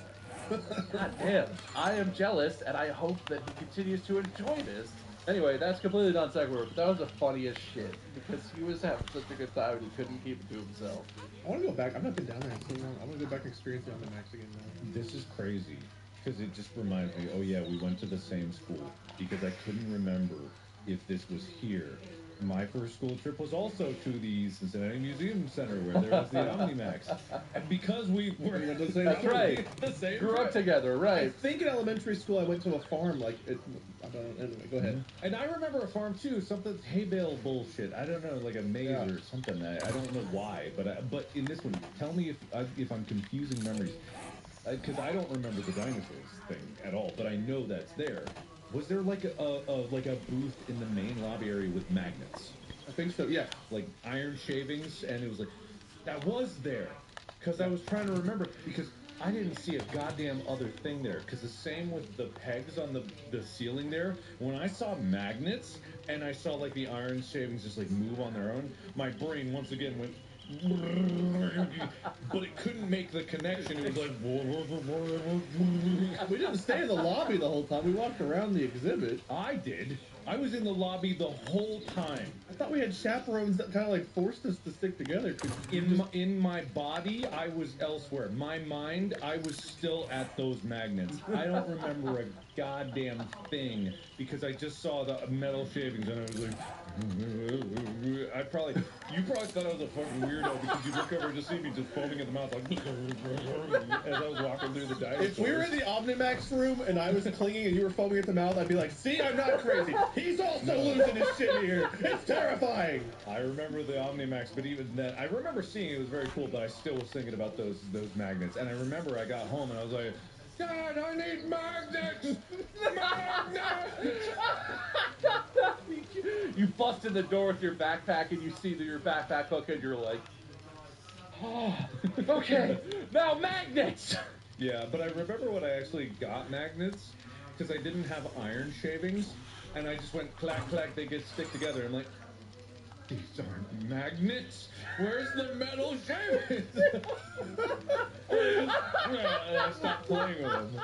Wait, you didn't have the little like dude's face that you could like drag and make hair on? No, like I don't think I was into Cracker Barrel at the time. And they always had that for sale at Cracker Barrel. I remember later when I was older. I think I remember taking the magnets afterwards and then discovering that they mess with the TV and go like, oh, you're not gonna hurt a CRT. It's probably fine. Grandma had a pacemaker, and I was like, man, if I put the magnets here, Grandma starts talking weird. I put the magnet in a specific spot, and Grandma passes right out. It's crazy. If I put it here, she gets real lively. Let's play. Yeah, no, I didn't. You know what? That didn't occur to me in talking about all the school stuff. That you guys grew up in the exact same school. That you might have some overlapping experiences. May have. That's very funny. Different experiences, clearly. I was happiest I've ever been, most terrified I've ever been. Meanwhile, Mark was like, magnet. So did that ruin dinosaurs forever for you then? Were you done wanting to be an archaeologist after the Omnimax? That had nothing to do with dinosaurs in my brain. That was just like the whole like once it was over, I was like, oh, that was actually fine. But like up until like we got up to leave, it was like, when does this become drop zone or something? Like I just kept expecting something horrible to happen. Then when it didn't, it was just like, oh, well, that was actually kind of cool, I guess. As my heart slowly settles down. But like, yeah, I did not trust anything at that point. But no, I still wanted to be surveilled. I don't remember when I switched off of that. I'd been like middle school, junior high, like all of elementary school. I wanted to look at dinosaur bones. And Jurassic Park was my favorite movie. It might still be my favorite movie for so long. That didn't change. Well, Mark, I told my. Oh, that was your story too? That was my story. Yeah. Oh, just having to overlap. Yeah, they do overlap. Literally, that is the one. The magnets was going to be my thing, but I just didn't know if I was misremembering that with something else. I just love that we were walking around looking at all these things that were blowing my mind, and you were just like, magnets. That is a description of most of my early childhood. Is just like me not in the same universe as everyone else, because I was like, what is this nonsense? You know, I wasn't socializing much, so I was just always because I was always in my head. And I don't know, maybe that was an ADHD thing, because even now, you know, I'll be in a different zone, and I just learned to try to check in every once in a while what's happening around me. Good co-story, everybody. Both of you collectively, separately had the same ideas but different. And I think you each deserve a point for that. Even though Wade started it off and he seemed to trigger a lot of your memory, I think you really brought it home, Mark. It wouldn't have been the same without you. Thank you. Fair, Wade. You can't spot any bias, can you? No, I didn't think so. Thank you. I feel like, okay. Did it insult me again? In here I am, but yeah, I'm not going to say. I can take points away. I can undo what I've done. Don't tempt me. I always ask for it when it's after. I know you like that, don't you? You want to take a point? Do you? No, I know. I need my point. Right. Well, I have another first. Okay, yeah, let's do that. I am not sure how this one will go, and if Wade, if you don't have one for this, it doesn't have to be worth points necessarily. But I know Mark has done performances, but I want to know if you have a memory of your first performance. I feel like it's a pretty common thing to like sing in elementary school and you play recorder sometimes, stuff like that. Do you guys have a memory of the first time you ever performed? And it doesn't have to be music, but like play or music, whenever you perform on a stage or in a crowd. You got one, Mark? I do, yeah. What's your title, Mark? Oh, say, can you see? Wade, what's your title? A Train and a Lost Principle. That doesn't sound good at all. For being vulnerable and letting the voice crack out, point them out for your title. I'm gonna let Wade go first, though, again. Oh, excellent. All right. So, the reason I called it both is that I don't actually remember if I was in the first one. So we did a play. There was a play, I think in like first grade, that involved something with a train. And in my mind, I was in like the choir that didn't actually go on stage, but I stood there and like sang songs during the play. But I don't know if that's actually true or not. I can't remember if I remember watching it or if I was actually in it. The first one I really remember performing was whenever I was transferred from Milford South to I've got Pleasant Hill. It was called Pleasant Hill. And then our principal retired, and they renamed the school Charles L. Seipelt after the principal that retired. But whenever he retired, like the last day, we prepared this like thing where the students got up and like sang songs. And I remember singing the lyrics like, "You've been the principal since '62. Oh, Charlie, we love you." And I remember like learning this song and singing it to our principal. And he'd been my principal for like 1 year. I didn't know him at all. It was like, dude, I just transferred here. Why am I singing love songs? This dude leaving. Like, I probably didn't think of it like that, but it was weird to me. Cause it's like, everyone here is new to me, and this guy's leaving. Like, I just left. No one sang to me when I left my school. But I remember singing that. But I was always the one who sang like I didn't want to like risk people actually hearing me sing. So I was like the hummer or the one who mouthed like. I think looking around like this might have put a spotlight on you. We're all singing, right, guys? Singing has always been one thing that scared me. Even now, like singing, when we did the musical improv, like for the tour, singing has always been like the one thing it's like, dude, I will go up and look like an asshole in front of people and I don't even care. But if I try to sing and I look bad, that would be the most devastating thing in the world. And I don't know why that's in my brain, but it always has been. So I remember trying to either sing in that choir, which I don't remember, or singing goodbye. No, I always at least tried to sell it. It was always like... Like, a lot of kids go for that because singing and performing is clearly intimidating. It's not a thing that's fun necessarily when you're learning how to do it. Little younger, introverted in public me. I was like, I liked attention, like, with my family, but people I didn't know, I was very introverted and scared as a kid. I like the image of just a whole choir of Wades get up there, and the director's like, well, and everyone's like, that's the sound that comes out. Every kid's like, you do it. You. Everyone collectively is like, oh shit, I thought you guys were gonna sing. Oh god. Well, Mark, how was your experience in that same choir? No. Mine was a different thing. Well, I don't think I was in the choir. There's a different performance story that I would have told, but I think I talked about it before, and I definitely don't want to repeat topics here.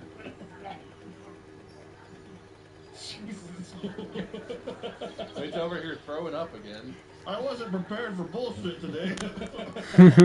Oh god. Oh god. It's so mean. That story of like the Magic School Bus play, I've told you guys about that. The teacher that hated my guts and then I ruined the newspaper picture for her.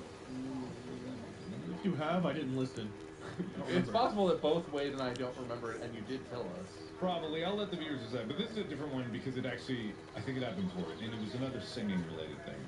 So it was my dad, being the sole career army man that he was, really liked when I sang the Star-Spangled Banner, national anthem. And I sang it, and he was like, "Yeah, great." And then he would like, I would do it because he was like, "Yeah, I did it." And apparently I was good at it. I was like, "Yay, okay." And I remember being at like some random party. This is, I don't know when the time scale is of when I started doing this to this party. but I've been doing it for at least a few months. You say party, how old about were you? Because I'm picturing like high school or college Mark. No. It wasn't a party, my party. My dad had like, it was a neighborly get-together kind of thing.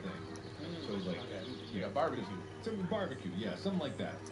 And I remember, I didn't know what was going on. It's the same way with everything. I was just like, oh, this is other people. I don't know what this is and why people are here. And I just remember, like, I don't remember getting there. I don't remember leaving. My memory just picks up right from this moment when this is happening, which my dad was like, yeah, you can sing. He can sing. Sing. Why don't you sing for him? Oh, no, And it's don't, just like, no.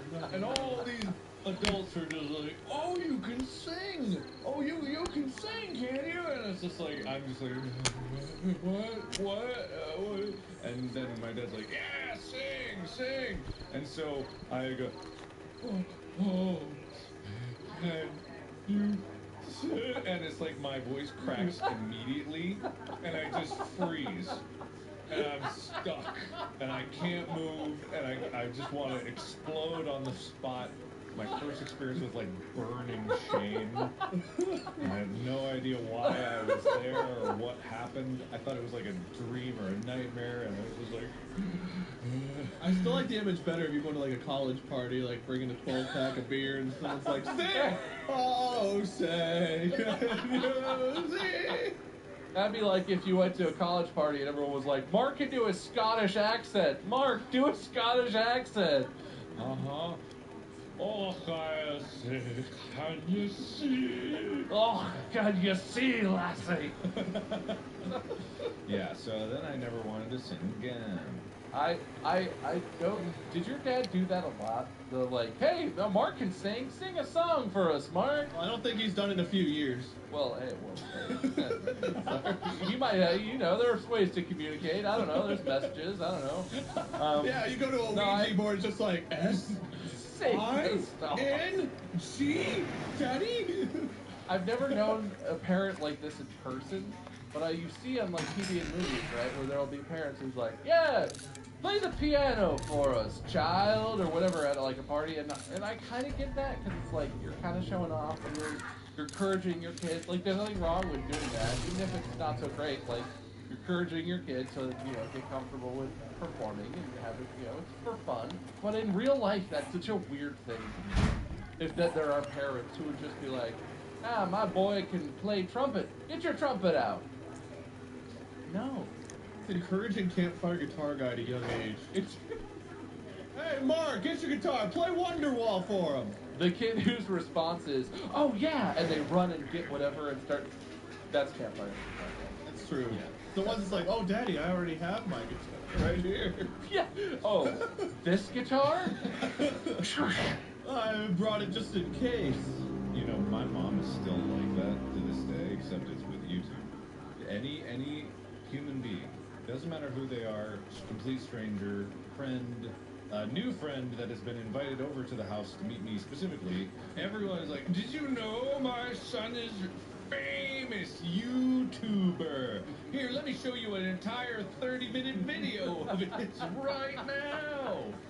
I will never forget when you had to go and have like the your surgery done and we came to visit, and as you were being like taken back into the room, she was trying to follow with the camera, and she's like, my son's very important, you take good care of him, very important, famous. Very important, famous, yeah. And they're like, ma'am, you can't come back here.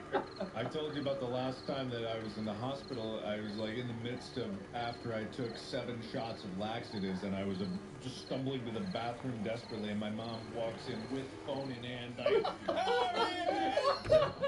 yeah. Already recording on the way in. And I was like, oh, thanks, Mom. And it was funny because, did I tell you that Evan was there too? No. Because Evan was accompanying her and picked her up in the airport, and he wanted to like check in on me. And then I'm literally like, why are you recording this? Get! And he didn't even stay to say hi. He bolted immediately. I literally left. I thought you were gonna say he like helped you and grabbed the phone or something. He was just like, huh?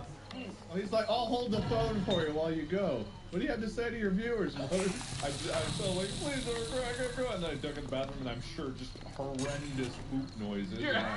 Your mom in front of the bathroom door doing like a selfie, and in the background it's just you like. He's very famous. He's very famous. This is what celebrity shit sound like. It sounds bad, but it doesn't stink. Because he's very famous. That's my mom. That's my mom. You can't say she's not supportive. Oh, no, she's most supportive. Aggressively supportive. Mm-hmm. Yeah. That's about her thing. What were we talking about? Who wins? Well, since he's very famous, I think Mark probably wins this point. I mean, I guess at least I was voluntarily singing in a choir, and he was forced to sing in front of like his family friends at the barbecue. I would rather be in my position than his, but like, no, I keep advocating for Mark. I'll keep giving him more points. Does he deserve more points? No, I'm not gonna go that. Are you sure? I think the lady doth protest too much. Whatever, just go for it. You want to. 2 points for Mark. Thank you. That would be the worst. Like, if you encourage your kid beforehand, like, hey, do you want to sing or what? Like, that'd be one thing. Just like out of the blue, like, yeah, my kid, sing, damn you, sing, sing, damn. He turns into the Phantom of the Opera. Sing for me, Dad. What the hell, man? Like, this is not a thing we've done before. Being put on the spot is the worst. Having a little bit of like, okay, you're gonna sing, all right. Like, if you don't want just like, sing, motherfucker, sing! I think Wade is fully. If you don't sing, I'm gonna shoot ya! With this paintball gun I found. You know, for the sake of conversation of running a podcast, I would hate that so much. Like, singing is so scary to me that just being like, do it, is terrifying.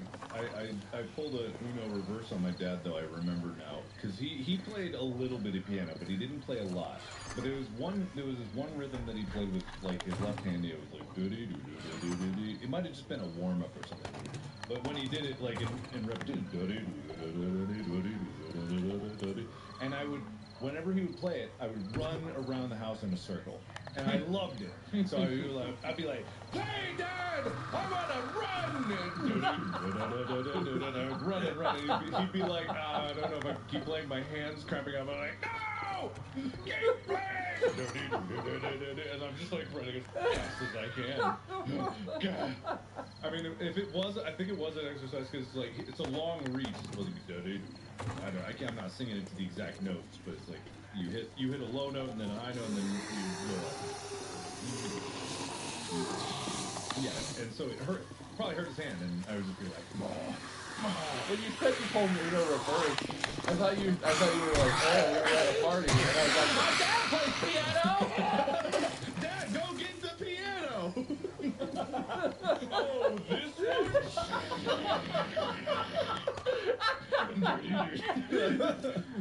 As he's doing that, you're like, I'll help him. Oh, say, can you what a musical pair sounds like. A tour in the country is dad with 4 notes and kid who corrects voice.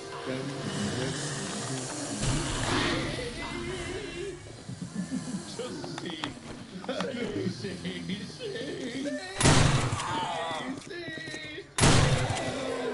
Beautiful. Alright. You got the point? Do I win? Mark got several points. Yeah, I got that. Did I get title point at least? Who got title point? Mark did. For fuck's sake, dude! Alright, penny point for Wade. Calm down, Thank geez. you.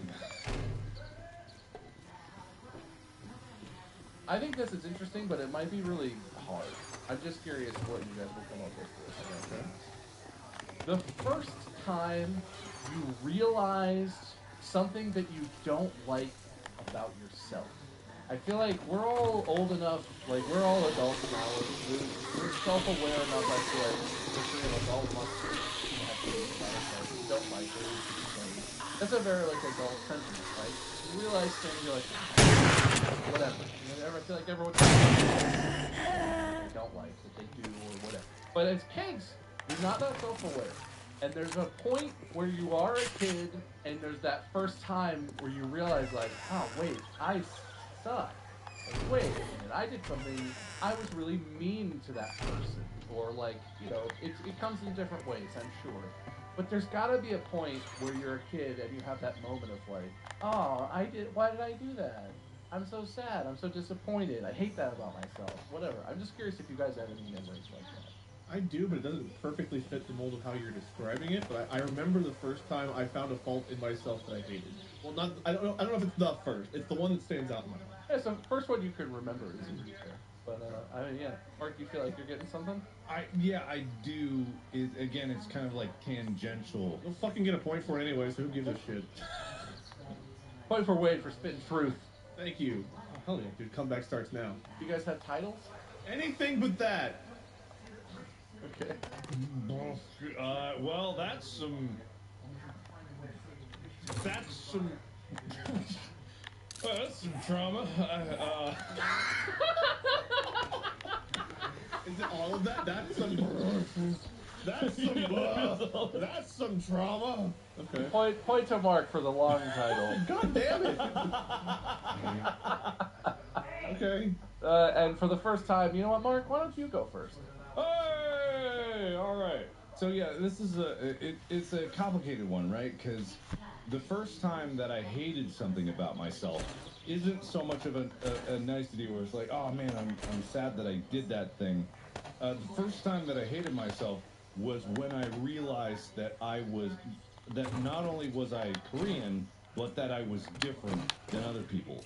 So this is where it's like, that's some trauma, because it's what I think I've talked about before, is like internalized racism, and it's like, because I was Korean in a predominantly white neighborhood, you're different, and so kids are mean and they'll bully you for anything that makes you different. And as soon as it was like in the small private school, I didn't experience it, and then when I went to public elementary school, that's where I started to experience it. And I had no idea what it even meant, because at that point in my life, like, I knew my mom was Korean, and I understood that on like that's just a fact level. I never saw anyone interact with my mom, because most of my childhood she was working night shifts, so I don't actually have a lot of memories of spending a lot of time, so she was always sleeping in the day. So when I got to school, it was like, all of a sudden I was being singled out for something that I didn't even know was a thing. And so when I would get like Asian jokes and people would like mock me for that, I started to actually look at myself and be like, because at that point, as a kid, when do you ever even look at yourself? When do you ever even think about yourself as like a human being?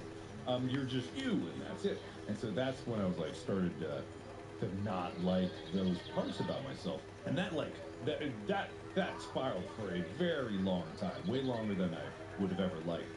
But since then, I'm fine. I'm proud of who I am and happy with who I am just as a kid. Like, man, ew. Things just worm into your brain, and they don't go away for a long time.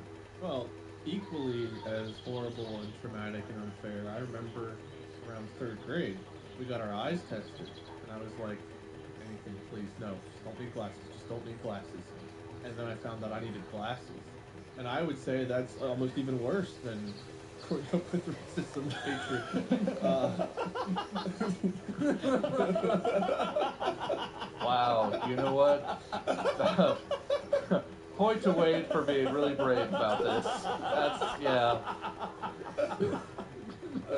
It's not nearly the same thing, but like, I remember putting on glasses, and no matter what kind of whatever I was wearing, it was like I hated the way I looked. I knew people were gonna like call me a nerd and bully me and hate me. I thought I looked stupid. To this day, there's like the first school photos we took after I got glasses, and my ears were like big as a kid. I grew into them as an adult, but like they felt like they stuck out a lot when I was younger, and they felt big. I remember our school pictures. We had to stand by a tree and like hug the tree and like smile at the camera. And I was wearing these glasses. And with the way my hair looked, the way my glasses, I looked at that picture and it's like, I looked like my grandma and a monkey hybrid. And I hated everything about that picture. And even now, if I look at that picture, like, I feel like uncomfortable looking at myself. So I remember how much I hated that. And that's how I always saw myself with those glasses for some reason. It was like an old lady / monkey. I felt like the frames pushed out my ears even more. Super. Like, I was never confident in myself growing up. I don't know where I got that, but that was like after high school. But I remember like 3rd, 4th grade whenever I had to get glasses. I transferred schools after first grade, and I only had like a couple of friends I felt close to. And then I got glasses. I was like, I'm never gonna make any more friends. I'm the new guy still, and now I'm the new guy with glasses, and everyone's gonna hate me, and I look like a stupid nerd, and all of this. And it was just, as I was doing my vision test, it was just like, please, please, no, anything but glasses, anything but glasses. And I don't know why I felt that way. Right now, I prefer my glasses to my contacts typically, but. And then, like, 7th grade, I got contacts, and that's a whole other can, but... I would like to point out, I also had glasses, too, on top of it. I'm struggling to relate having to wear glasses. So. The other issues, you're saying that you're half Korean is an issue? On top of your other faults. There's a whole list, really. I had bad eyes, bad race, I had it all going wrong. I don't know, I've always thought, like, I don't know. I always kind of, like, wanted to be different. I was, like, in that, like, you know, have, like, a different race, like... but not glasses. But glasses, to me, for some reason, were, like, the worst thing as a kid you could have to deal with. Like, I never cared about, like, I don't know why, because definitely people got, like, picked on for being black or being Asian or whatever else, and people made, like, those kinds of jokes and stuff. But in my brain, like, wearing glasses, for some reason, was one of the worst things you could have to deal with. And maybe it was just because I projected that the fact I had to deal with it, that I thought it was bad for everyone else. But, like, I always felt so terrible for people that had to wear glasses. I don't know why. But that was young me's, like, thing that was, like, the worst that could happen to you. You have to wear glasses. Don't let the door hit you on your way out. I'm a glasses. I'm working on it, though. Did you guys hear? They're officially shutting down Google Glass Enterprise sometime this year. So it's all over. It's all We gone. talked about that, I think, once. It happened again. Yeah, no, those were interesting. That's honestly, that's not. They were fucking shit, is what they were. Those are both totally valid. I think for both of us, I don't want to speak for you, Mark, but I feel like they're not necessarily things we should have hated about ourselves, but they happened when we were young enough that it made an imprint on us, and it took time for us to accept the fact that, well, for me, it was really dumb. You know, I don't have perfect vision, but you know, just having to learn to accept yourself and like who you are, whether it's an imperfection, like, you know, not being able to see well or whatever have you. I feel like that sticks out more than like later on being like, I'm kind of a dick, because it happened when I was young, and like as you get older, you kind of learn that you have faults and things that aren't perfect. But like when you're just a kid who doesn't think about any of that stuff, and all of a sudden you're faced with the reality that like someone might not like you for something, it's like, I don't know, that's really traumatizing. It really is. And so you don't have the emotional like tool set to be able to deal with those complex emotions because it's very complex. Well, for having real problems, point to Mark for that one. Yes! Wait, what for having real problems? It's just not. Oh, come on, you know what I meant. Wait, hey. Some truths are coming out today. Well, that was. I didn't get a point again. God damn it! Basically, asking me to not give you points. Fuck it, dude. I'm already. I feel like this is like the last episode where I just was losing so bad. There's not a chance. Fuck it. Whatever. This sucks. You all suck. I feel like this way. That's all. Let's be honest. Those are my terms, but I don't like losing outright. Like I like the. I haven't tabulated the points yet. Okay, so you don't know who wins. Anyone keeping score along at home might have an idea, but you don't know how good I am at math. But yeah, I think that's going to be the last one. I had a whole list of these, and some of them I would still be really interested to talk about. We could definitely do this one. This can go on the list of things we promise we'll do and never circle back to. I did enjoy this. I didn't know how many firsts there could be, but these are some interesting, and they brought up so many memories. There's so many firsts, and there's so many ways to talk about it and things about. I think this would really be a fun one to revisit for sure. But for now, that's going to be it. Let me tabulate the scores.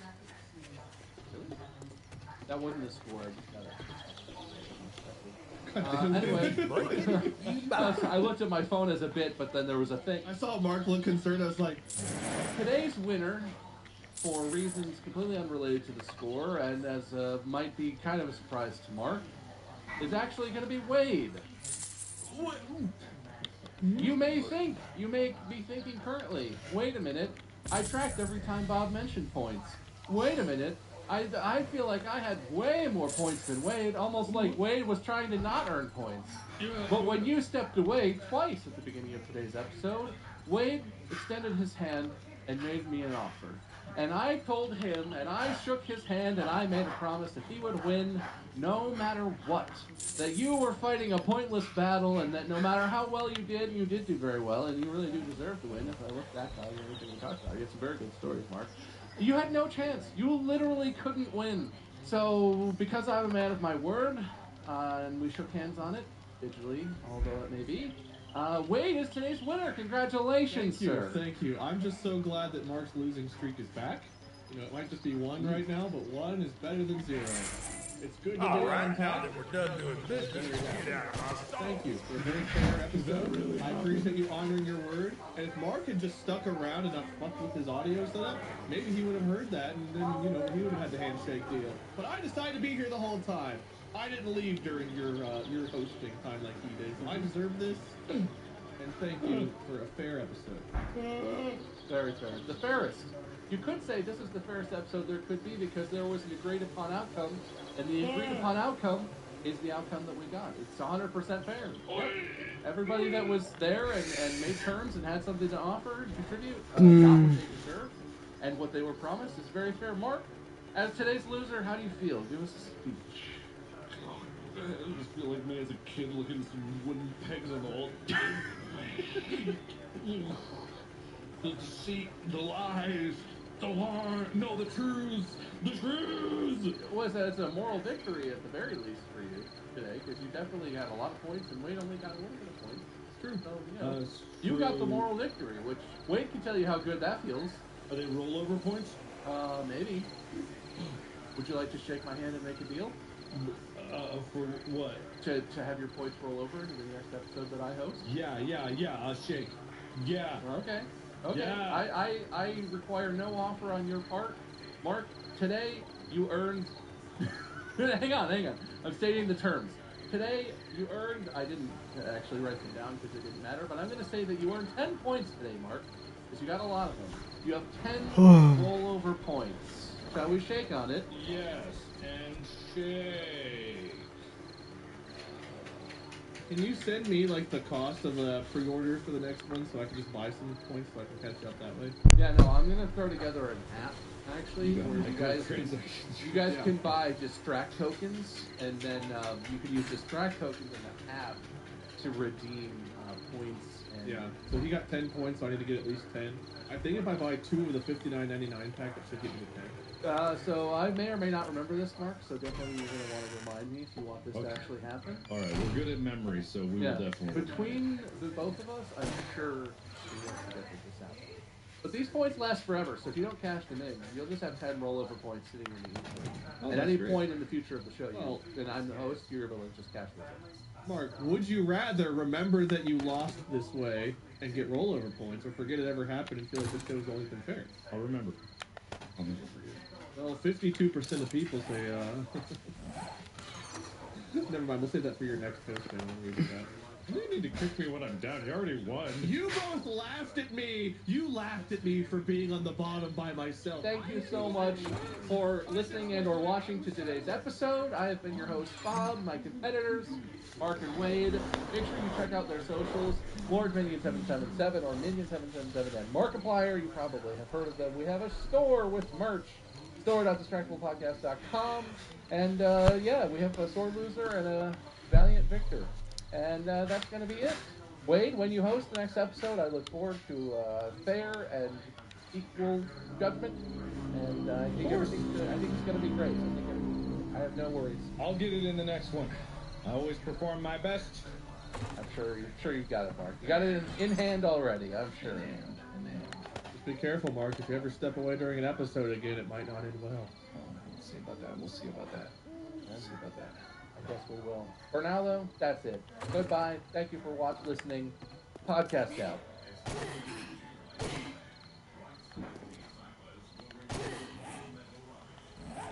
This episode is brought to you by NAB. Life's complex, and it can often feel dramatic. That's why NAB are bringing more expertise.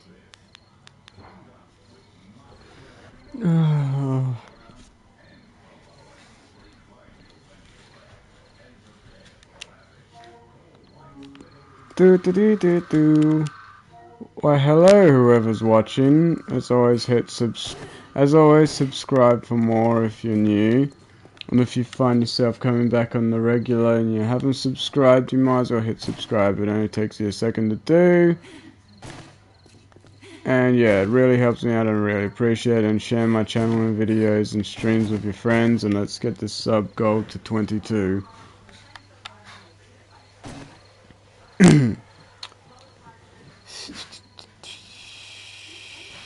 Don't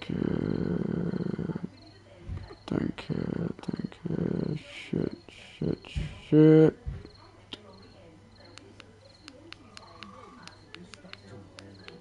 This week, it's a sartorial slam, as dubiously dapper Wade judges and grills the other guy. Darkly dreaming alchemist Mark hates Freddy of the Elm Street Cougars and the SCP. Bob wants to live high as a kite and fears the Warhammer universes. Ironic. From horror sex dolls to arsehole blacksmiths. Yeah, it's time for Wade's Question. Now sit back and prepare to be distracted and enjoy the show. Hello, everybody. Welcome back to Distractable. I'm today's host, Wade. Welcome to the show where there are three of us. One of us hosts, the other two compete for points. One of them wins. They host the next episode. We talk about whatever we want, and points are assigned arbitrarily.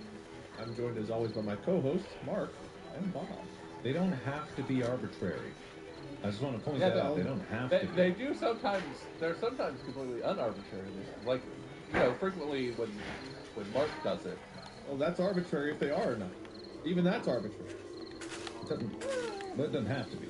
Well, it is arbitrary. It's just setting up something. I guess I appreciate the honesty. Fair enough. Thank you. Very blunt and honest.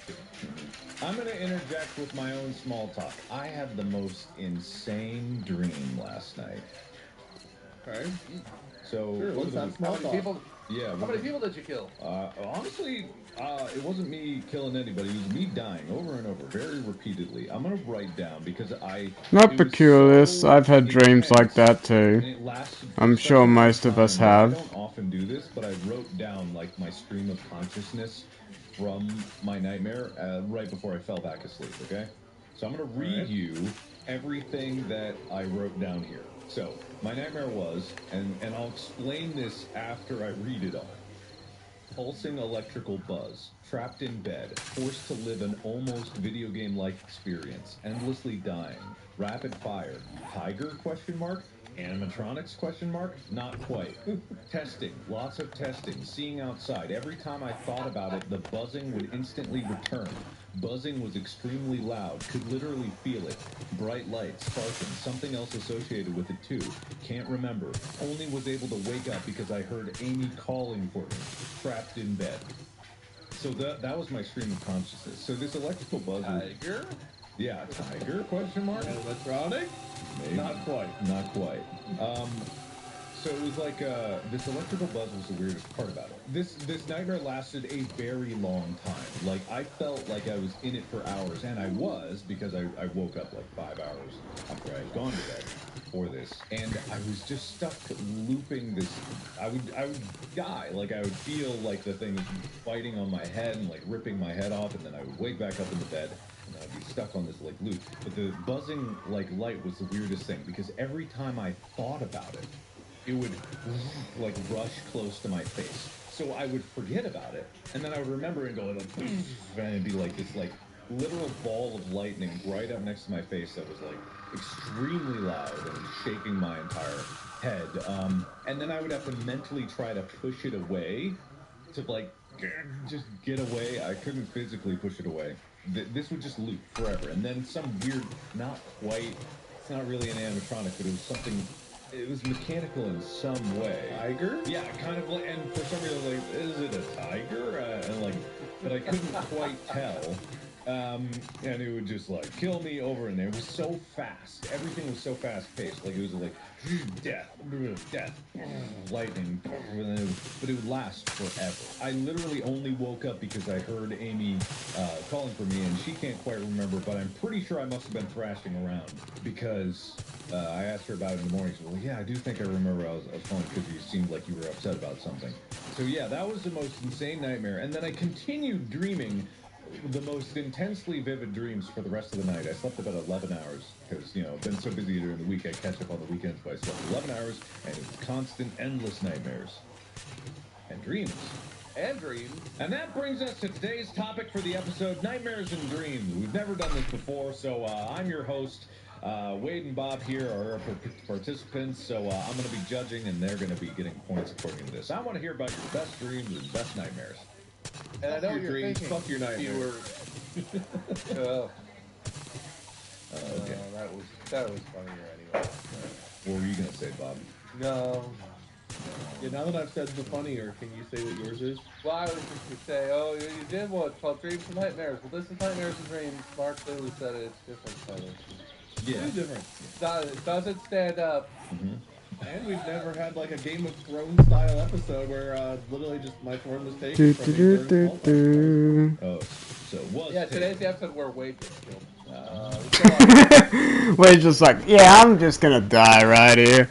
Sean Bean is I die in this episode, even though I've died several times in other episodes. Thank you, Sean, no, for contributing.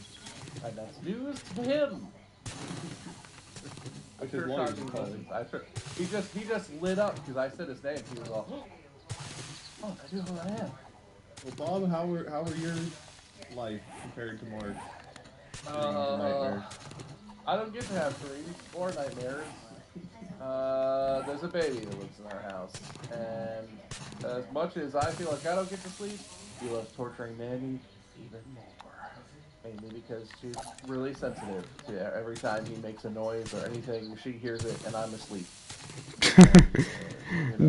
Bob is just dead to the world. I'd probably scream his head off right now because he had kind of a cranky voice, kind of a cranky night, and I'm sure it'll be fine. I'm just gonna stay in my He's office just dead and to not the talk world about when it. he's asleep. We'll know what happened. Although, so am I when I'm asleep. I'm basically fucking dead. So Bob doesn't have to go back in the house, everyone. You're welcome. I'm just gonna sleep on the floor behind my chair when we're done, so we don't have to record all that. Oh, floor nap. Okay. Oh, no, we're dedicated now. And I ain't a heavy sleeper, I'm more of a medium sleeper. Most nights. Things I need to do. Am I trapped here too? Yes. This is Distractable Sunday. Is this like Marcus Kareem? The more we think about it, because the more we can't leave, and there's a ball of lightning in our face, and there's a tiger. And there might be a tiger. Not quite, but maybe. I'm happy to tell you that that is not the topic for today's episode. Oh boy. But in fact, we are going to be talking about how we, gentlemen, are getting older. Have you thought about this? Do you feel this? Do you feel right? Weighs on my Honestly, soul heavily yes. every day, yes. This is a great topic, and I don't think we've done that before, so... I mean, I went shopping the other day for the first time ever? Like almost ever for like a new wardrobe. Like I actually went and bought some new pants, some new shirts. I tried stuff on. So you bought clothes that are different than the clothes that you already owned. You didn't buy more cargo pants. No, they were all jeans. I got 3 pairs of pants. I think they were all jeans. I got some long sleeve shirts, some short sleeve shirts, and I got some new swimming trunks. I've only had 1 pair of swimming trunks that have been like usable for the last like 10 years. Same, I just don't use them. I usually wear jeans when I swim. And honestly, that's the Because jeans dry quickly. I've ever really gone fully clothes shopping for myself. I'm always like, I like this. Plus, jean. What do we get for Christmas? Buy me some of Well, this. jean shorts. I wear jean shorts. Old person thing, going to shop. Main reason, because jeans, when you put them on, they fucking stay on. You know how all the kids are like, I'll just wear this. Just buy me this. Give me clothes for Christmas. I love this clothes. Do most kids buy their own clothes? I would say most kids don't want to receive clothes as a gift in almost Unless any you, context. unless you buy a size too big for My mom you. dressed me my whole life growing up. She went out and bought the clothes. I was like, yeah, I'll wear that. I never cared. Can you tell? What? Just like the kids of today. They're like, I never cared. dress me. Dress me how you want me to look. That's my preferred way. That's what. I don't know styles. I was just like, Look, I my don't mom either. was so but much better at styling than I would have been. at the very least, are you sure? Sure. Yes. Have you met me? I don't know. I feel like if you just walked into a mall and randomly picked clothes, you would have a slightly more stylish look than what you usually go out with. Stylish look. It's No, got I different look, colors. look, man, Bob, you've seen him. You've seen him. Look at You've this one. seen him at like fancy restaurants. It's got a seam. It's got like a seam on the outside. This I is will say, crazy for me. aside from the tux, which I know that you rented for your wedding, I own 2 suits. I don't know for any reason that you do own any clothes that are nicer than a t-shirt and some cargo khakis. And I'm not saying that I dress nicer than that. What about nice t-shirts? That's not as much of a thing as men seem to think it is. Oh.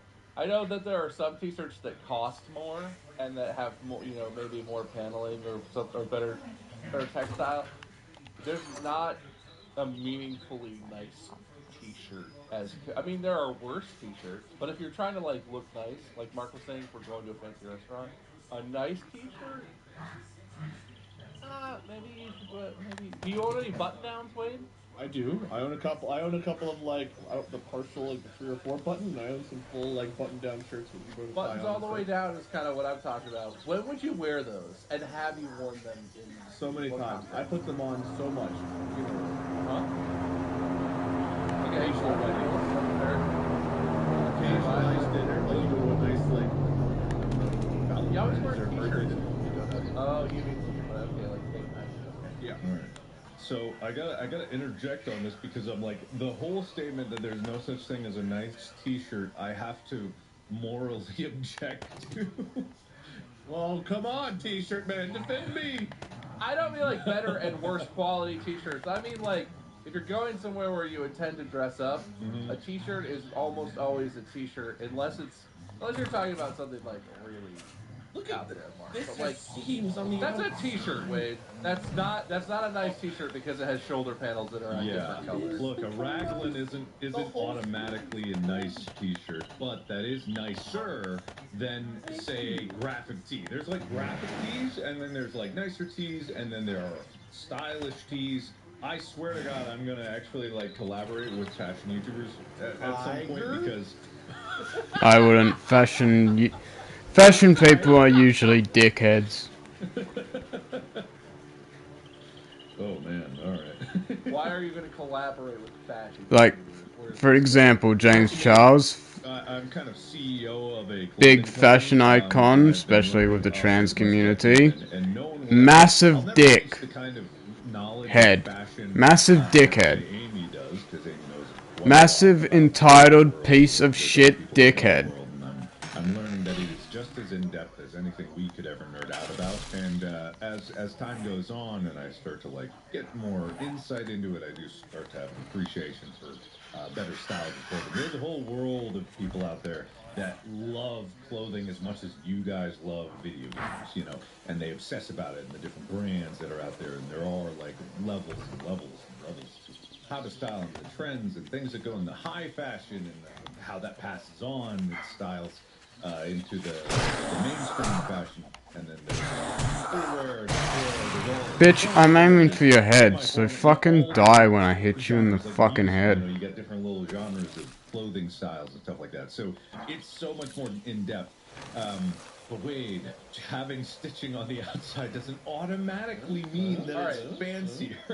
I respect what you're saying, Mark. Yeah. And while I know nothing about any of that, let me caveat what I said by saying, Wade, you and I don't shop at stores where there's such a thing as a nice enough t-shirt that it substitutes for wearing a button-down or a nicer outfit if you're going somewhere fancy. I will not say that they don't exist. I went to an American Eagle and a Nordstrom. I buy a lot of my clothes at Burlington Coat Factory and department stores where they have a variety of standard fashion things. I don't think they sell stuff there that qualifies as a nice fashionable stylish t-shirt, but I'm not saying that doesn't exist. That's completely fair.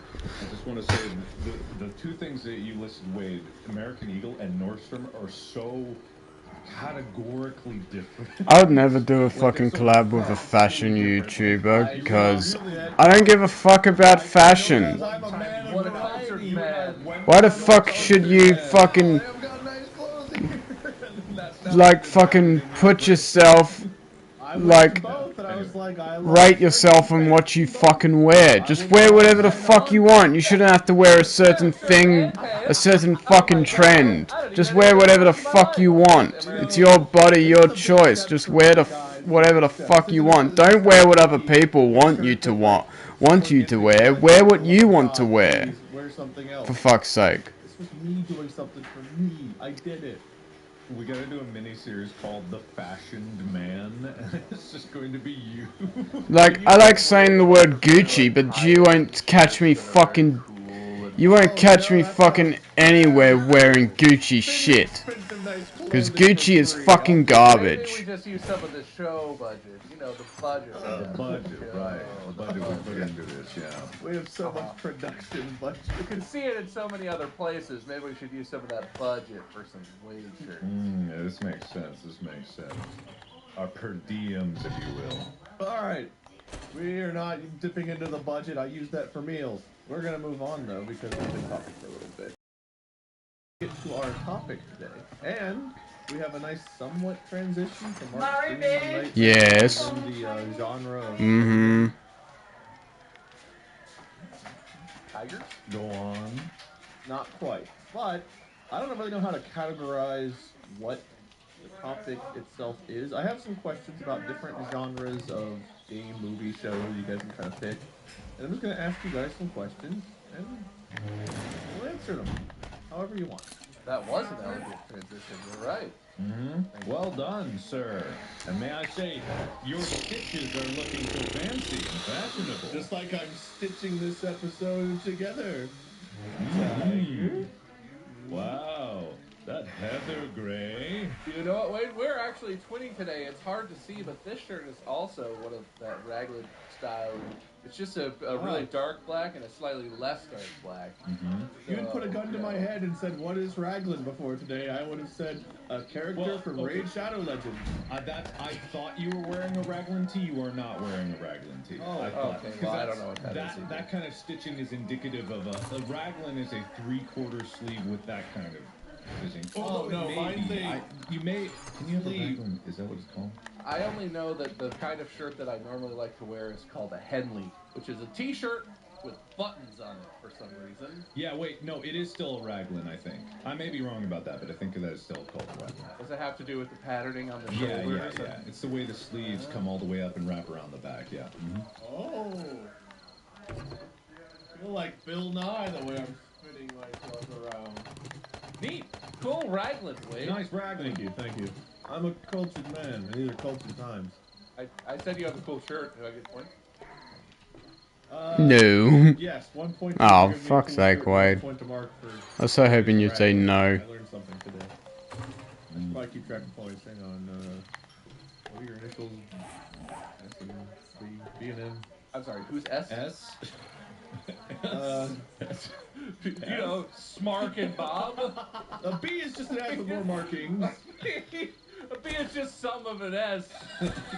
You know how letters are cumulative? How S becomes B. Alright, your points are looking awfully fragile right now as you all make fun of me. Oh shit, right, I need to put back the pistol grip. And a D is just an O leaning against a wall, really. It kind of is. Like whenever you drop a ball and it bounces and it curves in. And a Q is just an O that stepped in some dog poop, if you think about it. Yeah, you're right. All of these things are connected.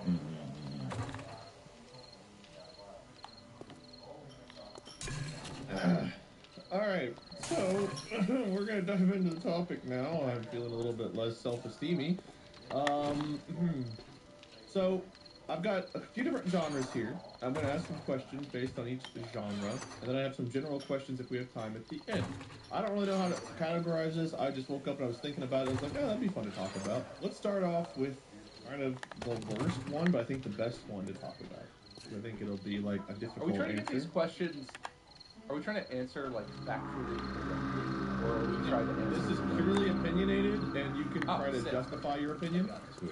There are no facts required here. Is it like a speed round where we gotta like jump in and buzz in? If we run out of time, we will do speed rounds, but really this is about discussion. Well, we never run out of time. I'll make my own buzzer just in case. Perfect. Horror genre. Horror movies, horror games, horror novels, horror shows, whatever. Scary stuff. If you had to live in a horror setting, which one would you choose? So if you had to pick like The Outlast or you know, Aliens or something, like what horror setting would you live in if you had to live in one? There's not really a good answer, but there's probably a worse answer, right? I feel like this. Mark has an advantage here because I'm struggling to even think of a wide variety of horror settings. And Mark is. Oh, we can discuss some. I mean, a lot about that. This is not really so much about competing for knowledge. Does Ghostbusters count as horror? Nah, I wouldn't say I know that's that the horror. tone of the movie isn't horror, but if you world, look at I the guess, kind of setting of the world, where ghosts are crossing the astral plane and Gozer, you know, is returned and all this sort of... Is that a horror setting for everyone who wasn't watching from the context of the movie? Just curious, I guess. Okay, I can allow it if we establish some parameters. Like the Ghostbusters were kind of like a unique crew, right? So if you think about there being like ghost outbreaks and horrors all over the world, and there's only like a select few who can fight it, and even they are somewhat like incompetent, it'd be pretty scary to live in that world. I could see you justifying it. That's a harsh word. Yeah. I figured it out. They did. I guess that one has the advantage a lot of where damage. most of the rest of life is still very normal. Like it's just normal. That's what I was going for. But Yeah. if the thingies open up and people pour out, then you have the scary painting and dude. The sequels get pretty Well, scary. you know, if you see a ghost and you get scared, you get a call. It's right there in the song. That's true. That's true. I'm trying to think because like I feel like there's certainly if I'm keeping my mind in the universes and like I know about this as I'm going in, I would pick a universe like Locked in. I get irate when I'm ready! I would pick either Stop annoying me. Jason Fucking Voorhees shit. or Friday the 13th because all you gotta do is just keep moving and not trip. That's the only thing you need to do to survive. Your entire But life everyone is just trips, keep Mark. moving. Everyone trips in that universe. The difference in the universe is a lot more roots, a lot more. There's so many sticks. There's electrical wires running across every doorway. There's so many opportunities to trip in that world. And you know if you ever have sex, you're done for. Yeah, never have sex in the woods specifically, but there is a lot more boning in I that swear I universe, picked up apparently, more for some fucking reason. coal, man. So, I mean, you take the good with the bad. Just don't trip while you're banging in the woods. Then you're good. Yeah. Okay. You know how horny you get when you're trying desperately not to trip all the time. It just happens. Every time you don't trip, your boner gets a little higher up. It's like a little meter. You gotta trip every once in a while to relieve some pressure. It's either trip or bone. Those are the only two ways to satiate the meter, trip or bone. It's like Subway Surfers, but you gotta not trip over things, but you gotta collect, you gotta bone every once in a while so you can relieve the pressure. And then Freddy's behind you chasing you. I think that'd be great. Yeah, I think that. And technically, those two, Freddy and Jason, are in the same world, right? To say Freddy versus Jason. No, not Freddy. Not Freddy. Freddy, I don't want to. I have too many nightmares. I don't want to live in Freddy universe. Wait, what's Friday? Friday the 13th is like Michael Myers. Okay, right. No. The Friday the 13th is Jason Voorhees. Well, it's Jason's mom, then Jason the rest of the way. Halloween is Michael Myers. Oh, right. That's Jason, and then Halloween. Yeah, but those guys, all they do is walk. So you're going to get in great shape, you're going to get a lot of action, and you're going to get real agile from not tripping. Honestly, it's great. Is The Sixth Sense a horror movie? No, that's more of like a drama. I mean, again, it's like the world could be seen as horrific, but we don't have an example of that. It's more so like There's more. Ghosts exist and one kid can see them. No one else really lives worried about it. Yeah, well, that'd be a great world to live in as long as I'm not that kid. It's like a normal world. Yeah, right. Yeah. Is our ghost around? I don't know. Yeah, I don't know. I would say like King's you know, not bad, right? Because you just have to avoid the one leg, Yeah. crystal leg, or space, I guess. or space. Yeah, for Jason X. Yeah. Dude, that movie is so funny. Yeah, I don't it's a generally good one. watch horror movies, but I've seen the one in space, and it's so funny. Was that the one where it had the android with the nipples that fall off in the middle of the Yes. I swear that's the one. Yeah. Yes, it is, Mark. That's the one where there's like a hollow too. There's like a VR room, and he relives. He's beating one girl to death with another girl in a sleeping bag at one point. Hilarious. Classic. Who hasn't? Amy and I were looking through like the discount movies on some app. I forget what it was. It was like 99-cent rentals, and I love going through those because you see all of the B movies, not even B movies, these are C movies that are made, and they're all these like knockoff horror things, and they have insane names. I can't remember any of them, but they are all that just like. You're boning in the woods when all of a sudden, or it's like, you're boning in the woods and you find a spooky door. You're boning in the woods. You're burning in the woods while constantly moving. Then you find a spooky door while still boning and moving. Who the fuck bones and walks around? That'd be the most awkward and uncomfortable sex ever. Animatronics and pizzerias, yeah, you're usually okay.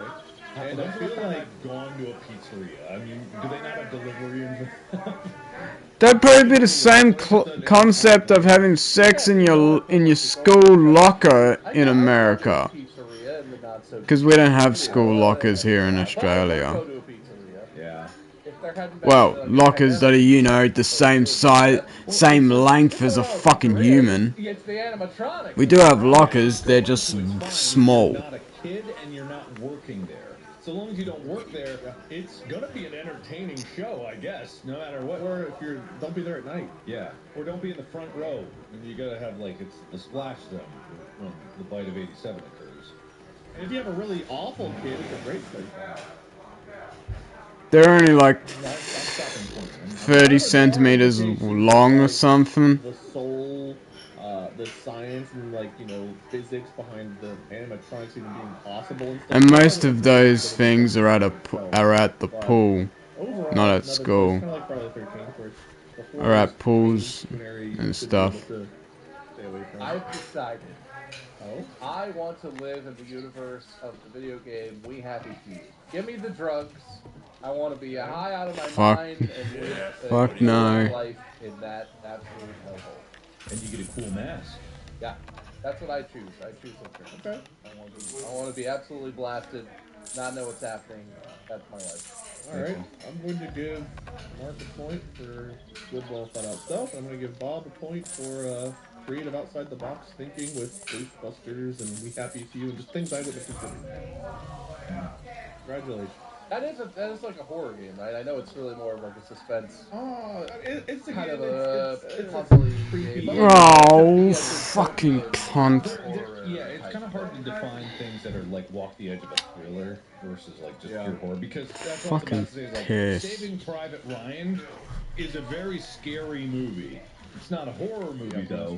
No, it isn't, but it is a very fucking off your seats kind of movie. It will really get you off your seat. Yeah, that's just reality. What would be the worst horror setting to have to live in? Bottom of the bucket, if you had to be in there, you're like, no, please, anything but that. I mean, for me personally, Freddy is up there. Not Freddy Fazbear, but Freddy. I'm burnt. Freddy, you know, that guy. Just because I had a lot of nightmares and I just started. What? That's him. I'm burnt. Oh, that classic Freddy line. I forgot about that one. The jump scare. I'm burnt. Freddy, your other hit has the claw. I know, I'm waving. Waving my claw. And, did you know I got burned?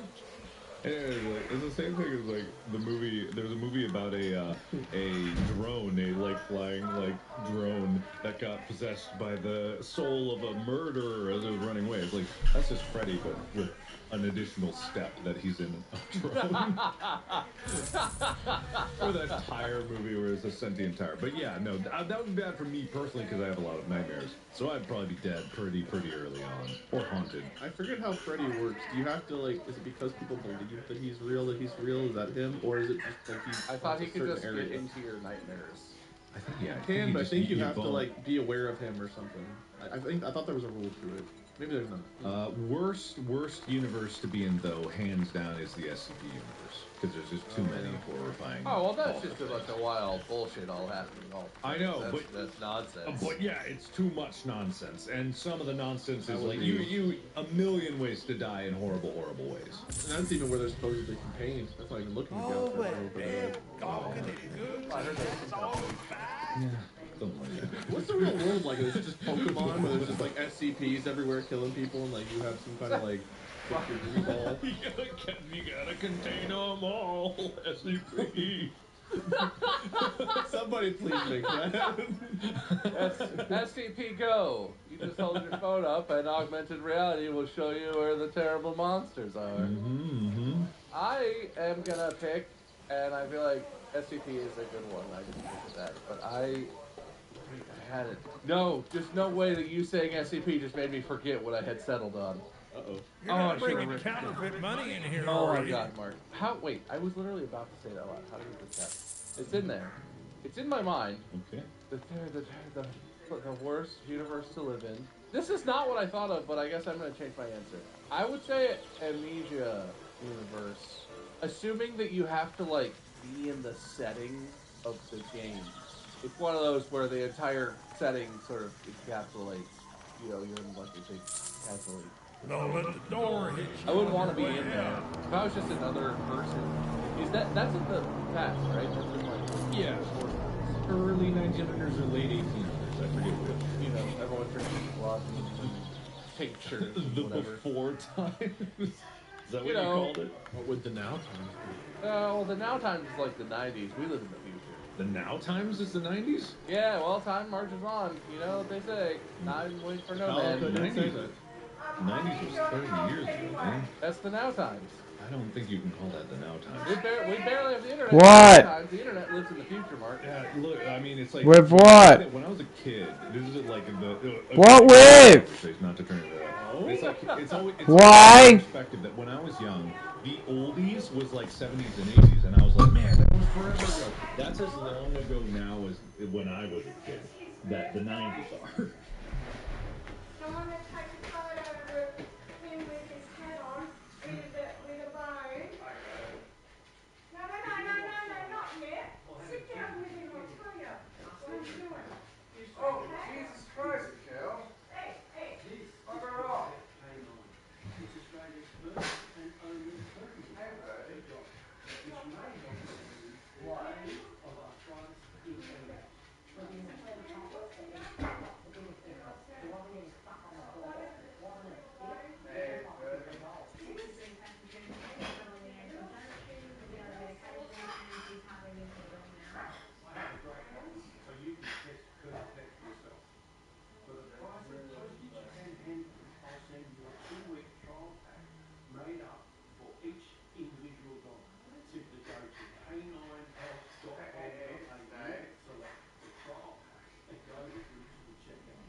Take the picture, damn it.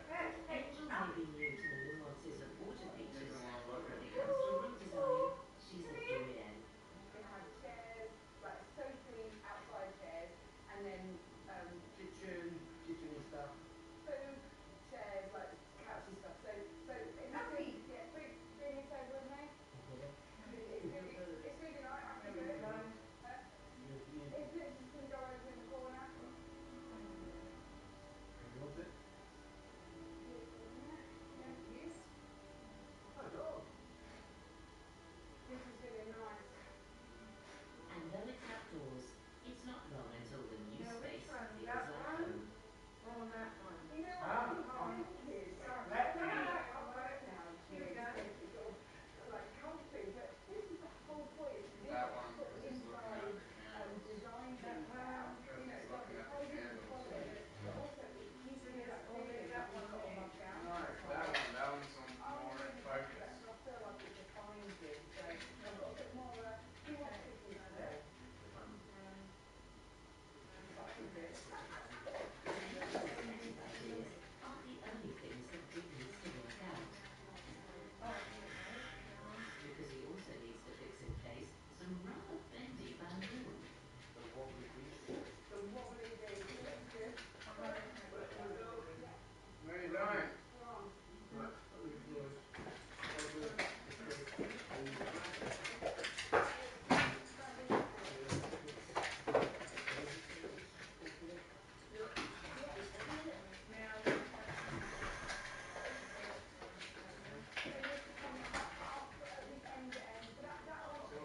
Wax on it.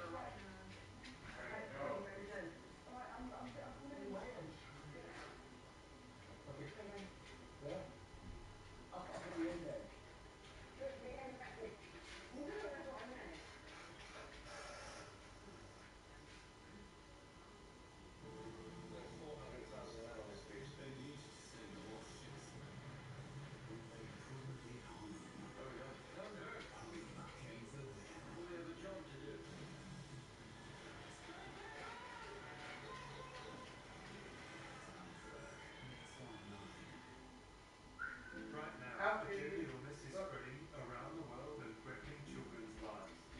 It makes their vital organs fail. They lose their vision and struggle to breathe. But this is not a new virus. Go to Rocky, This is got severe that. acute malnutrition. And it's a child killer.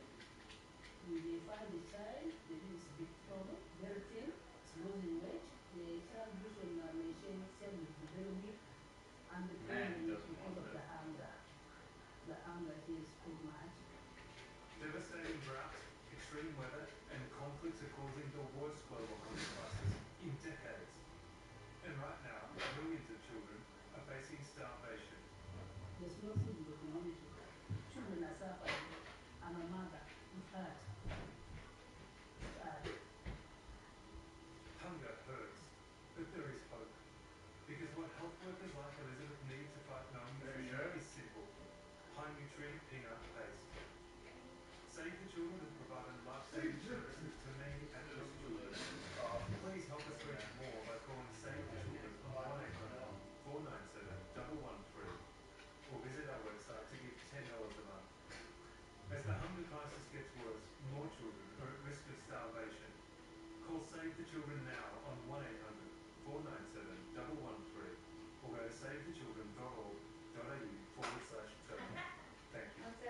Happy birthday to me. Happy birthday to me. Happy birthday to Alfie. I don't care what you write.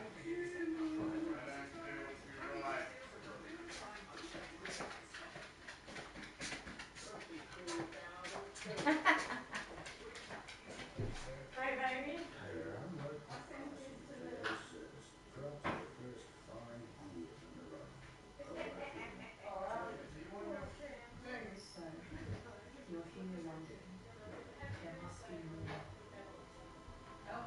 More action, more reactions. Something more exciting. More colors, more possibilities. When you get that feeling that you want more out of life, search for your sweetness. Intelligence made for you. Authorized by Victorian Government.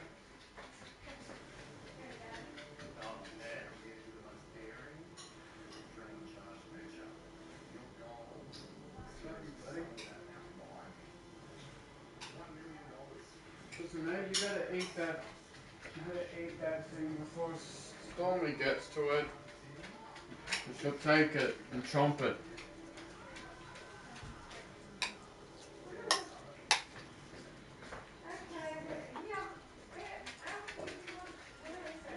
I put it in his bowl! I put it in his bowl!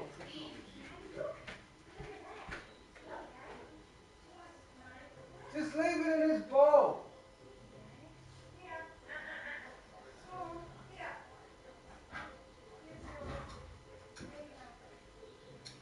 Finally, it's time for the finishing touches.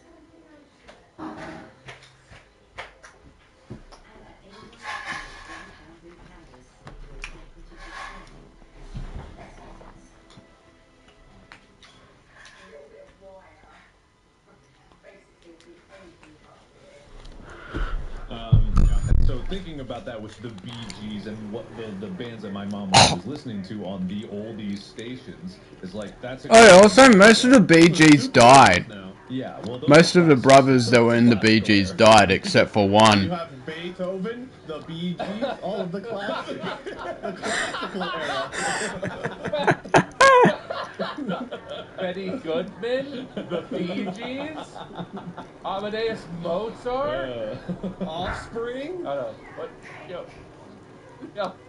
no, I swear to God, that maybe I'm out of Dr. touch, but I Hook. honest to God, I don't listen to radio. I stream who's not streaming music, but aren't there still like 80s, 90s, and now like radio stations, or is that not a thing anymore? Is it like the 2000s, the 2010s, and now? Look, 80s, 90s, and now are really far apart, man. That's what I I'm know. trying to say. Well, no, that's what I'm saying. That's why that's the now times is then, and now we live in the future. Now's not now times. Now's future times. Then's now. I'm so confused. Look, I had a much I'll check. better answer for this question, and then Mark made me forget it. I'll check on day 97 if the shotgun if the shotgun receiver is there, is at the trader. Because the only humanity left were people that were under the water or the imprinted consciousness that's put onto the ark, right? So that would be a pretty horrible world to live in because no one's really alive. And if you are alive, you're alive for the end, and you're alone and isolated probably. Or there's just an imprint of your mind on an ark that thinks you're alive. That Wait, you've spoken about this when you guys a few episodes ago. That'd be a pretty bad one. But I guess if you're on the ark, you wouldn't know any better. I don't know. That's a tough question to answer because so many of the horror During the video games episode, man, and a bunch of times after that. Like eventually, that's going to expand out and like have implications in the real world. So I don't know. I don't know the answer, but You know, the thing about all this is that they're so scary. I wouldn't. Exactly. That's why it's like They're too scary. What's the scariest enemy or monster from a horror game or movie, show, whatever? Like, what would be like the worst thing? That's so hard because there's so many that can kill you fast. There's so many that can kill you slow. It's like I don't know what you would even call like the most scariest. Well, name some of the worst ones. Dolls. The pickaxe cross lady from Outlast 2, I think she'd be the scariest because she'd Since I saw fucking the pickaxe your first Chucky movie I balls. ever saw when I was a kid, Chucky lives in my head rent free. If I'm ever in a room with a little doll of any sort, unless it's small enough where I'm like, if that came to life, I could take it. But if I'm ever in a room with like a biggish doll or like a collection of dolls, that is deeply unsettling to me. And like in general, like that movie Megan, which is not a doll, but that's like a AI powered robot. Basically a doll, yeah. But like a big doll, a sex doll. Yes, maybe. I don't think that's what that was. No, that's probably not the doll. It's a child. Yeah, no, I don't. Already horror sex dolls, but there probably is one. Ex Machina would probably be in that category just because of like the creator trying to make just only female dolls, like AI robots, and obviously abusing But them. also including like Chucky and like Annabelle and all the category of dolls that are possessed and or otherwise demonic. Worst for me. Absolute worst. Terrifying. I hate it. They can crawl in places. They can get through things. They're little, but they're smart. It's terrifying. And often dolls, they have like supernatural qualities, right? Like Chucky is not like invincible, but Chucky's like way stronger than a little plastic doll should be. Chucky's capable of doing stuff that a little tiny plastic doll would never be able to do. Yeah, It's not like they have the strength of a child. That, I hate it. I hate that. I would say the worst that, like, it's debatable, of course, but I think the Xenomorph is up there from the Aliens franchise. That's because the one that came to my mind. Yeah, because not only is it going to kill you, it's going to use you to make more of itself by forcing a baby into your stomach, through your face, and then you wake up just long enough for it to explode out of your chest. Like, it's bad on a lot of levels. Listen, as a dad, I gotta tell you, you're missing out. The joy of childbirth is my baby. Yay! Yeah. Anyway. Yeah, no, that's pretty bad. Yeah, it's pretty bad. Yeah, but I'm sure that could be debated endlessly for a long time. But that one would probably be up there because it can stalk you and it can make you terrified and find you and crawl into those spaces, and you have to hide from it, and then it gets you, and then it's not over. It's not even over quick. Let us know what you all think too. I'm sure we're Can I missing say something. also? Can I add one? I don't know how to categorize this, but I would include things like The Evil Dead. I guess like possessions, but also and or like zombies. Anything where your family becomes the thing. Anything where your parents turn. Oh my God. Or like there's that trailer going around for like the Evil Dead, the new Evil Dead movie or whatever, where the kid is at the door and is like, "Mommy," and then on the other side the mom is like in like the Evil Dead. I don't even know what that universe is. Are they zombies? Yeah, I mean, there's also just The Thing, like that kind of really embodies that. That thing, I hate that. There's a lot of debate on like how The Thing works, but one of the theories is like that even the person who is infected, because it does progress over time, they don't even know they've been infected themselves until it's too late. Like when you see it's like the thing, whatever it is, may take over at some point, but also it may be like the guy thinks he's perfectly fine until suddenly it's like, time to split my face in half, and it's like, so where is your consciousness in there, and when did you lose it compared to like being completely taken over? Like that loss of self, of not even knowing when you're gone, versus like when it's taken over. Are you a passenger in your own mind as you witness and feel your body? I don't know, it's all awful. It's so unearned, and I like horror universes that are unearned because your mind fills in all the gaps. Who knows? That's all the horror questions I have. Alright, that's all the time we have this week. I'll calculate the points to see who's won. Wade put up a real good show, I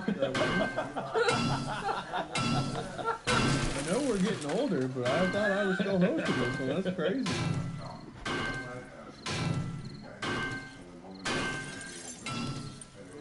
I don't have time for all of these. Let's go a little bit faster for this round. So similar line of questions, but let's go into the realm of fantasy. I just recently saw the D&D movie. I actually thought it was really, really good. I had no interest. That was a good April Fool's joke. Yeah, everyone thought that's what that was. I did see it, and I had no interest in seeing it. The previews, I was like, like new people, but like I just don't see this being a good movie. And then I went and saw it, because Jesse, our friend Jesse, actually texted me, like, let's go see this movie. I was like, alright, whatever. But, I'll have fun with it. And I went and saw it, and I was like, damn, they did such a good job. I hope they make more of these. Like, I'd love to go see this again. And I was really blown away. Shout out to the D&D movie, I guess. I was gonna say, like, I also saw a movie this weekend. I saw John Wick 4, and great stuff. But my God, that movie could have been 45 minutes shorter. Like, I get I get that they were trying to work, but all those fight scenes, great stuff. I just felt like, man, Keanu, take a break. Good lord, the man's 58, and he's still going for it. He does a lot of that himself. But I'm like, all those fight scenes could have been half. Just take out some, because I was like, there's so many people just coming over and over again. Even I was recognizing, like, oh, that's the same stunt guy. Oh, that's the same stunt guy dying again. There he is again. There he is. It's a John. People don't come to the John Wick movies to listen to them talk about dogs and whatever. People come to listen. I feel like less is more in some cases.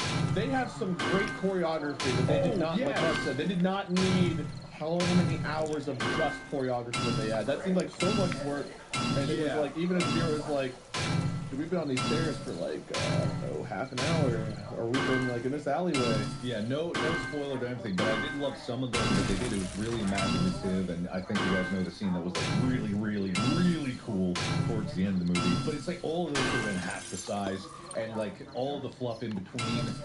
Great stuff established story. I'm all about like letting drama breathe and letting the moments breathe, and had good emotional moments. It's like. Like I could go with a tight 90 minutes. It could have been a tight 2 hour. I haven't seen it. Is it over 2 hours? Yes. Yeah. It's like 3 hours and a half. 8 minutes. That's But still, it was very good. It was very good. I got a few complaints, but it did seem a little lengthy and a lot of like good, but also bringing it back in though. Fantasy World. What Fantasy World? Depends on if are we the hero or what is the deal. Assuming you are not necessarily the hero, you don't know. You don't really know what role you're going to have. You could be just normal character. You could be a hero. You could be royalty. You could be whatever. You could be any role you're born into. You don't know. This is about the world itself and less about your role. You might be a magic caster. You might have no powers. It's hard to say. For me, there's like hard fantasy and then soft, like more magical fantasy. Hard fantasy, I'm just almost indistinguishable from living in the Middle Ages, and I'm just like, why would anyone want that? That's an awful time to live with plagues and not knowing what anything was. So like, definitely not Game of Thrones world. Definitely not that. That's fair. 100% not that. Because if I'm just not a hero in that, even if I was a hero, I'm probably dying. So it's like, I'm okay. So I'm going to just say that straight up. Ooh, but Fantasy World. I don't know that I would want to live in any of them. Yeah, I don't either. If I have to pick one, I'm going to say mainly because I like the show and I want to talk about it more than it being distinguishable from anything else. I would want to maybe live in the world of Merlin, the early 2000s BBC series about Merlin and King Arthur and the story of their friendship and stuff. It's a great show, I guess. I wouldn't really want to live in that world, even as any of the main characters, but I like the tone of it. It's very lighthearted compared to a lot of fantasy stuff. This is serious, Yeah. I think in the same vein, if I had to pick one, it would be something more like World of Warcraft's universe. Because at least it has goofy moments. There's still like, oh, the world's ending, but it's if I'm not at the front lines, then it's more of a whimsical kind of place to be. And then there's a option to carve out a normal life, normal-ish life without thinking that you're going to explode at any moment. Even though that does happen, but there's a lot of variety of different zones. There's a lot of varieties of different places to be. There's like pseudo-science where they somehow have TVs and cameras, but it's medieval times and there's magic. It's like there's so many different elements that don't make sense but somehow exist in the same world that I'm like, okay, I can see that one. Yeah, I mean that universe is a little goofy because they essentially reached the point where they just have everything. But that is a thing you can take, so that's fair. Yeah. All right. What would be the worst fantasy world? I have an answer for this, and I think Bob, you already named one. But Narnia, I don't think would be terrible. Having something like Neverland or Oz existing You know, might not necessarily be the worst in the world, but there's pros and cons to almost all of them. I mean, it's really hard to narrow it down. So if you don't know what role you're going to have in the world, it's like, well, I don't really want to be that guy or in that place. Like, I thought about Middle Earth, and it's like, most Middle Earth seems like it would kind of suck. Like, maybe if you're, like, living in the Shire, and just eat meals a day and chill, that would be the worst. But if you're like, oh, shit, I'm an orc, and I'm born in Mordor. Fuck, alright, guess I'll go hold my sword and go die to someone else. Like, I don't know. There could be some bad roles there, but... I already named the Game of Thrones. That'd be an awful place to live. It would be an awful place. That Westeros? All, anywhere in there. Westeros. Yeah, Westeros. I don't know Game of Thrones that well. Eat your Westeros. What about you, Bob? What was your worst fantasy movie? I mean, Game of Thrones is definitely up there. I was just gonna say, just if I was self-aware of where I was and what it meant and everything, I would pick Lord of the Rings. I think if you knew that there was all this beautiful stuff going on, I mean, unless you're an elf, I guess. The elven civilization seems pretty dope in that world. But, like, if you're just some random human, or if you're, like, an orc or whatever, like, wherever you end up, and you know that there are these heroes who are in these fantastic things, and being all glorified, and you have to live in what is essentially, like, the shitty, like, you know, Middle Ages, like, low, I don't even know the historical thing, but it's, like, low Middle Ages, right? Like, you're, like, digging in the mud. Like, unless you're very lucky, you're, you know, pretty lowish peasant in a lot of things. Yeah.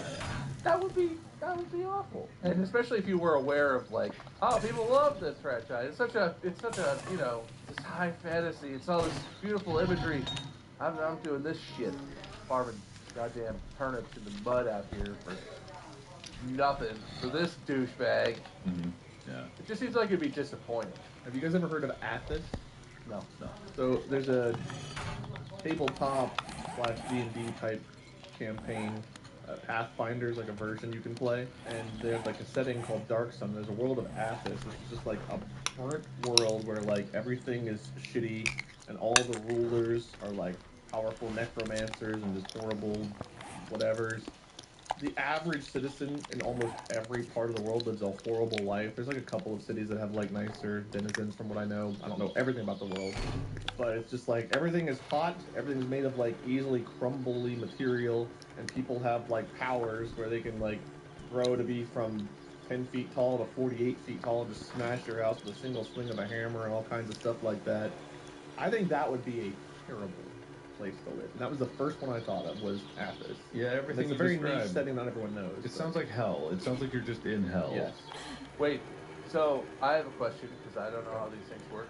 Is Warhammer 40K fantasy? It's more sci-fi, but there also is Warhammer fantasy, and that would also be bad. I would not want to live in any of the Warhammer. Yeah, no, ever. none of the Warhammer. No Warhammer settings for me ever. Yeah, Those are all awful places. Yeah, there is still the warp in fantasy. There is still like chaos in fantasy. There's still all the horrible factions in Warhammer fantasy. Yeah, that would be pretty. I think recently in Warhammer fantasy, the entire universe exploded.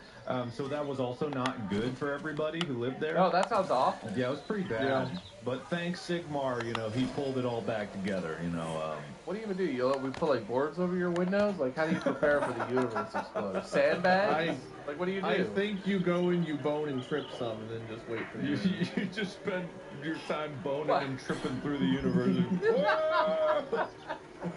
Just trying to, as the universe is walking slowly behind you, you just bone and trip as you try to escape. Oh God, it's coming for me! You just keep tripping, and Jason is right behind you, coming, and you look back and you're like, man, the universe, really? And he's like, oh yeah. No. I'll just wait. Yeah, that's how he talks, right? I know. Man. Oh, yeah, his classic voice line. I'm tired of these damn kids boning in my damn Crystal Lake woods. And that's it. That's it. It's Crystal. You had it right the first time, Mark. Crystal Lake. They're scaring away all the fish. Quit tripping on my They're scaring away all my goddamn food. On the time, but assuming you did get to choose at least your class in a fantasy setting, what class would you want to play as or live as? I guess. Assassin. talking standard classes, or are we expanding? Sure. I mean, you can name whatever you want to, but in my brain, I'm thinking like warrior, rogue, mage stuff. Yeah, something like that. But you can expand on it if you want to. You can be a little more specific. I already know. I know exactly what I want to be. I would want to be Warrior it's not assassin. Like a playable class, so maybe I'm bending the rules. But I Warrior assassin berserker. / armorer / guy who sells weapons and or things to the party, who lives in a nice place, who's not an NPC, who Okay. has terrible things happening to them. Blacksmiths in this setting are always badasses. They always have stories, but they don't have to do shit. People respect them, and they don't steal from them or do anything, and they're just running their business, forging That would some probably shit. be some kind of warrior build, right? Because you have to have either a high strength or dex in order to forge. You'd have to have a pretty high constitution for stamina, and you'd have to have some level of charisma to make sales. But it'd be like a warrior who like cranked up their intelligence too, right? Because you understand metallurgy and how to forge things to form the crystalline structure of the metal to make it good. Blah blah blah blah. I suppose you have to have at least a base level intelligence, but it depends on the system if you need it. I mean, you could say you need at least like on a 20 system, you would need at least like a 12, right? Probably. I would assume a little bit of intelligence, a little bit of charisma, and a lot of strength or dex, and a lot of con.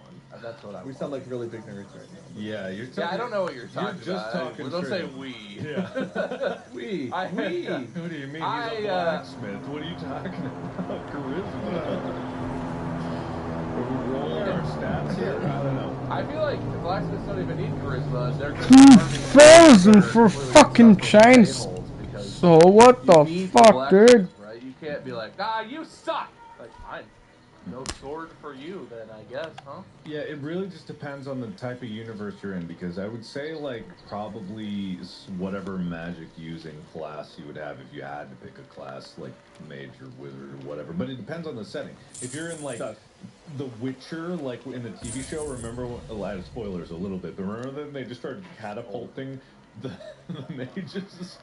Like they turned them into fireballs and so like, you're up next. And I'm like, oh boy. Like, oh man, that sucks. But usually, if you are in the magic, you tap into like the mysteries of the universe and all that jazz. So I guess, but in all honesty, I just like keep me like Bob's answer was good. I'll be the town alchemist. In that, you be the blacksmith, I'll be the alchemist, and I'll make all the potions and sell them. If we're forming like a party, I'm probably going to tank. I'm not going to be in your party. I don't want to be in your party. Okay. I'm not an adventurer. I don't want to be an adventurer. I'm not in your party. Well, I was thinking You're tank, alone. okay, most people would want to like deal a lot of damage, and maybe some people would be like, no, I'll stay back and be the healer. That way, if I get hurt, I can heal myself. Nope. It's like, I'm not I'll be healing the your dude who ass can either. take a beating at least, so then someone else will heal me. But all right, I guess I'm alone. So. I'm not You powerful. better buy some good armor and potions from Yeah. us if you're going out there, because we're not coming with you. Well, you know I'm fighting to defend the city. You guys can give me a deal.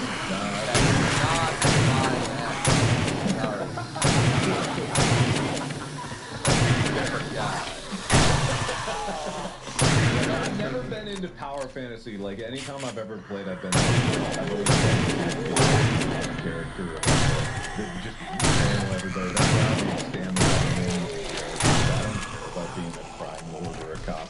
Had no idea. I feel like it's so much better just being a normal dude and just watching everyone else, because then you can just be like the regular character who like juxtaposes all the insanity around you. I'll be the weird alchemist. Potions? That's who I want to be. Well, thank you guys for not answering the question of what class you would choose, but I appreciate the honest answer. I feel like we both gave great answers. I feel like we were very They're great answers, creative. but it's not really a Bob, class. I will award you 5 points. I feel like that was fantastic. How many points do you think I earned? Your answer was it followed mine, so it's Yeah, it not was very more of a fair, copy, but it's yeah. related. Mhm. I'll give you 4 points. I'll take that. That That's was fair. That was a good. That's fair. I don't think Wade gets any points. Yeah, for Wade that doesn't get round. any points. Yeah. Okay. A little bit of a speed round here. Not to go too much in depth. Worst sci-fi world, is it Warhammer? Warhammer 40k, hands down. There is no other answer. Yes. Best sci-fi world. Is Is there one? I feel like the the best sci-fi world is one I'm not aware of where humans don't exist or something. Star Wars, Star Trek, none of those are very good. The problem with sci-fi worlds, Mass Effect. the problem with sci-fi worlds is always that humans exist and they ruin it. Mass Effect's cool, but I don't know, man. That's a pretty scary universe too. Think of all the aliens you could bone and all the things you can't trip over. Everything's sleek metal. It's just bone and no tripping. It's great. True, but the Reapers are gonna come in the collector. We don't the know, but clutches they are don't pretty exist. awful. What are you talking about, man? It's not happening. We do All right, best sci-fi. If I could be a guardian, Destiny, because then you can't die. So that's fine. There's nobody stealing your light and whatnot. Yeah. Fine. And you got all the loot. Yeah, infinite loot. Everything you kill just drops stuff and you can have it. That'd be fun. That'd be fun. In just a normal life setting, let's fast forward like 300 years and assume humanity's still doing okay. If you had to choose to live on a new planet in like a bigger, better, fancier space station that currently exists, or on Earth, which of those three would you rather live on? Space station. Am I taking myself and I'm going there? Because yeah, I would do it just for the variety. Yeah, space station or a new planet, just for a new experience. I would probably have to go Space Station sounds cool, but there's too many, like, the entire thing explodes type scenarios. And maybe it's a future where it's a little more stable than that, but that Space Station just seems tenuous. New Planet comes with its own issues. I always envision, like, Firefly kind of universe about New Planets, where it's like, it's kind of the Wild West. There's all these, like, weird diseases and stuff, but, like, everyone just is fighting to make it work. And I would go for that, I guess. I'm assuming Earth is totally fun. If we're that far in the future, there's no way Earth is a pleasant place to It's have not it. going great. Anyway. I don't see 300 years in the future Earth going real good. So I'd go to the planet. And Mark's right. Mark's right. If Earth was in the same condition, I would stay here. I know I like things here. I know I can breathe here. I know I can eat good food here. There's no chance. I would probably take... No shot. If I could space station a little self-preservation, try to remove world, unknown threats. Give it a while to figure it all out first. Let someone else be the explorer, then I'll go once it's safe. Alright, well, kind of a timid answer, but I'll accept it. I accept it. I'm just being honest. I'm a big bitch baby, and I don't want to. I give you 3 points for that one, Yeah, and I think Mark 2 points for New Planet. Thank you. Kind of the same thing as me. Yeah, appreciate it. You said space station, I thought, but that's Well, fine. I said either or, but I kind of would trend towards a new planet just because I feel like there's more opportunity to. Oh, okay. So you changed your answer. 2 points. I guess I thought you concluded the New Planet would be more interesting. Yeah, I was kind of covering the spread there, and I didn't really like put all on one. So. Your answer was all of the above, which honestly sometimes is the right answer. Some more quick fires here, real quick before we wrap up. Which NPC from side character would you most trust to have your back? From either game, show, movie, whatever. If you're like, I want that person. Not a main character. You can't pick like Ripley from Aliens. Like which side character or ally or whatever. From that aspect, would be a good choice. If he's always got my back, Rex, he's just the big Krogan. Would you trust him to always have your back? That's probably the question. Yeah, if he was on my team, apart from like us parting ways down the road, if he was on my team, yeah, I'd want a Krogan. Like you want a Krogan ally, that makes I could. Yeah, that would be good. Yeah, the Mass Effect's good because you have your crew is like nothing but side characters. Yeah, I was thinking. I think Bob, it seems like you're thinking, so I'll give mine. I was thinking Garrus from Mass Effect because Garrus is always pretty much agreeable. He's a skilled fighter, but he's also like he's just always like, no matter what Shepard does, he's like, dude, I'm your ally. I got your back. Yeah, I always. I was literally thinking Garrus, but then Mark picked Rex, and I was like, well, can I think of something outside of Mass Effect? I agree. Yeah, I'm trying to get away from Mass Effect. I initially thought Garrus, because Garrus is really chill. Good, 1 point for thinking the same as me. I would want Wreck-It Ralph on my team. Isn't he a main character, though? He is. Fix it, Felix? Khadivia on my team? I feel like that's psych. Okay. I feel like his hammer that fixes everything. Very easily, yeah. I just like that universe. Especially the sci-fi setting. If you can fix everything with a hammer, I would rather have Ralph because I like him more. Felix is a little bit strict sometimes, but I would pick Felix too. The hammer's nice. What enemy from any genre would you choose that? Oh wait, I have another answer for my backup one. This is a really niche one, just real quick. It's Jurgen from the Caiaphas Cain novels in 40K. Not accompanying being in 40K. He stinks. But God, is he useful. Oh, and hyper loyal, like hyper loyal. Will get you whatever you need. It's just that he smells real bad. That's the only downside. But in the books, it is like incredibly useful, especially if you are in that universe. Multiple reasons why he's in it. That's it. Worst enemy from any genre. I'm gonna say this is within the context of the universe, and I'm filling in a lot of information with my mind. The invasion fleet from Space Invaders, assuming that our defense is several easily destructible blocks of shields and one ship that shoots one missile at a time. Just standing on the ground, and they're like going back and forth, and you're like, Jesus, like land or whatever, like what the hell? They're not even shooting back. They're just slowly advancing. In the reality of that, if I was like person on the ground watching that, or if I was the one crew of the ship that was fighting back, they're fine. Oh, worst Xenomorph. Didn't I say this one already? Well, we're talking about like sci-fi stuff, I think, but like this is from any genre. So you can pick like any of the 5e enemies, any of the horror enemies, any of the it's the I choose Nurgle from 40K because he's the god of decay, and everything about it is awful. Yeah. Would it actually suck to be a main character? Yes. Yeah, but also,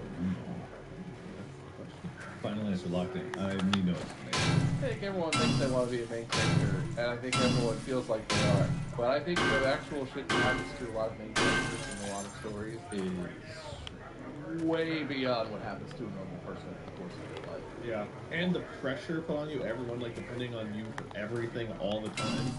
Like no one's ever comprehended anything done outside of like you doing it. It would not be a good life. That's like anxiety disorders, like never sleeping again, panic attacks, constant stress and agony, and terrible stuff happening. So there is probably people that want to step into that role, like that, because they're wanting to succeed or eventually get out of that. But I think that'd be a niche. Like, I think the thing about storytelling too that gets skipped over a lot is there's a lot of intermediary shit that happens. The story shows you the hero emerging, the huge tragedy, whatever, and then them overcoming it, and them ultimately succeeding, or whatever happens. Shows you all these moments. There are sometimes like years, decades in between the unbelievable tragedy and everything that follows, and then getting redeemed or in any way feeling better about it. I think being the main character mostly involves a lot of suffering that no one gives a shit about, and no one ever gets to see in the movie or the game or whatever, that is misery, and creates the pressure that individual feels that they need to succeed because everything leading up to that point has been such a miserable, punishing, sad, depressing, whatever thing that they get to a moment where they can turn it around and be like, I have to do it. Yeah, I'm all about that. I think it'd be purpose. awesome. I think that'd be cool though. I'm all for like purposeful even through misery. So yeah, I would be okay with it. I think it would be awful, but yes, but also no. So yeah, that was my original answer. Yes, but also no, because I'm all about. You're consistent. Thank you guys. I had a few more, but I feel like this is probably a good wrapping point. We've done a lot of questions, so thank you all for indulging me. Let me tabulate the points here. Did you actually write down points? I don't remember what you guys lost points for early on, but I have a -1 for something for both of you. I don't remember why, but how dare you have done that to earn those Yeah, I don't negative recall points. you telling us that we lost. Yeah, I don't recall it either. I don't either, but there's a -1 right at the beginning, so you guys must have done something to deserve. Maybe it's when you hijacked the episode. I don't remember. I don't think so. But in any case, am I allowed to declare the winner, or do you guys have to declare the winner since you guys just stole my hosting? I think for this once we can let Wade declare it. He never gets to, so I think it's only fair. Go ahead, I guess. Yeah, we'll allow it. Alright, well, I have reservations about how the points ended up, but in the end, Mark, you have 2 more points than Bob. Really? Should I celebrate? Wait, I always celebrate, and then somehow over the last few episodes I've celebrated, and then I've had to take back my celebration. So I'm gonna be tempered about this one. Does that mean that he wins? He is our main character. He wins. What? I should have just answered all of the above to every question and I'd get more points. It was not the last question that got him all Oh, he did that multiple times. Yes and no and maybe is my answer to every question. 2 times. There were That's certainly multiple. some spots that were weaker than others, but I don't remember how I added all the points up. I just put them down as we were going, and you end up with 2 more. I'm sorry. Until I get a winner's speech, I'm not going to celebrate. All right? Okay, Bob. Would you like to give the loser speech?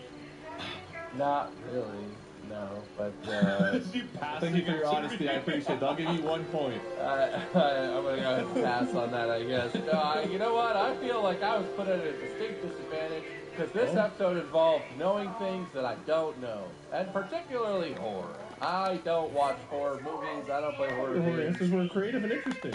Yeah, that's because I don't know any actual horror things. I was struggling to think of any characters and any things in the settings of horror. You did good. Not good enough. I did bad. I'm sorry I you came didn't in- win. I came Not in winning dead doesn't mean you last. did bad. For all my efforts, I might as well not have competed. I came in the same position as a person who was dead the entire episode. Last. Okay, that's cruel because you did better than me. So You're not even competing. I could be. I'm the host. Well, how many points did you get? Am I still in last? Actually, I did get some points because you and Mark both gave me points at different spots, and you beat me. You probably won the episode. Well, we gave you like tons of points. Well, maybe I gave you tons of points. I don't know. You never really said anything about You it. guys had 13 and 11. 12, who I gave you a point for a minute ago. I think I had like 6 that you guys gave me. So it was 13, 11 to 6. That might be true. That's nice. Okay. Well, then I didn't come in last. All right, I feel way better about this. Great. Great. I'm All right, glad well, I may be the loser between me and Mark, but at least I'm not the biggest loser. Hell yeah. That's my speech. Mark, winner's speech? Yes. Okay. I have my winner's speech. I still have suspicions about everything because I have suspicions just for how many times Wait, I've we been have a hurt. surprise bonus. No, I'm just kidding, Mark. I was so ready for it. I was just ready for it. I was like, it's gonna happen. Oh, God, don't play with my heart like that. I would like to wrap it up quickly to say thank you for the generous judging. Whoever was judged, me, Bob, or Wade, or the person with an S for initial, we will never know. Thank you for your understanding and care, and whatever you did, Mr. S, thank you. One of us hosts in riddles, the other in rhyme.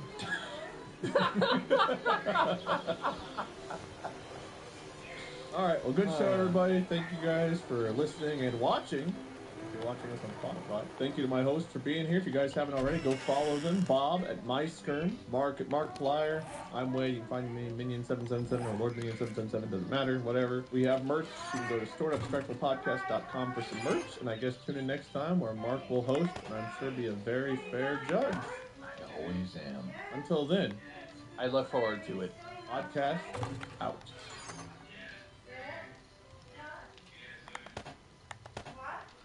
This episode is brought to you by NAB. Life's complex and it can often feel dramatic. That's why NAB are bringing more expertise and understanding to every moment, no matter how big or small. Whether you need a hand with your ever-changing business. I'm saying that's better. I can see you now. Turn it around, I'll be cleaning up and yeah. Okay. Cooking breakfast. Oh, what? It's 5 o'clock, isn't it? 5 past 1. Hello, listener, and welcome to Distractable. This week, it's an appliance update, but actually plays a far deeper game. Big and beautiful Bob asks, where can you go shirtless? And blissfully ignorant Wade likes head and hurting Bob. From dishwashers to losing fistfights with children. Yeah, it's time for $1 Million. Bob. Now sit back and prepare to be distracted and enjoy the show. Hello and welcome back to Distractable, the podcast that is free. For some reason, people still don't think that it's free, but if you're listening to this, you probably realize, oh wow, it's free! Look at that! Look at all of us. We're here and we're free. And we have videos on Spotify. fucking piece of shit Free. phone. A lot of people still don't realize that is free. I am your host, Markiplier, also known as Mark. I'm going to be judging this episode. I'm going to be dishing out points, I'm going to be evaluating answers, and I'm going to be determining who is going to win and be the host for the very next episode. And we have some very special guests this week that are going to be joining us, really talented individuals. I'm so happy to have them on the show. We have Bob and Wade. Oh. Yeah, it's great. It's great to be here, just like always. But today it's especially great because Mark does such a nice intro. I feel ready to go. I feel complimented and uplifted and some other kind of good, and I'm ready. You sure about that, mother? I wore a shirt with buttons just for Bob for this episode, and I thought that looked very snazzy. It's got A long sleeve Henley. I'm wearing another Oh shit, you're still. Alright, you're still fucking doing that. I didn't bring a lot of clothes over here to Texas, so I don't really have a diverse wardrobe, and I don't really. So what? You're just wearing. Well, guys, we'll finish that next episode. As always, subscribe for more if you're new. Share my channel with your share my channel videos and streams with your friends, and let's get this sub goal to 22. As always, I hope you enjoyed this episode of 7 Days to Die, and I'll see you all in the next one. Peace.